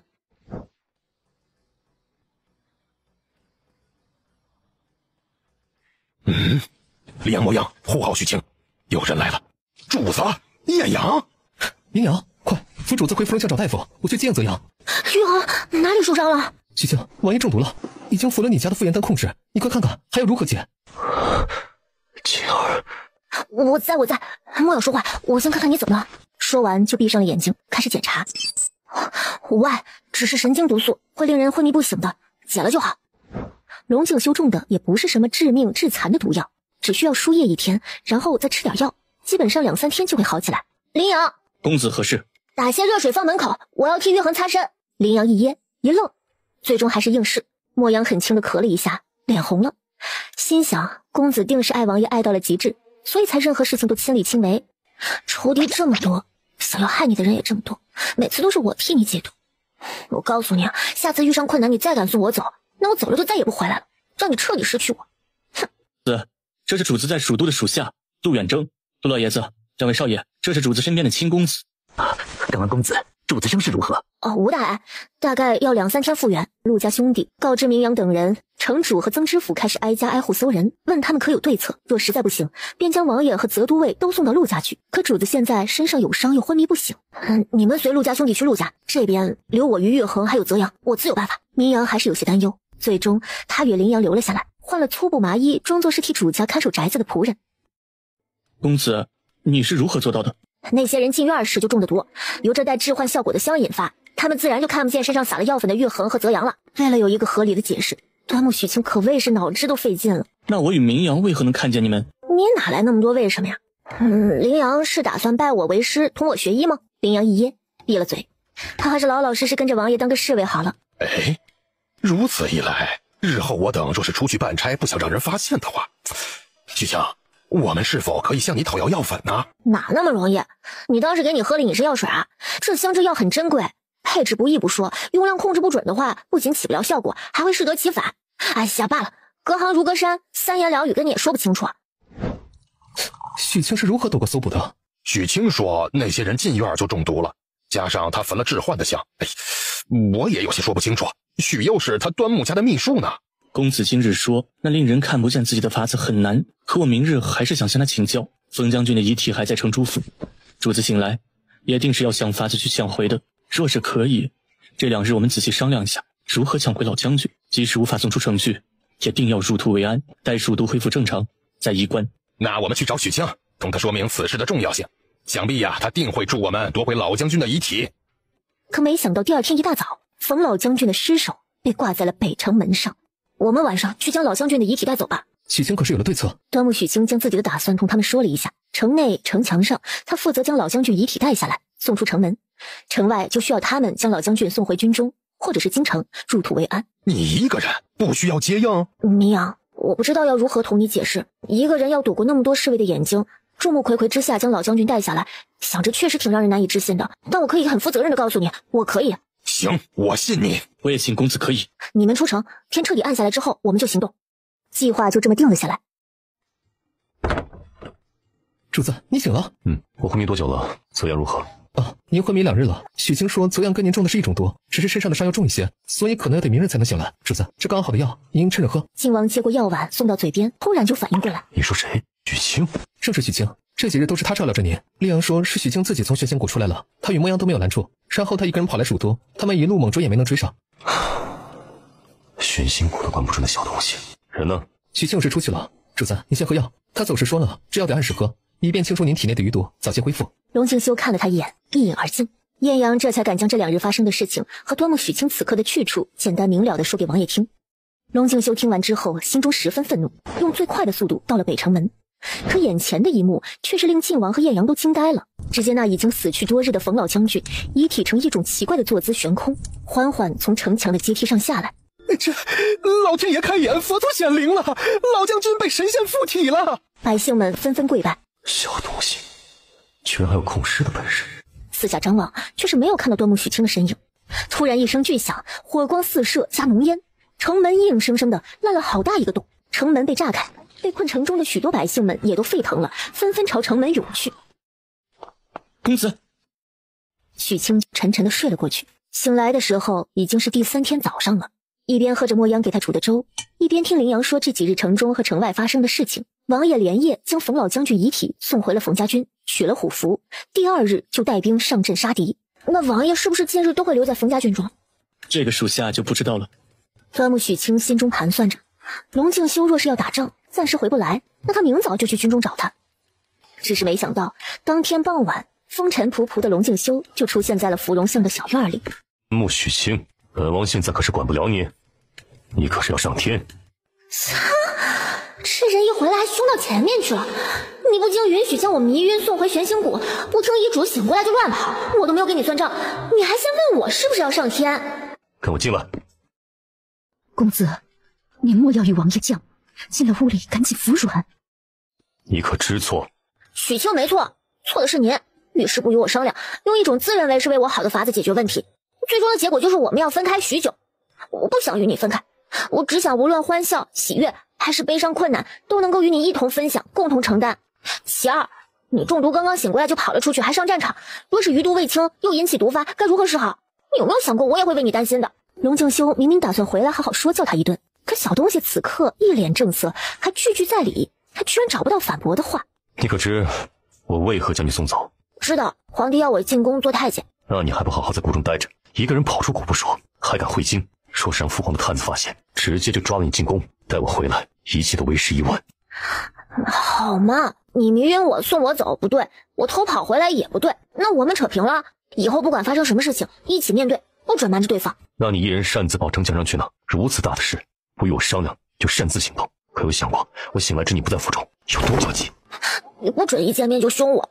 我从玄心谷跑出来是因为不想受相思之苦，我一个人去城墙是想替你解忧，而且你也看到了，我可以做到。一个拥抱熄灭了龙静修所有的怒火。日后要做什么，一定要和我商议。好。青儿，本王自己可以。可是我就是想替你沐浴啊。那便有劳青儿了。真乖，我给你的祛疤药，你是不是从来就没有用过啊？很难看？倒也不是很难看。以后我会每天督促你抹药。青儿已经搬到他房里来了，今夜可是要同床共枕了。青儿，今夜可是打算与我定终身？两个男人如何定？靖王一噎，难道是他想错了？于恒可还记得许清请求过你，若是有一天端木家犯了错，惹了陛下大怒，还请王爷力保家人无恙。那要看是何事。若是通敌卖国，鱼肉百姓，不用父皇定罪，即便是我也定不会轻饶他们去。所以你父亲与兄长究竟又犯了何罪？王爷请自己看吧。此刻上前两步，取下了自己的喉结。假的。玉衡对许清恩重如山，但许清情深意重，他后面说什么龙静修已经听不清了。只见眼前的人脱下外袍里衣，锁骨以下到腰腹全部紧紧裹着白色的棉布。王爷，端木许清是女儿身。看着眼前人的脸，龙静修心中惊涛巨浪。见龙静修久久没有说话，端木许清的心也一点一点地沉了下去。终究是他将自己看得太重要，有些自信过头了。此事关系到我一家7口的性命，还望靖王殿下看在许清诚心相待的份上，莫要再让他人知晓，请殿下放我端木家一条生路。许清谢过。端木许清转身往外走。你还想去哪里？我这是怎么了？怎要哭了？王爷松手，端木许清自知是个天大的麻烦。农场梨树下，你与其妙是怎么回事？我就是想体验一下做个真正的男子，所以塞了个胡萝卜。你，靖王被他整得不会说话了。睡吧，本王守着你。王爷是如何打算的？待蜀都之事得以圆满解决，本王便带你去北疆探望家人，再同端木大人提亲。靖王可是有一正妃两侧妃，侍妾若干，你准备将我安排在哪个位置上？青儿想要哪个位置？皇权之上，你是皇帝的儿子，是我想要哪个位置就能要得到的吗？莫要装了，也不知道是谁，早就霸道的说过，绝不与人分享我。我若是还纳侧妃侍妾，以那小人的本事，怕是要将我王府拆了。所以你是准备此生就要我一个人？本王的心也不大，装你一个刚好。龙静修，你想好了吗？我的家世可能对你没有任何帮助，我的身份可能会令你将来麻烦不断，甚至连皇上那边……傻瓜，你是个男人的时候，本王都想将你占为己有，与你厮守。现在知你是个女儿家，还怎会放手？安心待在我身边，其他都交由我去处理。只是父皇那边可能需要些时间筹谋，若实在解决不了，晴儿可愿随我浪迹天涯，做对平常夫妻？你是王爷，我就做王妃；你是农夫，我就做个农妇。只是，若是有天玉衡变心，遇上更喜欢的女子，一定要同我说。我不会与人分享丈夫，但我可以成全。无数次在梦中出现的人，此刻真真实实的出现在眼前，还任由采摘。压抑在心中的猛兽再也不受控制。晴儿，可以吗？端木许清咬唇，微微点头。月色很美，风很凉，春色无边，情无价。你中有我，我中有你，恩恩爱爱，缠缠绵绵。晴儿，抱歉。为什么说抱歉？我本该先去你家中提亲，可终究没忍住，待东风花烛夜。皇帝的女儿选驸马，还有许多大户人家的女儿出嫁，不是都会先找个宫女婢女试婚的吗？我可舍不得别人替我试婚，所以只能自己来了。龙静修居然无法反驳。端木许清由男儿身变成了女儿身，但那古灵精怪的性子却是一点都没变。晴儿，可否告诉我那个人是谁？什么哪个人是谁？晴儿莫怕，从此以后，本王绝不会让你再受任何伤害。告诉我，那个曾经欺负你的男人是谁？端木许清突然明白他在说什么了，忍住笑意。玉衡知道了，当如何？本王定要亲手取他性命，我千刀万剐。玉衡以前可有遇到过心动的女子？不曾，12岁就舅父去边关，一门心思只上阵杀敌，领兵作战，又何来风花雪月的空闲？那今夜之前，玉衡可有与别的女子翻云覆雨过？这话将龙静修问住了，但他不能不答。有啊，能告诉我是谁吗？本王也不知。那夜父皇过寿，我饮了许多酒，红嬷嬷携丫鬟送来新酒汤，我未曾防备，后来还是中了陈文圈套。玉衡是不是想说，你我今日都不是第一次，所以扯平了？王爷真不嫌弃许清？本王不怪晴儿，也不嫌弃晴儿，只恨自己没能早些成为端木府的依靠。晴儿，可愿信我，此生定会竭尽所能护你。许清相信。那现在可否告诉我，那个男人是谁？青儿只能是他一个人的，胆敢碰过他，必须死。玉衡真的要杀他？是。不杀可不可以啊？不可。既然我阻止不了，那玉衡便杀了你自己吧。青儿所言何意？你我何事？正北街马车上，也不知道是一口一个嘘嘘。是你，竟然是你！那夜的女子，果真是你！怎么，不希望是我啊？希望？如何那么希望？我做梦都梦见那夜的女子是嘘嘘，可那日你不是应该在王府，怎的一个人跑了出来？还有，你如何一个人从玄心谷出来的？又是如何一路到蜀都，却让明阳等人无论如何也总是慢一步的？都说与我听。玉衡，许清是个有许多秘密的人，一时之间不知如何说起，日后慢慢的一点一点告诉你可好？但请你相信，我是真的愿与你生死相随，一身才能，只要是玉衡需要，我定会为你发挥到极致。还有一件事情，我需提前同你说明白，我这身子确实是端木家的亲女儿，但那个传言说与端木家女子阴阳调和能百毒不侵、强身健体，是假的。对于龙静修来说，今夜的惊喜是真的，但被他气得不轻也是真的。隐瞒自己的女儿身，他可以理解，可明明都已经有了肌肤之亲，还不肯全身心交付于他。看明阳四处寻人，最后带回来个冒牌货，这小东西还不知道躲着笑了多久。现在又说这样的话，是觉得自己与他亲近，只是因为她是端木家的女儿吗？可舍不得打，也舍不得骂，便只能……主子，陆老爷来了，在正厅等候呢。让他稍后。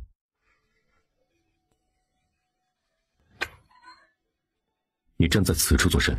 属下在此候着，待公子醒来，伺候公子洗漱。何时知道的？凌云峰下，一路除了墨央，无人碰触公子。靖王点点头，没再说什么。公子，你醒了？啊，醒了。你家主子呢？主子带三阳出去了。咱们的人昨夜起陆陆续续进城了许多，今夜有大行动。主子走时吩咐了，让咱们关好门，无论外面发生何事，也莫要管。公子辛苦，可要墨央伺候你沐浴？不辛苦，不是，不用。昨夜那么大动静，他们都是习武之人，也不知道是多少人听到了。都怪龙静修，都不能轻点，动作小些。当天夜里，整个蜀都城鸡鸣狗吠，星星点点闪着火把的光芒，打斗声、惨叫声此起彼伏。第二天清晨，关了近20天的4个城门终于开了。城门开的消息刚传来没一会儿，小松子就来了。这几日主子可好？总的来说还算挺好的吧。墨阳、林阳，你们给小松子说说吧。小松子听得一惊一乍的。菩萨保佑，如此重要的行动，你身上又没伤，为何不跟主子一同前去？林阳一噎，他总不能说自己留下来是保护端木许清的吧？王爷没同大家说端木许清是女儿身，他如何能提前透露？是啊，林阳，你去主子身边当差吧，这里有城道城脉，我们又不出去，安全得很。可是主子走时吩咐了。哎呀，你就说是我不放心，所以让你去帮忙的。好，那我便听公子的。墨阳，要不你也去？我要留下护着公子。王爷那日同他和林阳说了，端木许清定会是他们的主母，是王府唯一的女主子，她的使命便是护王妃，劝不动墨央，端木许清也便只能作罢。他不在的这几日究竟发生了什么？刚刚林阳对端木许清一副恭敬的态度，还有墨央，他的职责是保护未来王妃，未来王妃啊，他端木许清算个什么？女人都算不上。接下来的2天，小松子是找到事儿做了。软硬兼施的跟端木许清讲阴阳相辅相成是世间不可改变的法则什么什么什么的，又偷偷的去问墨央是不是被下了降头坏了脑子。墨央没有回答，只是直接将小松子给揍了一顿。龙月恒回府已经是2天后了，一脸欣喜满腔思念，在看到端木许清一身装扮的时候黑了脸。他怎能依旧这样虐待自己的身子？不疼不难受吗？墨央，陪你主子去更衣。没有弄脏啊，都是你身上还有血迹，我先去给你备热水，快去洗澡更衣。程迈，你准备些吃的，这几日大家都辛苦了，一会儿洗了澡吃了饭，好好睡一觉补充体力。2日不见，满是思念，一回来就见他像小媳妇儿一样替自己忙碌。龙静修心中甚暖，想抱抱他，可这一身污渍确实需要先洗洗。主子，您可回来了！瞧着王爷一身污渍血渍，他又担忧又心疼，都想哭了。主子，奴才这就去给您准备热水，沐浴更衣。不必，青儿替本王准备便是。你去看明阳他们有何所需。是，奴才这就去。一恒，我替你洗头可好？端木许清，日后再让我看到你用这些乱七八糟的布条将自己裹起来，我就将衣服都脱了没穿，每日关在房中，哪儿也不准去。你别，我自己来，我自己来就好。本来只是心疼他，不愿他如此束缚自己，可衣衫半露之时，龙静修红了双眼，嗓子也干哑了。青儿，英明神武的靖王殿下，现在还是白天。本王想你，管不了白天还是黑夜了，就一次可好？青儿乖。连哄带骗，端木许清无力拒绝，只得任由他胡作非为。龙玉恒，一回府就乱来，你不怕下属们笑话？你不怕，我还怕他们说我狐狸精呢。哼！是本王不对，现在给夫人陪不是可好？啊？你说什么？我说，因这3日未见，甚是想为夫刚刚梦浪了些，夫人莫要生气可好？什么为夫人呢？此生无论是天下至尊的位置，还是普通的凡夫走卒，端木许清定是龙静修唯一的妻。竟然在我不知的情况下，便将我的清白拿了去，现在还不肯给个名分。这种事哪里是我承认就可以的？我向青儿保证，3书6聘，明媒正娶，都定会有，只是需要些时日。可若是让我在这段日子里都不碰你，那本王做不到。既已身心都属于彼此，你我日后便夫妻相称。还过婚的人，便不想再一直素着。而且我也不信许许能每日只看着，而不对我动手动脚。我才不会呢。日后莫要再绑布条了。可是不绑的话，我的身形遮不住啊。遮不住便遮不住，从此做回自己。不可玉恒，一旦知道我身份的人多了，传到皇上那儿，我家人们来之不易的安稳定会灰飞烟灭的。恢复女儿身后，可戴面纱，除了回到府中，其他时候都莫要摘下便是。许不必整日担惊受怕，此时定能有完全的法子。若父皇要诛9族，那本王是端木家的女婿，龙家也受牵连，一同诛了便是。好嘛，那以后我不裹胸不束腰就是了。青儿自己可会穿女装挽发？穿衣服是没问题，挽发可能是不太熟练。打开看看，喜不喜欢？什么呀？抖开来看，竟是一条长裙。这是我见过最精美的衣裙，我很喜欢，这就去换上看看。这句话令靖王有些心疼，最好的年华，可他的许却是连一件漂亮的裙子都没有穿过。许莫急，先陪本王说说话。龙静修拉着他一同躺下，要将人抱在怀里。不要了，不许胡闹。青儿大本王精力是无限的吗？连这3日都没有合眼，刚刚已经是将全部力气都用在青儿身上了，现在只想抱抱你歇息。若是青儿一定还想要，那等我稍作歇息，醒来可好？我才没那么凶残呢。许乖，莫闹。端木许清也怕将火点燃，老实了。玉恒，蜀都之事一切都还顺利吗？曾思谋及他的家人，还有那些出谋划策的走狗，都已全部控制，只不过无不踪逃了。说起这个，靖王有些自责。玉恒不必自责，你是人又不是神，哪里能事事都算得周全？武家数代人都在蜀都生活近100年了，以前还是一地之王，既有些谋法，其势力、实力和背景定是我们这些外地人比不上的。现在是跑了，除非他日后都夹着尾巴苟活，如若不然，只要他还敢冒头，玉恒一定能将他头敲爆。总之，我男人超厉害的，短短10日就将盘踞蜀都数年的2棵毒瘤大树连根拔起。换了其他人来，谁能做到啊？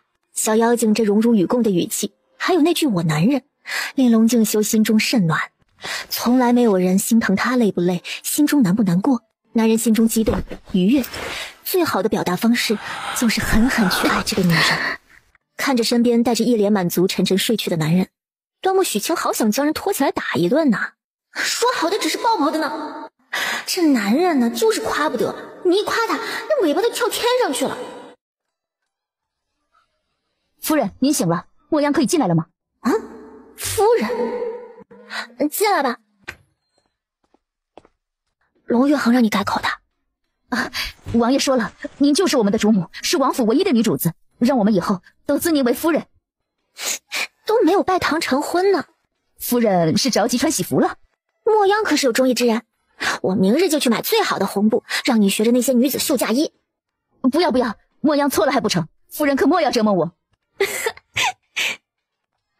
哎，莫央，可会穿这种繁琐的衣服啊？你来帮我看看怎么穿才对。主子早就料到夫人不擅长穿衣打扮，所以请了陆府一位手巧的妇人过来候着。夫人您稍等，莫央去将她叫来。陆府仆妇如梅拜见夫人，愿夫人喜乐安康。起来吧。透过校园那一场，思念中对剑受伤，蝴蝶暂别在青丝上。胭脂轻点两颊，映烛光，如画美卷卷心中所想。夫人，你好美啊！谢谢夸奖。您等着，我去禀报王爷。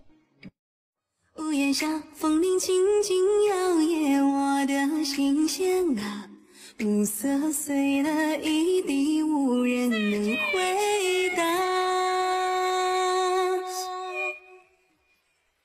初见他漫步西桥下，他轻摘一朵桃花。玉衡，好看吗？龙玉衡没有回答，直接上前将人抱进怀中，然后吻了下去。别亲了，一会儿又肿了。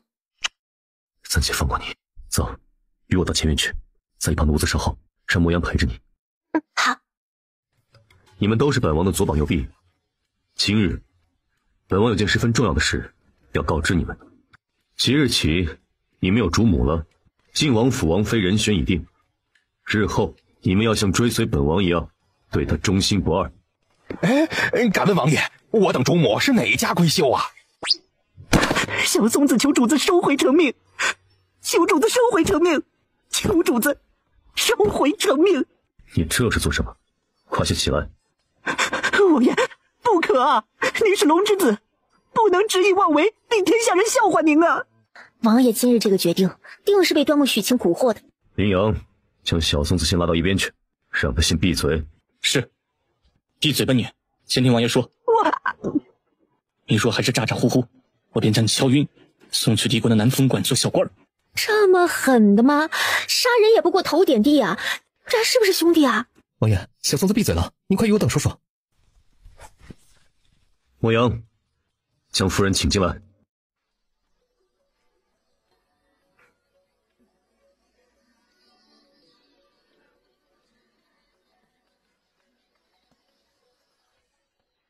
王爷几乎是天天与他们在一起，身边除了莫央一个，没有任何女子。现在又是如何认识的这位姑娘？王爷会不会是又中毒了，中了这个女人的媚术？过来见过夫人。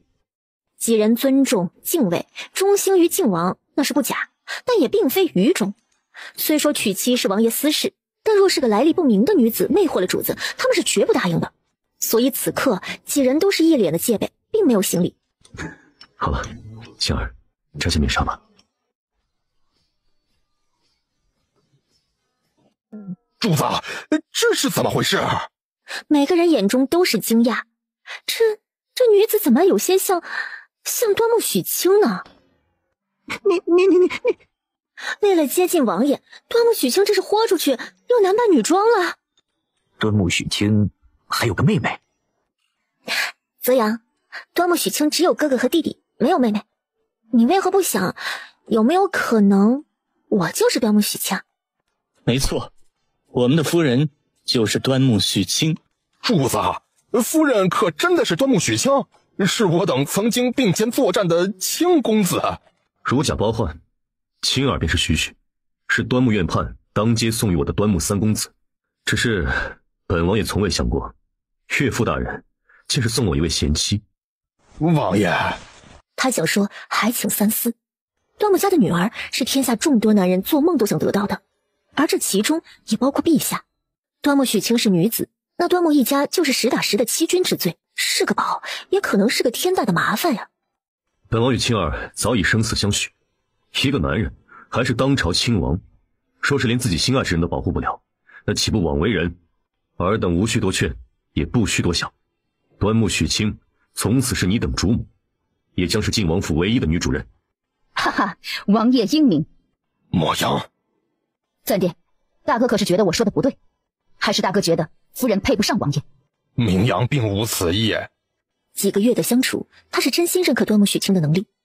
这样一个聪慧伶俐的女子做王爷的贤内助，简直是无可挑剔。只是她的身份，将来或许为王爷带来许多麻烦。本王今日只是通知你们，并不是要与你们商议。你可知陛下寿辰那夜之后，已奉命苦寻数月未果的女子现在何处？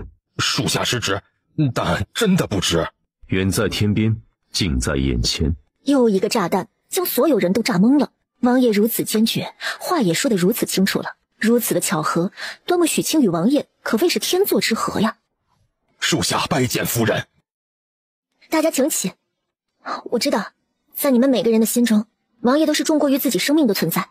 我无法否认自己或许是个大麻烦，但请你们放心，端木许清不是个没有自保能力的人，绝不会时时刻刻都只是王爷的拖累，并且我也会同你们一样，做那个拼死都要保护龙静修的人。能得端木许清这句话，几个羊也是十分欢喜与欣慰的。哎，小松子呢？经他这么一提醒，羚羊这才想起，往那个方向一看，给他吓了一跳。小松子，喂，醒醒，松子。他不会是吓晕过去了吧？我看看。血势激动过度，加之受了刺激，小松子这是晕过去了。无大碍，稍作休息就会醒过来。艳阳，将人扛回他自己房中去，你们各自当差去吧。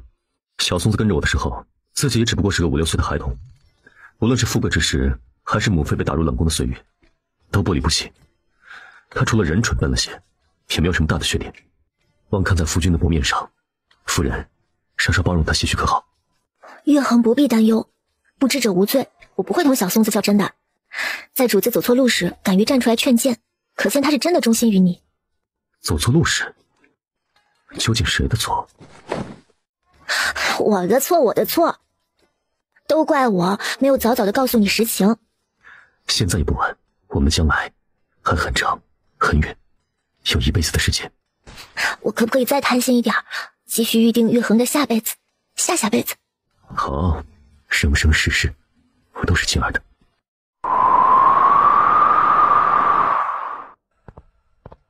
来人！主子，不是早让你下去睡觉，守在门口做什么？主子都忙着呢，哪有奴才先去睡觉的道理？奴才在这候着，随时等您吩咐呢。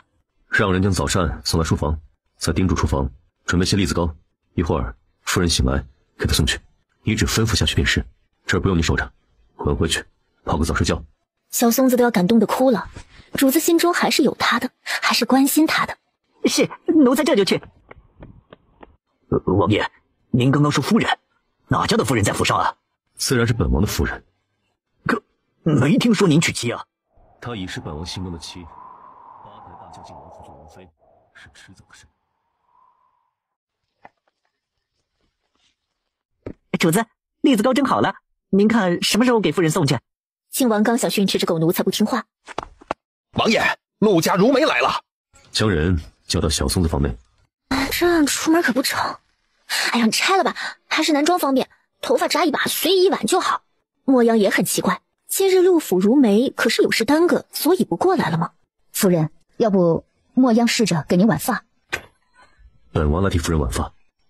你忙完了？属下告退。穿这么少，不冷吗？小松子送了银丝炭过来，烧着屋子里一点也不冷。你忙完了，唐将军他们走了吗？走了。本来昨日说好好陪你的，又让妻儿失望了。日子还长着呢，这一天半天的有什么关系？月恒这是一夜未眠，可用过早膳了，睡一会儿吧。不急，妻儿刚刚可是在挽发。我太笨了，跟着如梅学了好几天，也还弄不好。夫人坐下，让为夫试试。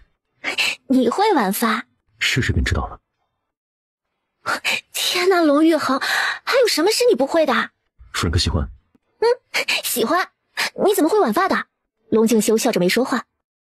男子的发饰简单，以后我替玉衡梳发。好，我替青儿晚发，青儿替我梳发，你我结发夫妻，一生一世。那青儿先陪我躺下，待我睡去，再去做别的。夫人，这可是您自己盘的。王爷帮我盘的，可好看？好看。我也好喜欢。夫人喜欢什么呢？小松子去给您取来。夫人说喜欢天上的星星和月亮。小松子，你快点去搭楼梯，给夫人摘个月亮，捧几个星星下来。夫人您看，莫央仗着是您的贴身婢女，就欺负小松子，你得给小松子做主啊。小松子眼拙人笨，没能想到夫人是女儿家，言语之上多有不敬与冒犯，还请夫人宽宏大量，不与小松子计较。你呀，心直口快有时候并非好事，说不定还会给你家王爷惹祸，以后要稳重些才好。是，小松子记住了。那夫人不生我气了？我要是生你的气啊，早就跟王爷告状，让你挨板子了。我就知道夫人是好人。夫人，您刚刚跟莫央在说喜欢什么呢？我与夫人在议论今日的发髻好看，夫人说很喜欢。你又不是女子，还能懂？懂？我怎么会不懂？夫人今日发簪确实漂亮，咱们夫人的手可真巧。你怎知是王爷替我梳的？主子一大早就让奴才沐浴更衣，然后喊了那陆府的卢婆子指点，在奴才头上梳了几次。咱们王爷就是厉害，学什么都快。玉衡对他竟是如此用心。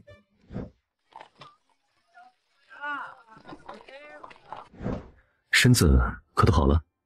都好了，可以留在府衙替你分担差事了。府衙的事差不多已经理顺了。既然青儿身子好了，明日我们出城一趟，大概3、5日回来。出城？去哪里啊？不是带了饭菜过来，我们边吃边聊。一边吃饭，龙静修一边告诉他，出城是要往西南边走，他要去见一个人，潜伏南边许久的重要探子，来到蜀都这么久，终于微微松懈了一下，可以出去散散心。服用复原丹。龙静修也感知到附近有人，不多，就一个，他立刻就猜到了是谁。薛独一既然来了，为何不现身？龙王殿下别来无恙啊！龙王殿下还真的是神通广大呀，薛某秘制的毒药都能让您给解了，可否告知是谁这么大能耐呀？龙王放心，薛某并无恶意，只是想与那解毒之人相互了解，切磋一下而已。无可奉告。既然今日遇上了，本王们可以为您出个害。王爷，您要杀我？您居然想杀我？这世上除了我自己，我压根儿找不到能杀我的人呢。来，龙小王爷，上前几步来杀我试试，我求求你了，杀了我吧！薛独一能这么嚣张，确实是有道理的。他的武功不差，制毒用毒的本事更是出神入化。老子前几天刚练了一种毒，有个好听的名儿叫九步阎王殿，还没来得及找人试试呢。你们来了正好，我来会会你。你阳，退后。别走啊，来呀，一起上呐！龙静修深呼吸，准备闭气上前，施展全力，用最快的速度解决掉这毒物。玉衡莫急，复原丹只能暂缓毒发，不能完全抵御。你将这个带上，这是他刚刚用5000积分兑换的净化卡，可以瞬间抵御周围10米范围内一切已知的和未知的毒素。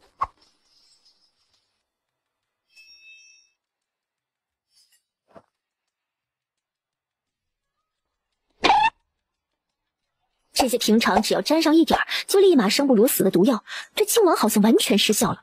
薛独一慌了，总不能是他今天的毒药全都让人调包了吧？龙王爷饶命！龙王饶命啊！手忙脚乱地将自己背上的葫芦、腰上的布袋、腰带、外衣、靴子都脱了，扔出去老远。哦，还有裤裆里还有，他准备脱裤子。夫人莫看，莫要污了您的眼睛。他这是做什么呀？怕死！同王爷投诚，脱了衣物丢开，是为了表示诚意。他的所有毒物都藏在那些葫芦、布袋和衣物里。薛独一此人虽狂妄，但真本事还是有的。若是能为王爷所用，那也算是件好事。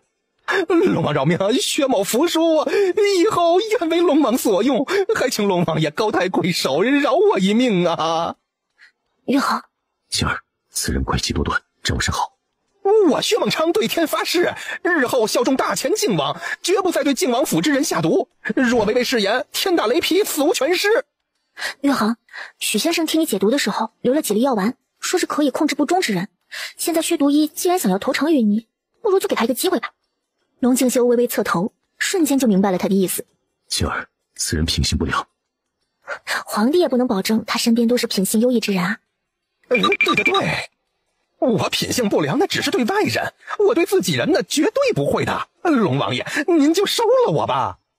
许清拿出2粒很苦的强效降压片，想要让王爷看到你的诚意，就把这个吃了，然后去找吴城主抓活的带回来，王爷再去替你向先生讨解药。正常人吃这个药会有头晕、头痛、心慌、乏力的症状，不知情的就跟中毒差不多。好，我吃。记住了，你只有1个月时间，若是1个月后还没有解药，这毒就会慢慢发作。龙王爷，这女子说的话可算数。她说的话，便是我说的话。好，龙王后会有期。现在已经是冬天了，露宿林子里太冷，他们的运气还算不错。天黑后进了个小村子，花银子在村长家借住了一晚。次日清晨，靖王只带了许清、明阳和墨央继续向西。中午的时候到达一雪山底下，没多久来了个猎户。龙静修与之交谈许久之后，4人返程。这一趟出行可谓是十分匆忙。回到蜀都城，正是太阳下山的时候。许清泡了个澡，洗了个头。这人呢，还得是有个家。外边的世界虽然很美好，但还是得回到家里最自在。青儿已将这里当做自己的家，可是因为喜欢蜀都这个地方。只要是有玉衡的地方，都是我的家。等战事结束，我们一路游山玩水，去北疆。北疆的山水也很美，青儿定会喜欢。好。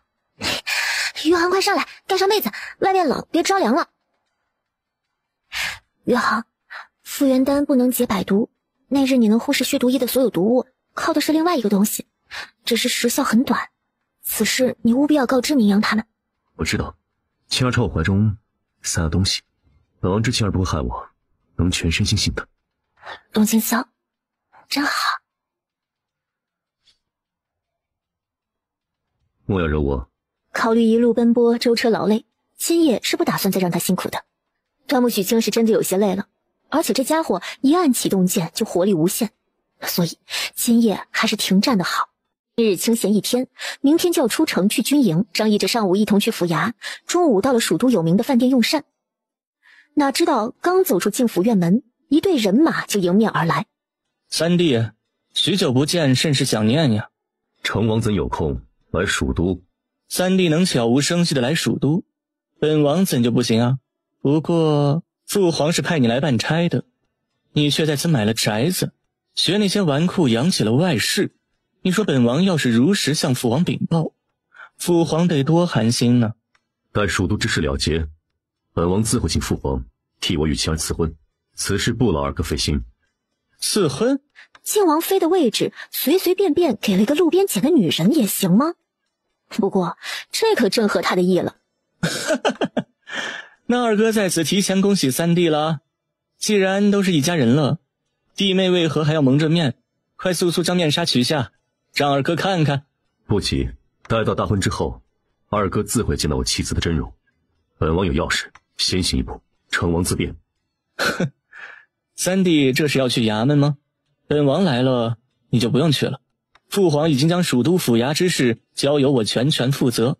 至于三弟，父皇夸你善于打仗，想必还是打打杀杀之事适合于你。既如此，那府衙之中218起没有了结的案子，便交与二哥负责。本王当着所有蜀都百姓的面夸下海口，说定将这些案子全部处理好，还请成王不要让蜀都百姓失望。自己这是成了打杂的了，可给成王气得一口老血卡在喉咙。去查查那个女子究竟是哪一家的。龙玉衡，你爹是不是有毛病啊？明知道你与陈二哈不和，这个时候还将他派过来，事前鼠度还不够乱吗？他一向善于平衡各方势力，不会让谁一人独大。京中传来消息，杜才人已从冷宫中放出来了。从冷宫出来了？他可是杀了皇帝的2个儿子呀，这也能既往不咎啊！怪不得陈王现在这般嚣张，原来是他那个蛇蝎母妃又给放出来。前朝与后宫的关系千丝万缕，盘根错节，皇帝的儿子活下了不少，没活下来的更多。2个已经死去了的，又算得了什么？陆家现在对他而言还很有用，能当一把听话的利刀石就行。小孙子，哎，奴才在呢。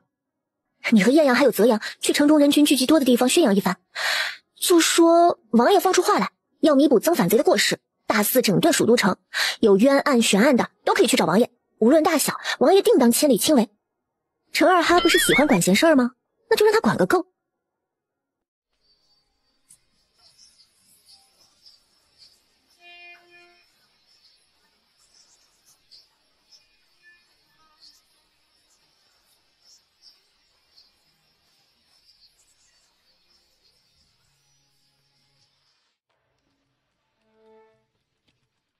冯小将军那日不是说想要当面感谢夫人解围之恩吗？今日本王便将夫人带来了。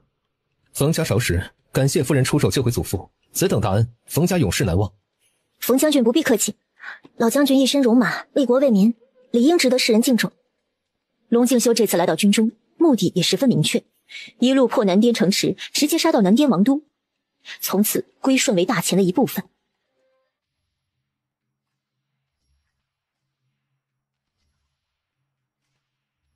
将士们，南滇小国屡屡犯我边境，扰我百姓，此次兵临城下数月，大有不死不休之势。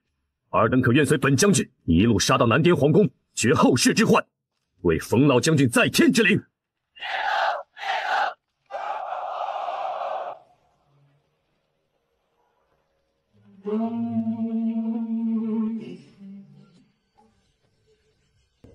我儿英勇，我儿英勇啊！儿子如此英勇，康帝龙心大悦，当即就下令从北疆、岭南、东域再集5万大军赴蜀地，供他的玉衡调遣。王爷，夫人求见。许来做甚？这些日子，他都尽量与端木许清保持距离，怕自己控制不住儿女私情，误了白日里的大战。玉衡天天满心满眼只是战事，是怕我来打扰你了吗？不是怕许打扰我，而是怕我自己定力不够。听冯小将军说，上边隐隐着你的存在，连惨烈的教统上都少了许多。许，多谢。谢谢就不必了。玉衡记得在军需里多给我报些止血的、化腐生肌的药材。许放心，需要什么药材，你只管拿，只管用。皇帝对本王攻打南滇的此举十分赞同，5万援军已在路上，各种军需军粮都是优先供应。皇帝这么支持你的？不是支持我，而是南滇疆土原本就是我大秦的，现在我若是能将其收回，陛下又怎会不支持？老子在皇宫中享福，儿子在外拼命，端木许清有些心疼他，身上的伤可还疼，可有按时吃药？娘子派了小松子整日监视着我，为夫哪里还敢不按时吃药？玉衡，刚刚可是在为离水守城将军一事苦恼。此刻离南滇帝都还有2座城池，离水和西通。离水守城魏愣是个很不错的将才，待离水的百姓也是极好。许是自知最终挡不住大秦大军，抱了必死之心。可我若是真的杀了他，不仅可惜了这个人，离水的百姓许是也不会如魏远城百姓一般心甘情愿归顺大秦。所以玉衡想将人活捉？若是强行活捉，他怕是会鱼死网破。那若是将人敲晕带回来，玉衡可有把握说服他归顺？7、8成把握。玉衡以前不是问过我这个是什么兵器吗？今日我教你使用可好？按这里可伸长1倍，对着他的马屁股一扎，魏愣和他的马瞬间就会倒地。靖王眼中满是惊讶，这铁棍子还能这样用？在我心中已经认定你做夫君，只要你不介意私牵，我们便会一辈子恩爱不移。所以我的东西就是你的，只要你需要都可以拿去用，每一字每一句都烫进靖王的心里。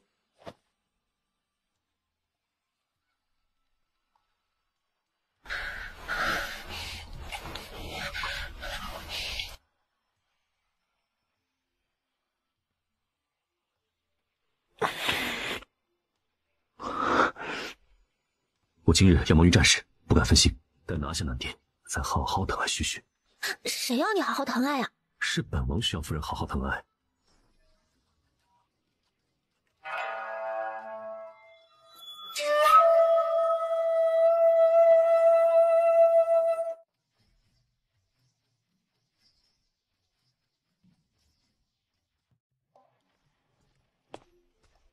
敢问您可是燕都尉燕阳大人？何事？院外有个百夫长，说是您的旧识，想要你一见。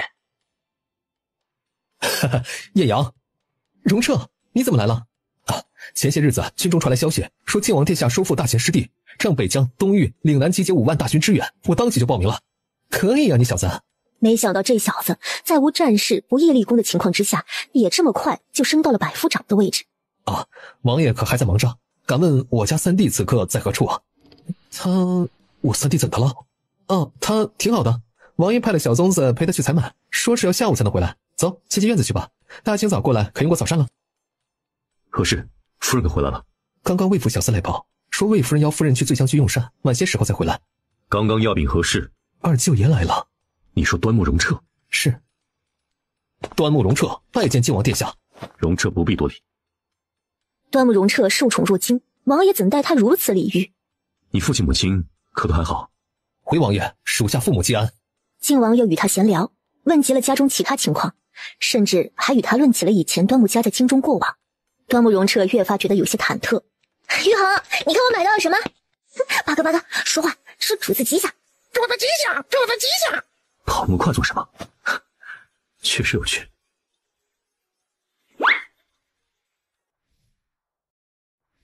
二哥，你来了，你什么时候来的？青儿，你……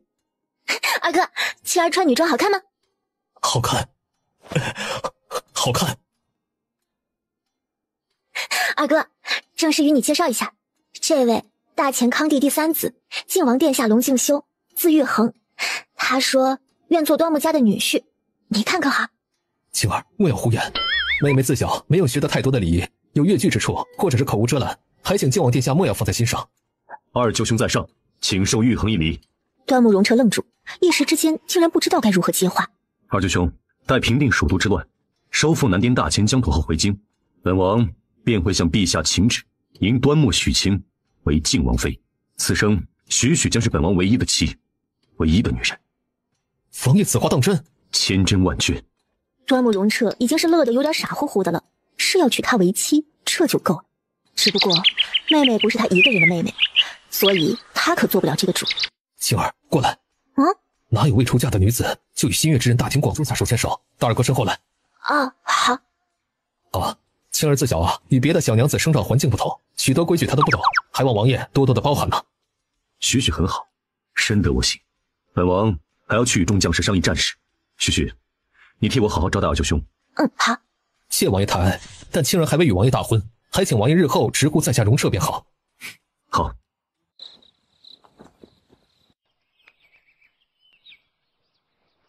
青儿，你同二哥说实话，可是真心诚意的心悦靖王殿下的？玉衡与你说了什么？该说的都说了。我与许理身心都属于彼此。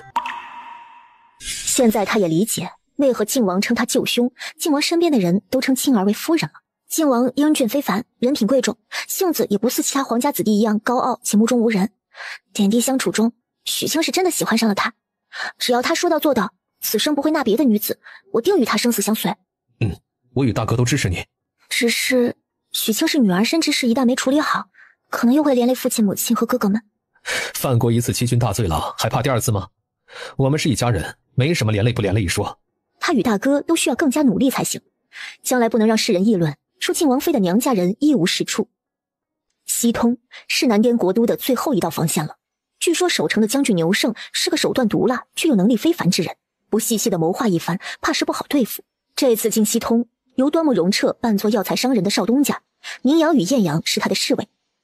荣彻、明阳、艳阳几日后从西通城回来，带回消息说，西通牛将军挨家挨户征兵征粮，没有壮丁也没有粮的家庭，就抓15至35的女子或者是妇人送去军营替将士们解忧。生在这样一个国家，是西通百姓们最大的悲哀。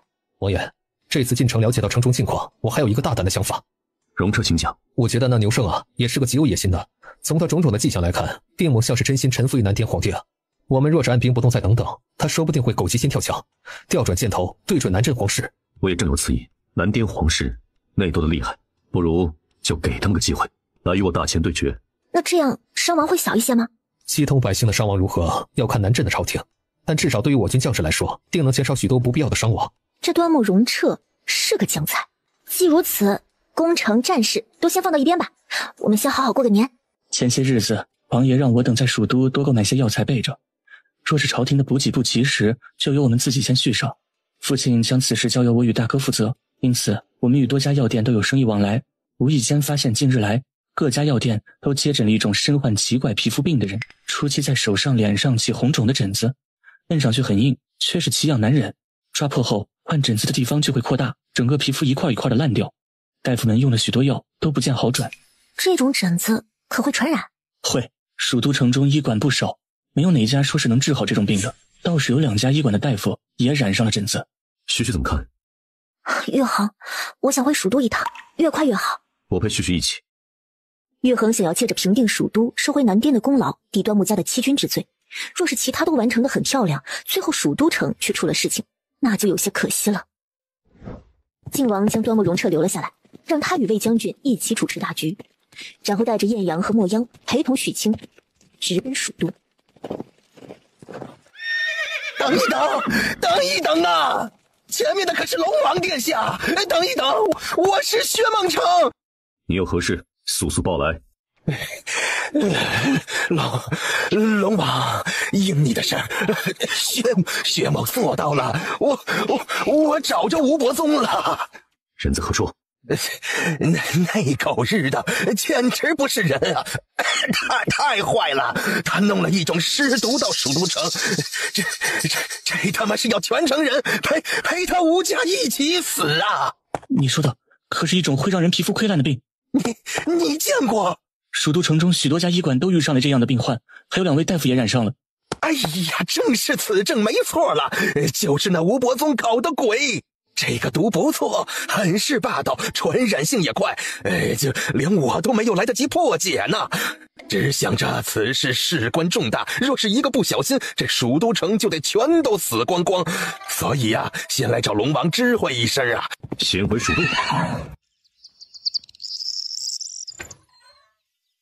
陆二公子，你有何事啊？老夫身染怪病，你等还是速速离去吧。王大夫，靖王殿下与夫人来了，夫人想了解一下你的病情。草民拜见靖王与夫人。王大夫是亲身经历者，自是知道这疹子有多顽固。草民恭送王爷夫人。岳恒，我们先回府吧。刚到陆府，系统就给出了第一条回复。该病毒是从人类尸体上培育出来的，不具有空气传播性，健康体肤直接接触带病毒的溃烂皮肤组织液，若不立即采取措施，感染率100%。端木许清微微松了口气，不是空气传播就好。旭旭，可是无药能治。暂时没有。本王能做些什么？治疗的钱，国库出还是岳恒出啊？皇上刚拨了一笔银子下来，许只管放上去医治蜀都百姓，银钱国库出。那我列个单子，先大量收购药材吧。岳恒要赶紧让人在做好防护的情况之下，将已经患病的人找出来，统一安置，不能任由他们四处活动，再传染给其他人。还要给百姓们说清楚，这疹子不是普通的疹子，许是会让人送命的。旭说的，本王明白。我去一趟府衙。定要做好防护，莫要与人接触，也别在外面喝水、进食，要尽快回来。许清细细的叮嘱，靖王一一应下。傍晚的时候，路中送来了3马车的药材。一直到天黑，靖王都没有回来，许清只得让自己静下心来整理药材。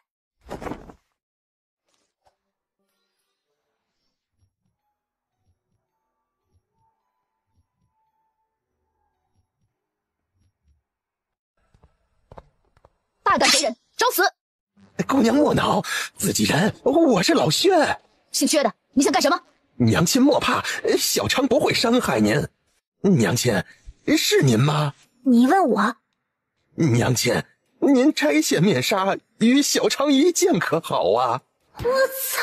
去你大爷的！我一个20岁不到的妙龄女子，被你一个近40的老男人喊娘亲，伤害性不大，侮辱性极强。大胆，娘亲，快叫你的婢女住手！小常若是用毒，她不是我对手。有事。龙王爷，你回来了。你府中这女子是谁呀？跟我娘亲长得一模一样。放肆！我没有放肆，真的。小时候我娘亲就长这样。你有病吧？老娘2辈子加起来也生不出你这么大个儿子呀！关键是他这么丑，面纱摘下之后，好像确实还有些不像了。啊，有像的。敢问姑娘姓甚名谁？可认识薛芷兰呐？我姓端木，不认识薛芷兰。哦，你也姓端木啊？那你娘亲可是姓薛呀？我娘不姓薛，我也不是你要找的人。哦，你们有何事？找你们呀。龙王，你说过，我若是找到吴伯宗，你就当我是一伙的。吴伯宗现在何处？前几日啊，他一直都在蜀都最大的妓院。这几天我出城找你们去了，不知道他还在不在。今儿个天太黑看不见，明天呢我就能找到人。要不我还是先同你们说说他弄来这毒吧。此人态度还算诚恳，眼神也不带闪烁。靖王决定暂且信他。龙王，这小娘子可是你的红颜知己呀？你当真不认得她？我见过她，她便是本王的夫人。之前他真没注意龙王身边所带女子的长相，只记得2次他都是穿的男装。龙王殿下，你若再胡言乱语，对她不敬。不敢不敢，老薛绝无不敬重夫人之意呀。说吧，你是如何找到吴伯宗的？此事说来话长啊。一路找线索追踪，发现吴伯宗从蜀都逃出来之后去了相楚，那里许多家族的人都是整日与尸体为伍，修炼各种邪术。一个名叫做郑矬子的人，几乎是耗费了1辈子的心血，炼制出了一种名为黄泉枕的尸毒。死得快的半个月，死得慢的据说要1、2个月呢。听说那郑矬子自己就是坚持了50多天，他的尸体连自己家族中的人都不敢靠近，偏偏吴伯宗冲了进去，恨不得抱着尸体睡觉。几天后出来就直奔蜀都。进城后吃喝拉撒都在妓院，很快城中许多人就开始冒疹子了，满城都是吴伯宗的通缉令。龙城池那个蠢货竟然将人给放了进来，任由他在城中兴风作浪。旭旭，可有解决的法子了？暂时还没有眉目，系统一直显示在分析检验中。娘亲也对毒素了解一二。端木许清心累地看了他一眼，表示不想理傻子。您可是在为城中百姓担忧啊！放心，明儿个呀，我先去找吴伯宗，然后呢就去想法子解毒，替王爷分忧。你有法子解毒？没有，但只要给我时间呢，我定能想出法子。先去找几个有病的人呢，同吃同住。你要自己染毒再解毒啊？娘亲不必担忧，小常体质啊异于常人，那尸毒奈我不何。前不久啊，我与吴伯宗交过手，他恨我偷他的幽冥九霄，将1小瓶郑矬子的尸水呀往我身上就洒，殊不知我身上毒太多，不管什么东西啊都对我无效。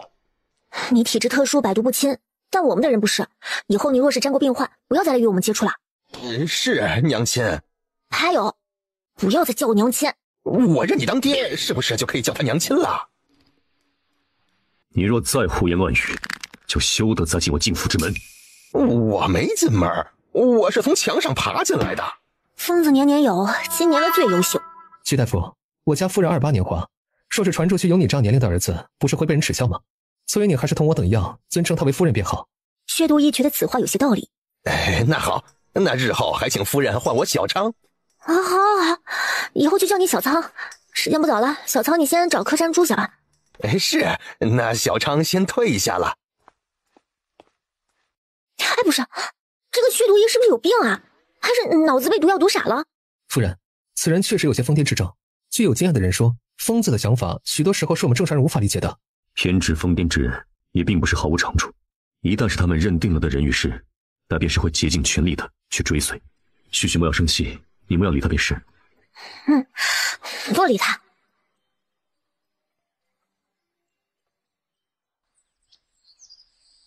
夫人您醒了，属下去给您端早膳。不用了，都快中午了，一会儿跟中饭一起吃吧。王爷呢？王爷清早天刚亮就出去了。成王殿下，这是我家王爷的内院，您怎能如此无礼就闯了进来？只要本王高兴，管他后院前院。你家王爷呢？让他出来。父皇让他掌管军营还不够，还非得与本王过意不去，插手这蜀都城之事。你当靖王是吃饱了没事做，要来插手蜀都之事吗？若不是你无能，让吴伯宗有了可乘之机在城中投毒，导致许多百姓染病，我们又何至于大过年的赶回来？吴伯宗是谁？你又是谁？这便是我家王爷定下的靖王妃。哼，老三定下的，他说话能算数。美人儿，我劝你一句，可别稀里糊涂被人骗了身子骗了心。你胡说，我家王爷不是那种人。哼，老三是什么人？你试过？夫人，你别听成王胡说。乔美人呀，要我说啊，还是跟本王吧，本王可会疼女人了，保证。成王慎言，你若再胡言乱语，我便不客气了。哎呦，来，你倒是不客气一个给我看看啊！龙城池大笑，可笑着笑着发不出声音，一脸痛苦的表情。妖女，你对王爷用了什么妖术？我隔这么远，我碰都没碰到成王，你可别诬赖人。王爷说不定只是被自己口水呛到了。口水哪里能真的把人呛死啊？难不成？果然，宣疯子又翻墙进来了。夫人，小常来晚了，让这不长眼的东西说话捂您耳朵了。你既不会说话，以后就别开口了。薛都尉，你是我家王爷的二哥，当朝的成王殿下，你不能在这里出事啊。夫人，哎呀，给点教训就好，不必要他的命啊。薛梦成点点头，对着地上的人扬了扬袖子，回去多喝开水就能好了。成王失了面子，却又不能在老三的宅子里大开杀戒，抬手指了指端木许清，无声的吼了一句：“你给我等着！”然后扬长而去。玉航，三伯多穿些衣裳。穿了许多，不冷，只是刚刚出来的时候洗了手。这是要去何处？准备去看看王大夫。王爷，刚刚您不在府中，成王硬要闯进来，对夫人言语不敬，薛都尉将他毒哑了。他说什么了？可是气到血血吗？无妨，狗嘴里吐不出象牙，我怎会与他一般计较？我信玉航。我与你一同去看看王大夫。王大夫没想到，昨日王爷与夫人说要给他送药，今日就真的来了。啊，谢王爷，谢夫人。你可会洗衣做饭呢？王大夫一头雾水。将洗衣服倒是没问题，这做饭嘛，只能做些粗茶淡饭，勉强饱腹。行，那我接下来就住这儿了。夫人、龙王，你们先回去吧。他昨日就说过要找个患病的人试着解毒，靖王也不拦着他。每日清晨我会派人过来一趟，你需要什么药材，尽管开口。行，那就多谢龙王。对了，我在吴伯宗身上下了追踪药粉，他现在应该在南城外向东10里的半坡庙等死呢。可是逆贼吴伯宗，你是何人？大千靖王龙敬修，你的长子吴昭便是死在本王剑下。是你，你那昏君狗皇帝爹，毁我吴家100年基业，你断我复仇之路，还杀我儿，拿命来！你拿命来！若真是要偿命，你吴家所有人也不够偿蜀都百姓的命。是狗皇帝，这一切都是被狗皇帝逼的。南镇称国立地，你龙家祖先怕其会继续扩大疆土，哄我吴家替大钱卖命，说江山共享。可一旦皇位坐稳，就拿我吴家开刀。昏君，你不配做这天下之主！有种你别过来，来杀了我呀！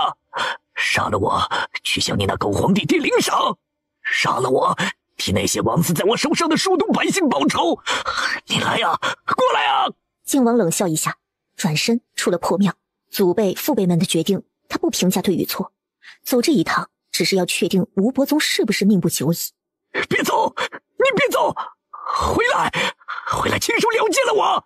姓龙的都是缩头乌龟王八蛋，你回来！许许，此人可是必死无疑。自作孽，不可活。老三，你给我出来！误了我多大的事儿，你知道你？第二天早上天刚亮，能说话的程二哈就出现在了靖府。你可知，因你的不作为，让吴伯宗有了可乘之机，将相处一种无药可治的尸毒带到了蜀都城。若是不及时找到根治的法子，整个蜀都可能灭城。老三啊，不是哥哥说你，你一天就是太警惕。哪个城中没人生病，哪个城中不死人啊？你不能因为死几个人，就把整个城门都封锁起来吧？听哥哥的，今日快下令将城门放开，我弄几个西域女子回来，那真的是妖艳妩媚，妖如银蛇。到时候让你先选一个。成王自知这些日子在蜀都城确实是没干什么好事儿，所以准备给老三点好处，堵堵他的嘴。龙敬修一眼就看到了他脖颈处有一块拇指大的红肿疙瘩。许许莫要过来。怎么了？成王可能也染尸毒了。老三，莫要说笑话转移话题啊！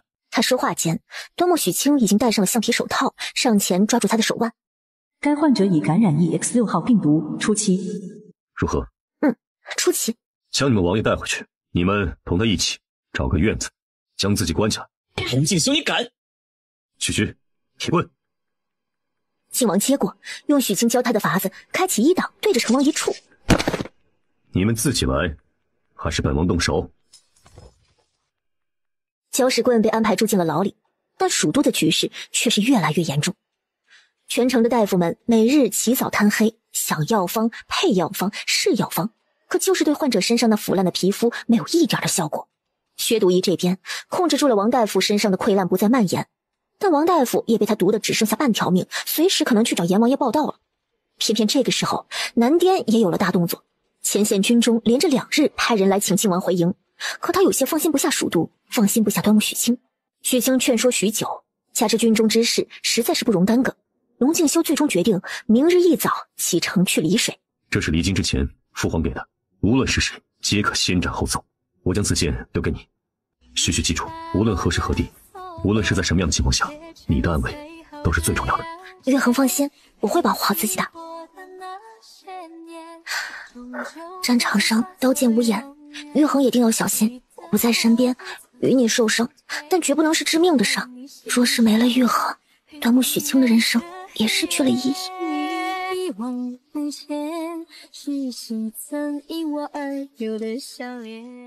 新知府张长贵刚上任没多久，就遇上了这样的事情，真是让他始料未及。他找到端木许清，说若实在是不行，让夫人也离开吧。这蜀都城彻底封城。端木许清明白，彻底封城代表着要放弃全城的百姓，灭了蜀都。好在发现尚早，王爷治理得好，疫情并没有外溢，并且这种尸毒也一定要皮肤接触才能感染。现在还不到最糟糕的地步，大家依旧可以努力，每一个生命都是值得被珍惜的。我不会走，还请知府大人也不要轻言放弃。一个女子能有如此的胸襟，张长贵打心底里佩服。下官替全城百姓谢夫人不弃之恩呐。知府大人言重了。夫人，城外有一名叫端木善成之人，自称是您的兄长，想要进城来，您看是否放他进来？大哥，这些天一个人替岳恒扛起了一座城的责任，他真的是有些累。现在看到大哥来了，突然心中有了依靠。大哥，等久了吧？走，我们回府。18年了，青儿终于换上了女装，做她自己了。他待你可好？很好呀。他可确定是要迎你做靖王妃？是，确定这2点便足够了。好啊。对了，听说城中大夫不分日夜的在试方子，青儿，你带我去看看，看是否能帮得上忙。现在吗？现在天色已晚，大哥一路辛苦，还是早些睡觉，明日再议吧。无妨，我再急也不急于这一会儿。大哥先去休息，明日一早我们同去府衙，用我端木家的医术试试，看能不能解了这尸毒。好，那我呀就听小妹的。夫人，成王在牢中闹腾得厉害，知府大人有些顶不住了。您看，将牢中的条件给他提升一点，吃的用的，若是需要什么，尽量满足。他怎么？他说身上疼得厉害，让知府大人要么赶紧给他找个大夫医好，要么给他送2名女子解闷。这狗东西，他怎么不上天啊？还想解闷儿？送他根结实的绳子，若实在受不了上吊吧。同是大前亲王，岳恒在前线拼命，成王在城中闲着，还想美女作伴，这种人活着简直就是浪费空气。许清决定写封信给岳恒，问问他可不可以直接让成王死了算了。成了，夫人，成了。可是找了根治尸毒的法子。是啊，我制出了一种新毒，在人还没有病入膏肓的时候，用这种毒将他身上的尸毒引至双腿，然后奇袭把双腿砍掉，有1半的可能保住性命。这端木许清一时不知道说什么。夫人，您不是一直盼着早点解尸毒，替龙王分忧吗？为何听说能解毒了，这都不笑呢？端木许清很努力地挤出一个笑容。系统给的方案还不知道治疗效果究竟怎么样，现在可以用双腿换条命，总算是好的。辛苦你了。可有人已经治好了？有，我一共治了4个，死了2个，活了2个。但我觉得还能改进一下引毒的法子。夫人，您给我找个医术厉害点的大夫，我得跟他呀一起好好想想。我擅长用毒，但说实话呀，这治疗上还是赶不及正经大夫。我大哥来了蜀都，我请他与你共同商业。合作2天之后，原来的砍掉2条小腿变成了只需砍掉1只手臂。单城老弟年纪瞧着不大，这医术倒是了得呀。你师从何人呢？端木家历代行医，我呢自然是师从父亲。历代行医，端木家，你是哪个端木家的？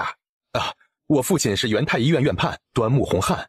端木洪汉，那宫中蓝嫔是你什么人呢？按照辈分要称她一声恕姑姑。那夫人是你什么人？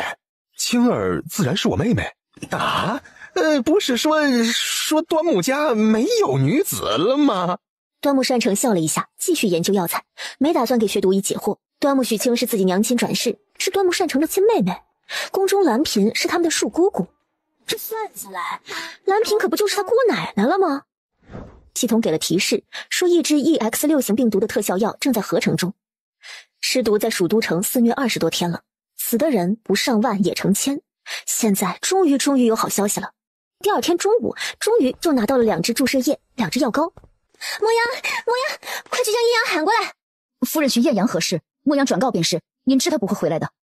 我有法子医治尸毒了，你快去喊艳阳回来，我要在他身上试试药效。是，我这就去找他。艳阳整日在外奔波，3天前也染上了尸毒，他一个人留在府衙特设的住宿区，不再回境府。夫人，王爷回来了。雪雪，我回来了。这些日子辛苦你了。怎突然回来了？前方战事可还顺利？你有没有受伤？你二哥十分英勇，携3000精锐突入牛上，替我撕开系统缺口。我大军直击南宁皇都，将那群争着当皇帝的蠢货一锅端了。与此同时，你二哥也去往牛胜受击。他说的十分轻松，可整个过程有多凶险都不敢讲与许许听。我二哥可受伤了？战场上哪有不受伤的道理？许许放心，大夫说了，容彻性命无忧，只是失血过多，日后需要好好养伤一段时日。玉衡一身铠甲都没来得及换，这是刚刚从战场上下来便往蜀都赶吧？先沐浴更衣睡一觉，其他的事我再慢慢说与你听。好。看到他旧伤未愈，又添新伤，端木许清眼泪不受控制的从眼眶滑落。玉衡，我们以后不打仗了，好不好？这个承诺龙静修没法给，只得转移话题。许近日都做些什么？许清稳定了一会儿情绪，慢慢的给他说这些天蜀都的近况。说着说着，就看到这个男人靠在浴桶边上睡着了。这是多久没有好好休息过了？静静的陪了他许久。夫人，艳阳来了，可他不肯进来。艳阳，回府。夫人，王爷找你。可进府之后才发现，王爷还在休息，他这是被夫人给忽悠了。艳阳，我得了一种药，许是能根治尸毒，但是还没有在病人身上试过，不知道结果能不能像我们想的那样顺利。你可愿意一试？我信夫人。许久之后，系统一声叮，显示药物确实对 EX6 型病毒有抑制效果，患者现已大部分解毒成功，药物将继续对残余病毒进行全面清杀。端木许清悬着的心终于放了下来，蜀都这场传染病终于有了转机。回到房中，脱了外衣，在龙静修身边躺下。许，陪我睡会儿。玉衡，龙池城还被关在牢里呢。龙静修点头，他原是打算回来之后找个好点的宅子将老儿安顿一下，再写个折子回京，禀明成王实情，然后就听天由命，任其自生自灭了。可偏偏这个时候，许制出了医治尸毒的药，难不成老二真的是命不该绝？青儿，大哥，哎呀，龙王你回来了，回来的正好啊，蜀都这尸毒啊有解了。王爷，大哥。靖王点头，回以一礼，这称呼让端木善成心中一震，但此刻也顾不上来说别的。他跟薛孟昌一起将毒素转移、舍弃手臂的法子细细说与靖王听。靖王听后十分满意，有劳大哥与毒医了，那就请二位先替本王二哥医治吧。不救良心难安，救心有不甘。这个时候端木善成和薛独医提出这个法子，那就非常好了，一条手臂换一条命。是，善成这就去着手准备替成王医治。大哥稍等，将你们的药给我看看，交给系统分析改进，说不定就可以不用砍掉手臂了呢。放我出去，放我出去，让你们知府大人来。王爷，您昨儿个夜里才召见了知府大人，就又有什么事啊？现在全城每天死老多人了，百姓们处处闹事，想要冲出城去，知府大人真的忙着呢。本王不要待在这里，你去告诉知府，本王不管，他必须马上给我找大夫。全城的大夫都忙着呢，您就消停消停吧。龙城池风风光光的来到蜀都，他从来就没有想过自己会被暗无天日的关在这牢中20多天，定是那老三使坏，想要害他。龙敬修，龙敬修，你给我出来，揪住我们光明正大的较量，背后暗害，算什么英雄好汉？成王想要如何与本王光明正大的较量？三弟，你终于来了！你之前身边的那女子是个妖女，她与知府勾结，将我关在这里不闻不问20多日了。是吗？既如此，那你还是继续关着。不，老三你别走，快将我放出去吧！以后回京，我再也不同你对着干了。这话听着就假，但无心与他多议。城中百姓许多人一毒后都不治身亡，是本王的夫人日日用珍贵药材养着你，你才能熬到今日。现端木大夫与薛大夫联手，配出一个方子可以解毒，但会失去一条手臂，你治还是不治？老三果然是要害他。作为一个皇子，没了一条手臂，那不是永无继位的可能了。等你想好了再告诉我。眼看他要走，龙城池急了。我治。2天之后，龙城池身上溃烂的皮肤一点一点的结痂，为之付出的代价就是永远失去了左手。端木许清在大哥和薛独一研制出的药方基础上，加了2味粉末状药引，这克制异毒的药就成了，不用断臂了。蜀都异毒渐渐得以控制。大哥，还有一事，我欲与你商议。王爷请讲。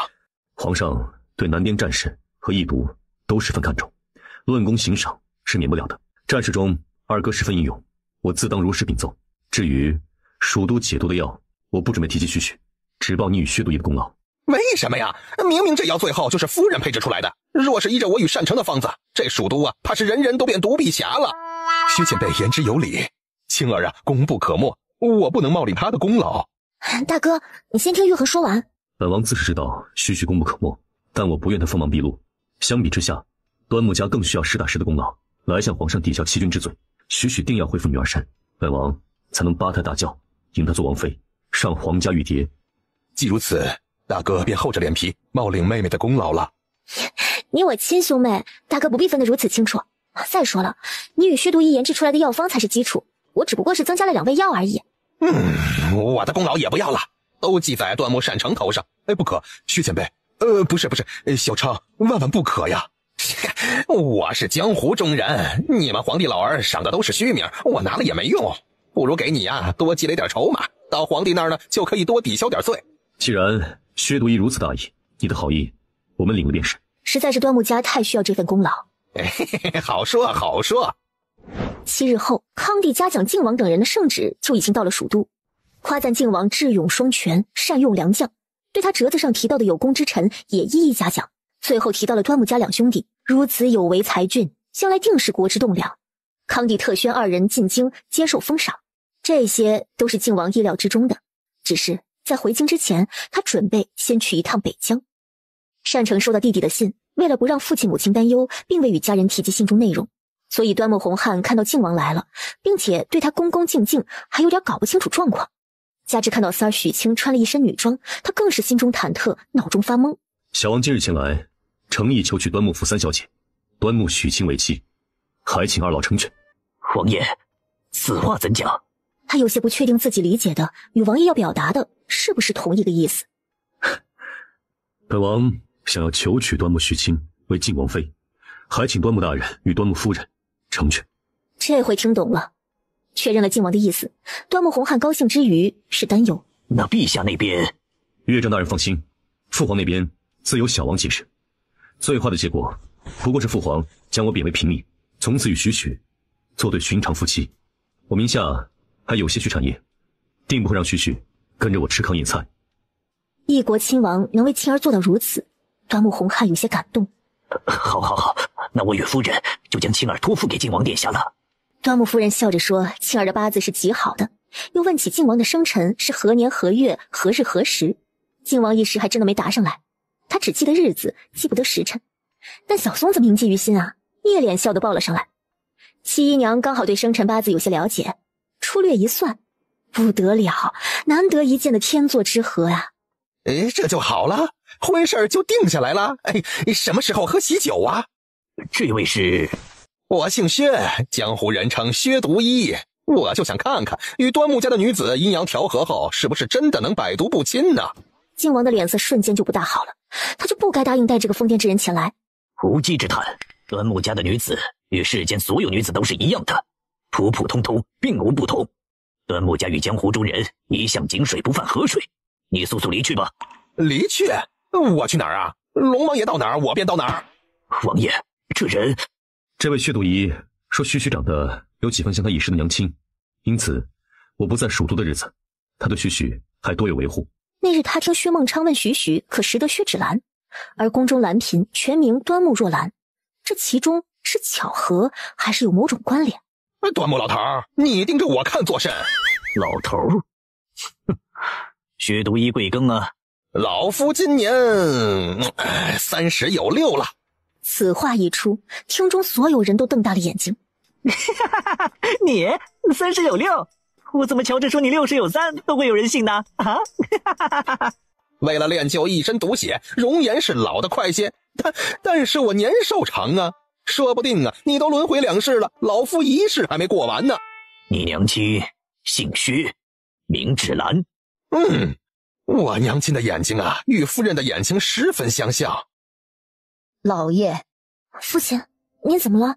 您认识薛都仪的娘亲？端木老头，你认得我已逝的娘亲？岳父大人可有何难言之隐？青儿不是端木家第一个女扮男装的女子。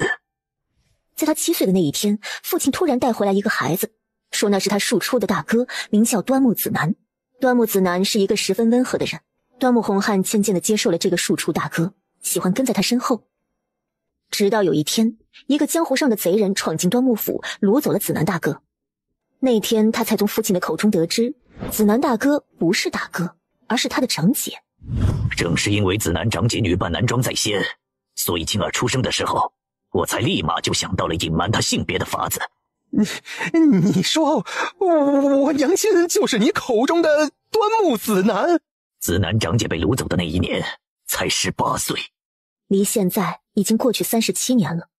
若这丑毒医真的是长姐的孩子，那36岁的年龄刚好解释得过去。18，娘亲生我的时候19岁，后来又接着给我生了2个弟弟，都被那猪狗不如的畜生给掐死了。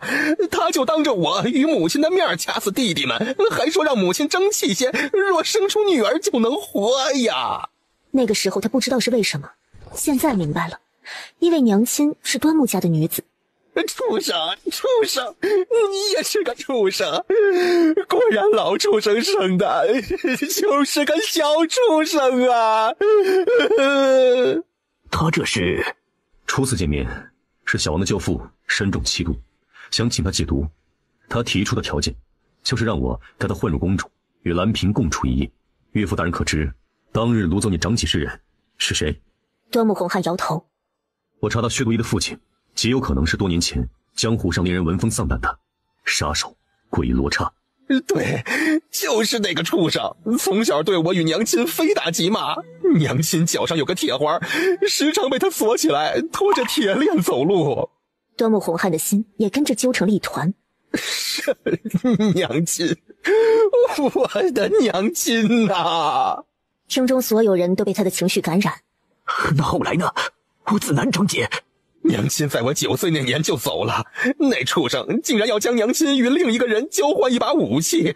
娘亲是个人呐。那一夜，娘亲对我说了好多的话，我不知不觉就睡着了。第二天早晨醒来，娘亲已经没了气息呀。有时你娘亲如何唤你？娘亲唤我小昌。小昌，以后我便是你的舅舅。你不恨我？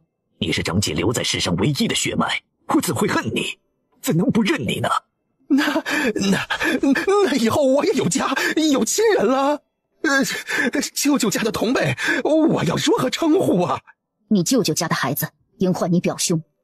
表兄？这对薛孟昌来说是一个极为陌生又极为新奇的称呼。你们是表弟、大表弟和小表弟？表兄。表妹。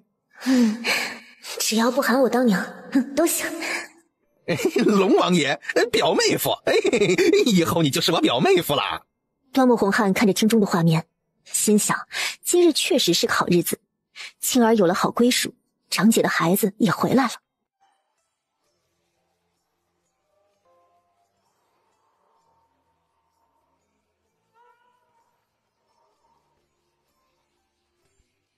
早知道北疆城外这么漂亮，我早就自己出来玩了。今日若不是本王相邀，你怕是还出不了门。每日学刺绣，我在家里都快闷死了，手指头也扎的全是针眼儿。不会绣，那便不要绣了。可是母亲说了，女子出嫁都是要绣嫁衣的，自己的还有未来夫君的都得绣。你绣上几针便可以了，剩下的将来回京，我找最好的绣娘替你戴好。等快完工的时候，你再去收针。真的可以这样？为何不可？龙约恒，你是天下最好的夫君了。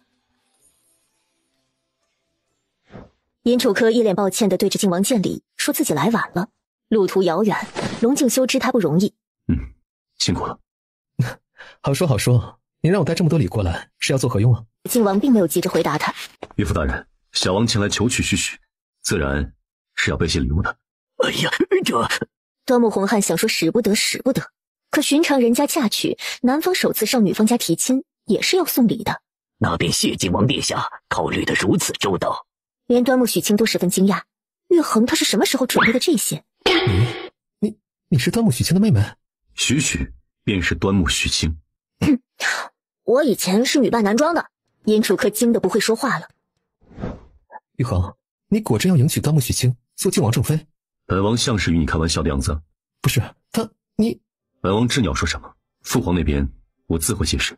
至于姻亲助力，本王不需要，我凭的是自己的本事。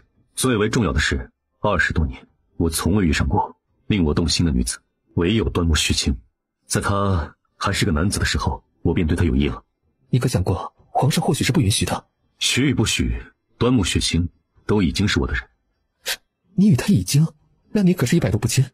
本王早就与你说过，传言不可信。端木家世代行医，医术了得，但他们家的女子与世间所有女子并无不同。可世人不信啊，特别是陛下。多年前一心想让端木洪汉生个嫡女，现在若是知道端木许清是女子，怎会罢休？我已想好万全之策。龙敬修将自己的打算说与尹楚柯听。高，实在是高。但皇帝是天子，若他坚持呢？所以让你来北疆，先做好铺垫。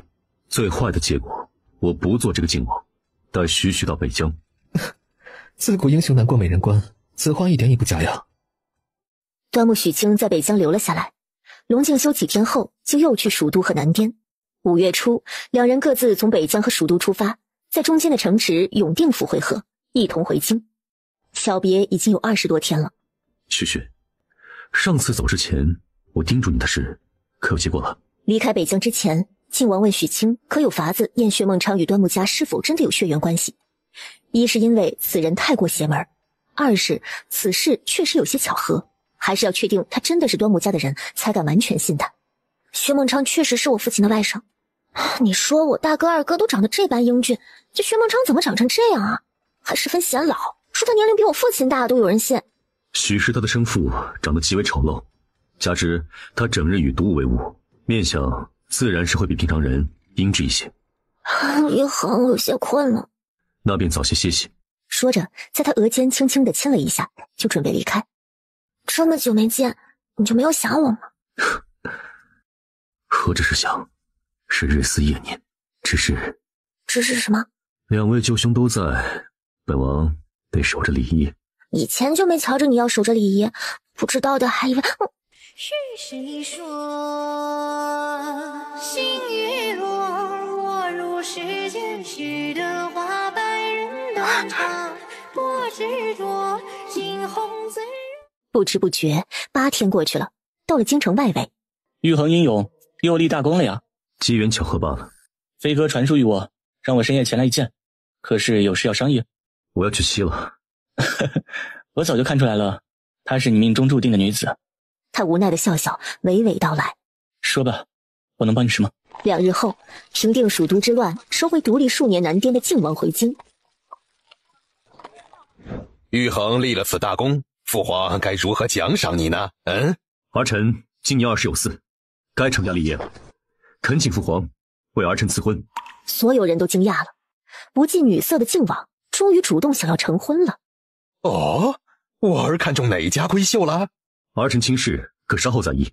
父皇，此次蜀都一毒危机能得以控制，直到释出有效良方，端木善成，功不可没。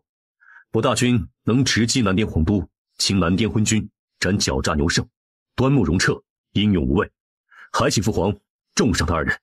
赏自然是要赏的，只是康帝觉得要分主次和先后。这次大战功劳最大的还是他的皇儿，但既然皇儿已经提出来了，那就端木善成，医术高明，临危不乱，朕封你为太医院3品医正。端木容彻，有勇有谋，胆识过人，封为正3品禁卫指挥使。同时赦免端木家流放之罪，允许其全家回京。端木兄弟俩连同靖王一起给康帝谢恩。端木善成，端木容彻，你二人此次立了大功，朕再赏你们个恩典。说吧，还想要什么赏赐啊？陛下，可真的还允我二人自行选择赏赐？朕乃天子，一言九鼎，还与你说笑不成吗？请父皇莫要追究端木家不报实情之罪。哦，这端木家是怎么个不报实情了？恳请父皇替儿臣与端木府3小姐端木许清赐婚，儿臣要娶端木府3小姐端木许清为妻。此话一出，大部分人都是一脸懵的。端木府还有个3小姐，怎么之前就没有听说过呢？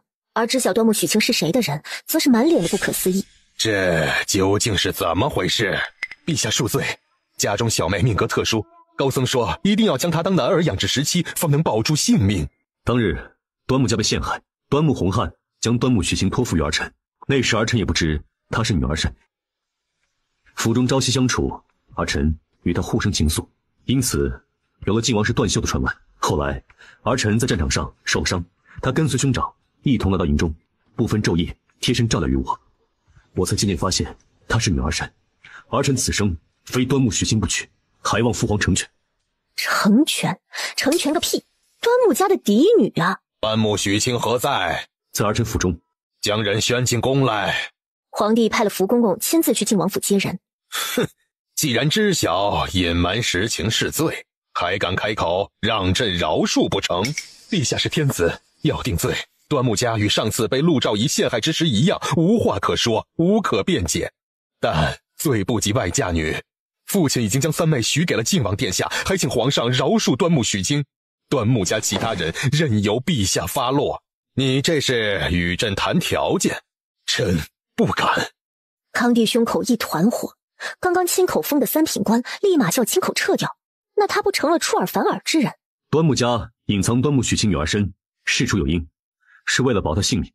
若父皇实在怒气难消，玉衡愿带她离京，永居北疆。你是说为了一个端木许清可以放弃亲王之尊？龙敬修毫不犹豫地答是，把康帝气得差点原地升天。宣端木许清觐见。端木家许清拜见陛下。取下面纱。许去莫怕。端木许清，你可知罪？端木许清隐藏女儿身，只因世人传言说端木家的女子有解毒强体的能力，此话实在是无稽之谈。但因世上有太多的人信这无稽之谈，所以端木家的女子能善终的没有几个。加之高僧断言许清命格脆弱，若不当男子养，便活不过18岁，所以女扮男装也只是为了保命而已。我一没占皇家封赏，二没损他人利益，此事无论走到哪里，找天下人评理，端木许清以及端木家都无错。呵，好一个伶牙俐齿、能说会道的女子！国师何在？只见一白发白须白拂尘的老者从殿外走了进来。劳烦国师替朕看看，殿前跪的这女子可是不当男儿养就活不过18的命。姑娘，可否将你的手伸出来给老夫看看呢？端木许清心跳都加快了，国师不会看出他魂魄有问题吧？慢着，师傅，弟子来吧。逆徒，谁让你来的？大胆！陛下面前也敢放肆！端木许清，手伸出来给国师验看。南雪云看着靖王，眨眨眼，摇摇头，一脸的焦急。靖王心中一紧，知他这是没能说服国师，无妨，今日他是护定许了。哪怕是拼上所有的战功，与父皇反目也在所不辞。禀陛下，这女子本是活不过17的命格，后不知什么原因续命了，而且是大富大贵之命啊。昨日逆途找到她，说请她再给靖王帮个忙，这种忙岂是随便能帮的？但眼前这女子的命格实在是奇怪。国师，你可看仔细了，确定不会错？错不了，而且什么？此事老夫还是私下与您禀报的好。你几人回去听候发落，国师随我来。玉衡，今日没有提前给娘娘说我会同来，要不还是先禀报一声吧。毕竟这是他第一次以女子的身份进宫，皇帝什么态度他可以不在乎，但贤妃娘娘不同，万一自己不是他心中满意的儿媳妇模样，该怎么办呢？徐徐，在怕什么？又不是没有见过母妃，母妃为人十分随和。回来了就好，回来了就好。让母妃担忧了。徐徐，过来拜见母妃。端木许清拜见贤妃娘娘。眼前人的脸并不陌生。玉衡，快与母妃说说，这是怎么回事啊？母妃，徐徐本就是女儿身。听儿子说完，贤妃惊讶不已，但对于玉衡想要娶端木许清为靖王妃一事，她还是赞成的。他的儿子呢，终于是要娶妻了。国师，在殿中您要对朕说何事啊？陛下想要臣对您说什么呀？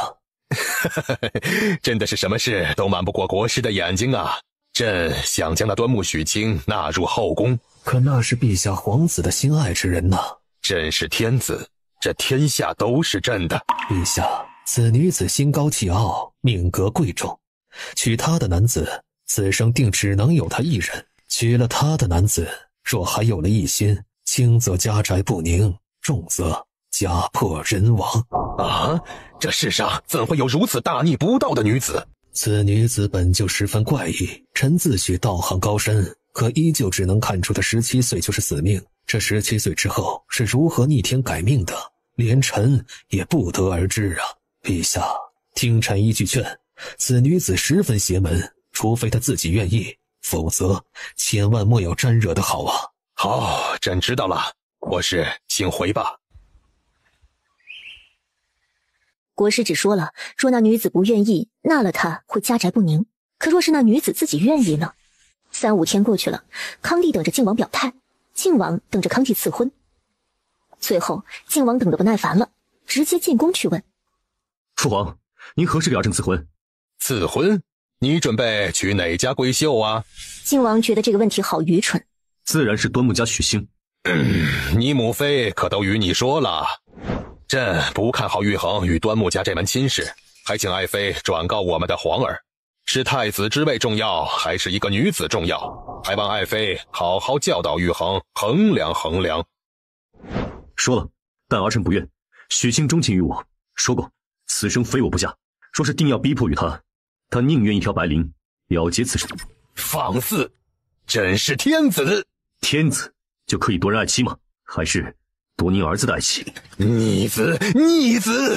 她还不是你的妻子。朕许多年前就有了打算，要纳一位端木家的女子进后宫。那只是您的打算，儿臣如今的打算是要娶端木许清为正妻。玉衡，朕可以定端木家欺君之罪。京中百姓皆知，端木许清女扮男装，事出有因。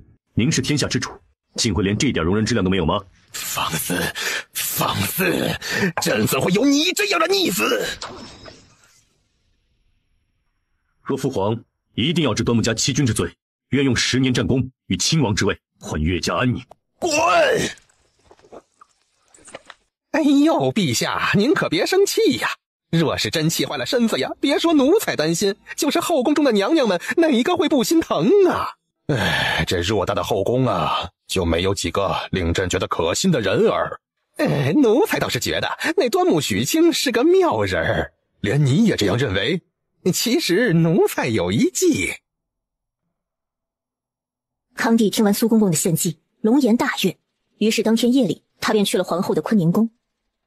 一转眼，太后的生辰到了，不仅是龙敬修要进宫，连端木许清也被太后点名了，说让贤妃带上他到慈宁宫给他过过目。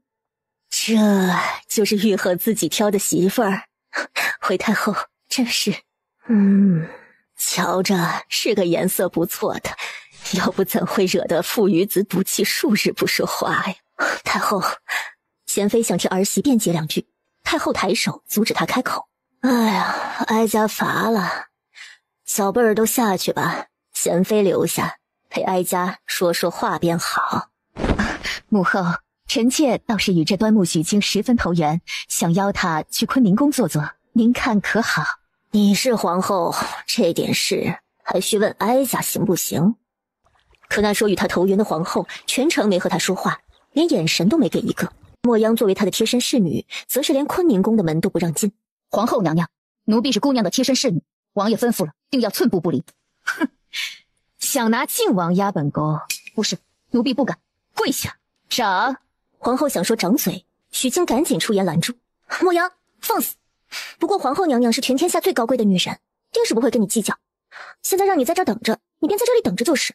莫央还想说话，她最终只能沉默，守在了坤宁宫门口。可她还是忍不住担心，得想个法子跟王爷通个信儿。可哪知道来了几个侍卫站在她对面，说奉了皇后娘娘之命守着她，让她在此等候主子，不许乱跑。端木许清进到坤宁宫，就被安排在了偏殿的一间屋子里。要说皇后不搞事情，谁信呢？于是她将整整齐齐的被子抖散，营造一副美人在睡觉的假象。接下来就是躲进操作间，等着幕后的傻鱼上钩。他倒要看看皇后这究竟是给谁牵线搭桥做好事儿呢？不过半个小时，皇上那只傻鱼就进来了。陛下，您请。康帝只觉得他已经许多年不曾有过这样的期待了。这小女人还真是十分懂事啊，这都直接躺床上了。老三是个恪守礼数之人，两人定是还未成事的。抬手掀开锦被，愣住了，被子下面还是床被子。不等他想明白，只觉得一阵天旋地转，接着整个人直直的倒向锦被。过了一会儿，屋内响起了奇奇怪怪的声音。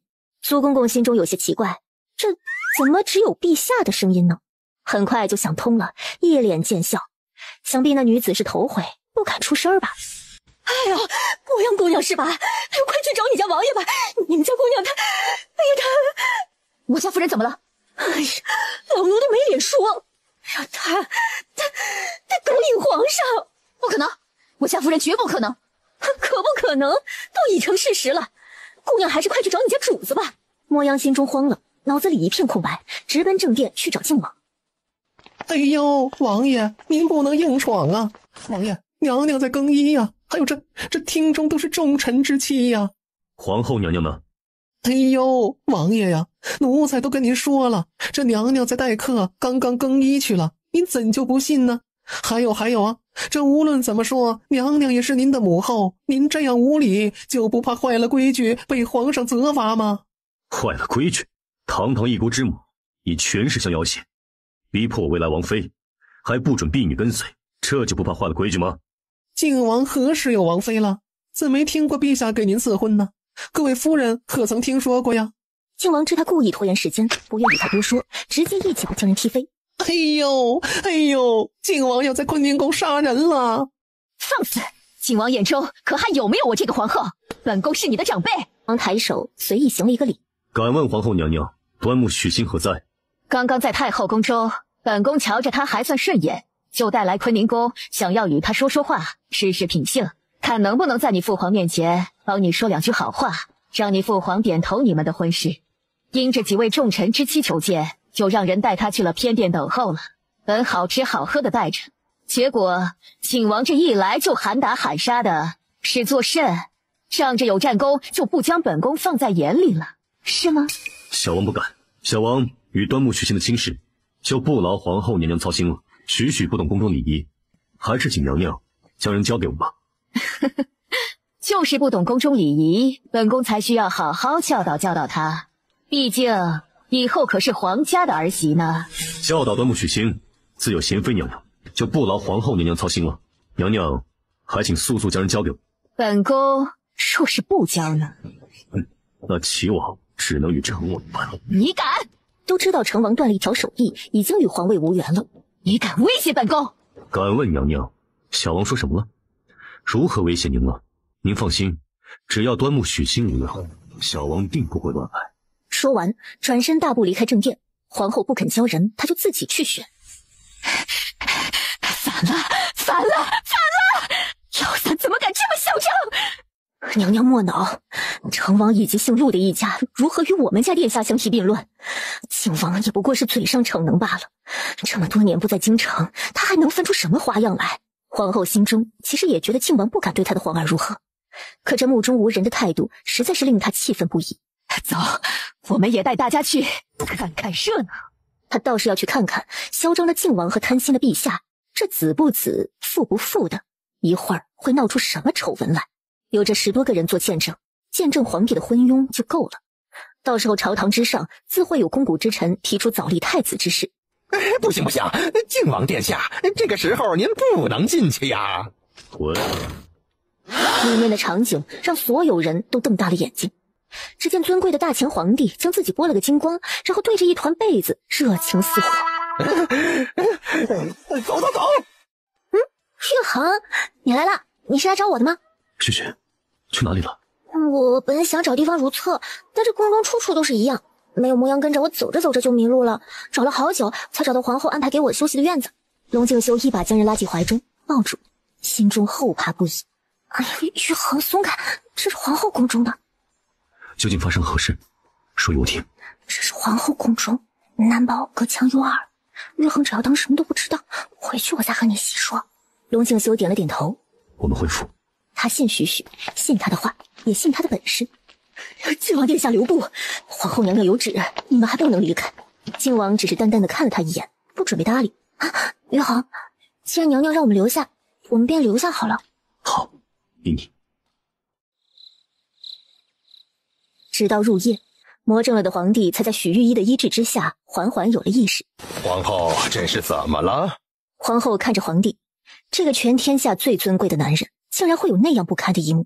那陛下可知，刚刚与您春风一度的根本不是端木许清。哦，不是端木许清，那还能是谁？哼，苏公公，奴才在。您与陛下说说，到底发生何事了？陛下想必有些饿了，臣妾去给您准备些膳食。说完，也顾不上皇帝什么表情，直接出去了。究竟发生了何事？苏公公什么都不敢说，直接扑通一声跪在了地上。朕让你说话，究竟发生何事了？奴才说给您听。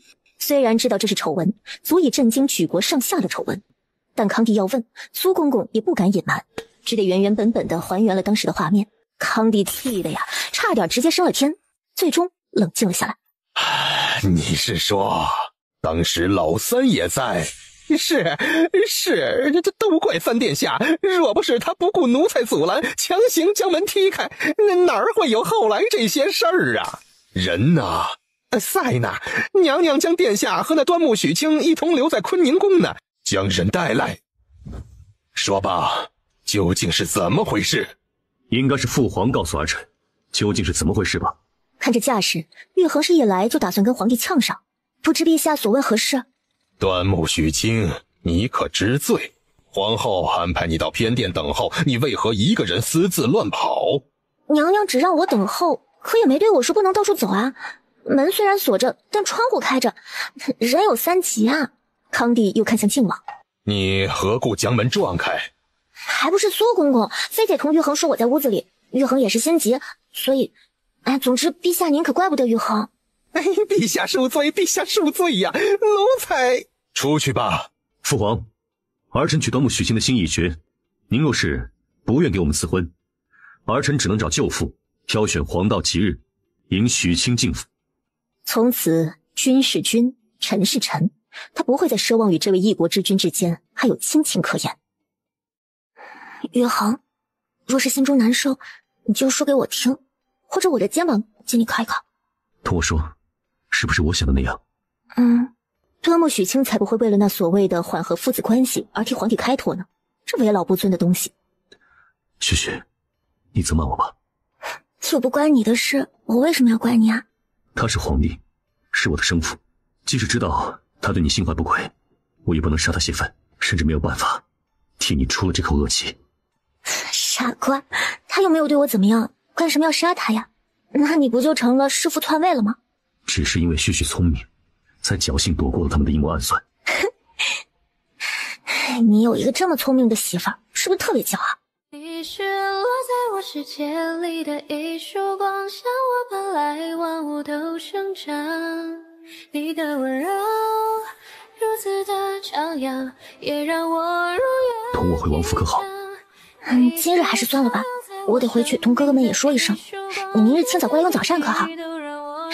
乖，快回家去吧，好好睡一觉。睡。是哪个宫中的？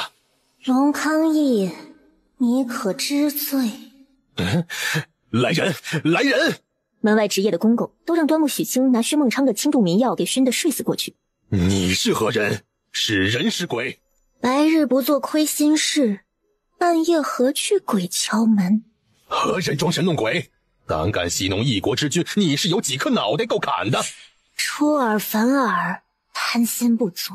作为父皇，为了私欲竟做出与皇儿抢妻的荒唐事，如此德行有亏，怎配做着大前国君？你是谁？你究竟是谁？巨大的声响终于惊动了职业的御林军，还有被下了点迷烟的福公公等人也跟着进来了。陛下，发生何事了？给我搜！屋子里藏了人，马上去请国师进宫。冥顽不灵！你是人是鬼？给我抓住他！龙康义，你是天子，无名小鬼靠近你不得。但本仙姑是天山上端木家的仙祖，今日是特来警告于你，莫要贪得无厌。端木家已将端木若兰许配于你，端木许清注定是英勇战神之妻，你若再从中作梗，但仙姑定不轻饶。你是仙姑，是端木家的仙祖。本以为赐我后人灵力是他们的幸事，不想最终却成了他们的噩梦。端木家女子无一人善终。即日起，本仙姑将收回端木家女子身上那丝圣洁的血脉，从此之后，她们与普通女子无异。仙姑留步！国师，刚刚朕许是见到神仙了。他将刚才的离奇经历加了点心中猜想的玄幻色彩，说给国师听。公公可也是亲眼瞧见了。回国师，老奴是真的看见了。国师点了点头，若有所思的在皇帝寝宫转悠。国师可是发现了什么？这莫不是致幻的药物？这是天山上数十年一开的极品雪莲啊！果真是天山上的来物。老臣只在书中见过此花，极其难寻，并且离了雪山就速度凋零干枯，天山离京城数千公里之外。如此说来，朕看到的果真是那天山上的仙姑了。陛下，老臣之前就劝过您，端木许清的命格十分之奇怪，让您莫要轻易去招惹他，您为何不听劝谏呢？如此说来，朕是真的不能拿那端木许清入后宫了。陛下，不过是一个女子，您实在犯不着为了她损了自己的英名呀。陛下，靖王是难得一见的将才，为保大前江山稳固，您万不能与他离了心呐。靖王何在？陛下，靖王殿下已经许久不上朝了。荒唐！拿着朝廷的俸禄，还敢数日不上朝？去将这个老三给朕找来。是，奴才这就去。拜见陛下。靖王龙敬修，接旨。龙敬修站着没说话，很明显这圣旨他不打算接。殿下有的人都捏了一把冷汗，靖王这是准备同陛下正面对上了吗？皇帝看着这个儿子甚是无奈。许福，宣旨吧。奉天承运，皇帝诏曰。一大堆文绉绉的知乎者也，将人脑袋都绕晕了。但重点很明确，赐端木家端木许清给靖王为靖王妃，这是所有人都没想到的。哼，日子自己去找国师定，其他的交给内务府。心有不甘，不甘呐。旭旭，快起来，我有好消息要说与你听。他是真的做好跟皇帝刚到底的准备，可哪里知道突然一下子就这么顺利，所以即使知道旭旭在睡觉，他也要将他喊起来，第一时间与他分享这个好消息。余杭，怎么了？皇帝赐婚了，以后再也没有人反对我们的亲事了。真的吗？虽然早就猜到了结果，但他依旧一副很惊喜的样子。你高兴就高兴，亲人家干什么呀？我都还没洗脸呢。许许昨夜没有睡好？没有啊，我昨天晚上睡得很好，只是近段时间不知怎么了，总是犯困。反正你都不在家，我也没事做，所以就回房睡觉了。龙静修点点头，然后蹙眉看着他。怎么了？你看着我干什么？许许如此贪睡，可是腹中有我的孩儿了。是谁告诉你嗜睡就是怀孕了？母妃怀小九的时候就整日疲倦犯困。你我好久没有同房了，哪来的孩儿啊？龙静修想想也是，顾着礼仪，为了表示对许许的爱重，他真的是非常非常克制了，生怕两位兄长觉得他轻视许许。我已将我们的生辰八字交给了南巡，待他将合适的日子选出来，我们挑一个最近的晨会。这么急啊？急，很急，只想日日见你在眼前，夜夜拥你入怀抱。第二日，靖王便带着端木夫人进宫，同贤妃商议婚期的事情。南巡根据两人的八字算了3个日子出来，12月初6，来年2月初8，以及来年6月22。现已是8月，龙静修只想越快越好。贤妃如何不懂儿子的心思？最终婚期定在了12月初6。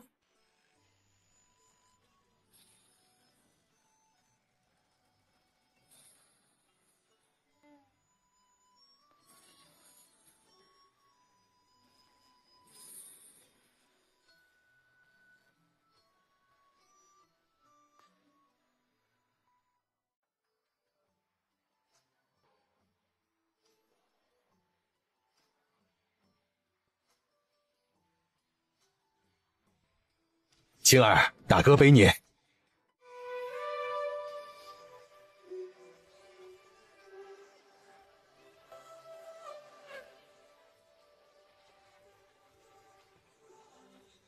王爷，我家三妹今日起便交给你了，还请善待于她，包容于她，爱重于她。大哥放心，玉衡自当说到做到。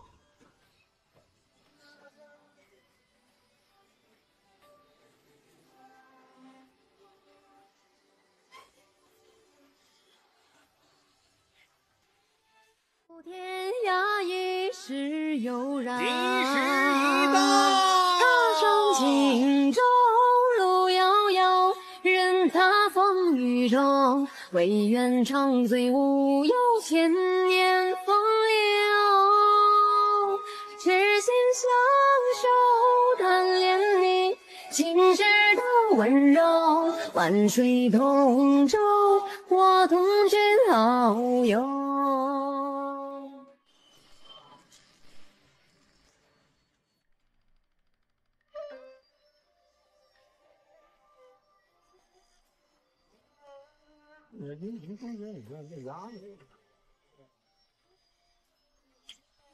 王爷，该喝交杯酒了。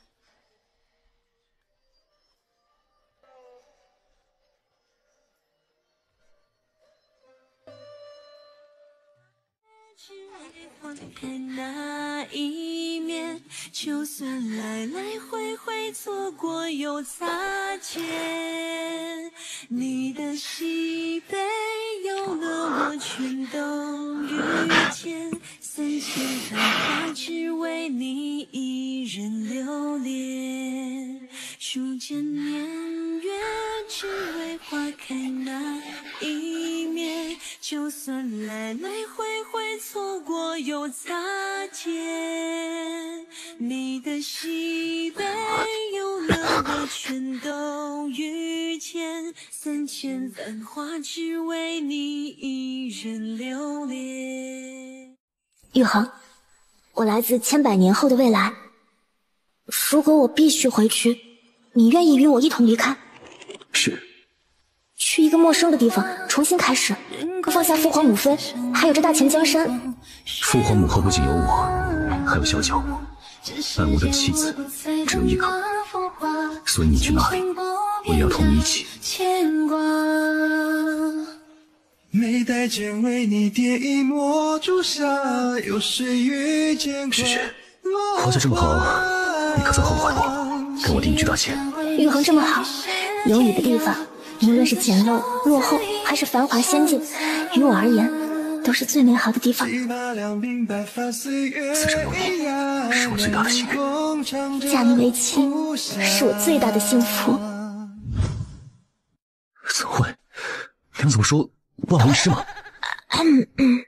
听说用绣花针将小雨伞扎破。哎呀，玉衡别生气，你是皇帝，自是该多子多福的。3个孩儿有点少了，我们凑4个好不好？女子生产本就是十分耗费自己的身子，大秦的医疗又不比华夏。哎呀，好了好了，就再生一个嘛。孕期我一定好好养着，等生完孩子多吃些营养品补身子。以后绝不许再这样，否则为父再也不近你身。你敢？生了这个，你若还敢令自己有孕，我就自宫。哇，这对自己这么狠呐！就再生一个，我保证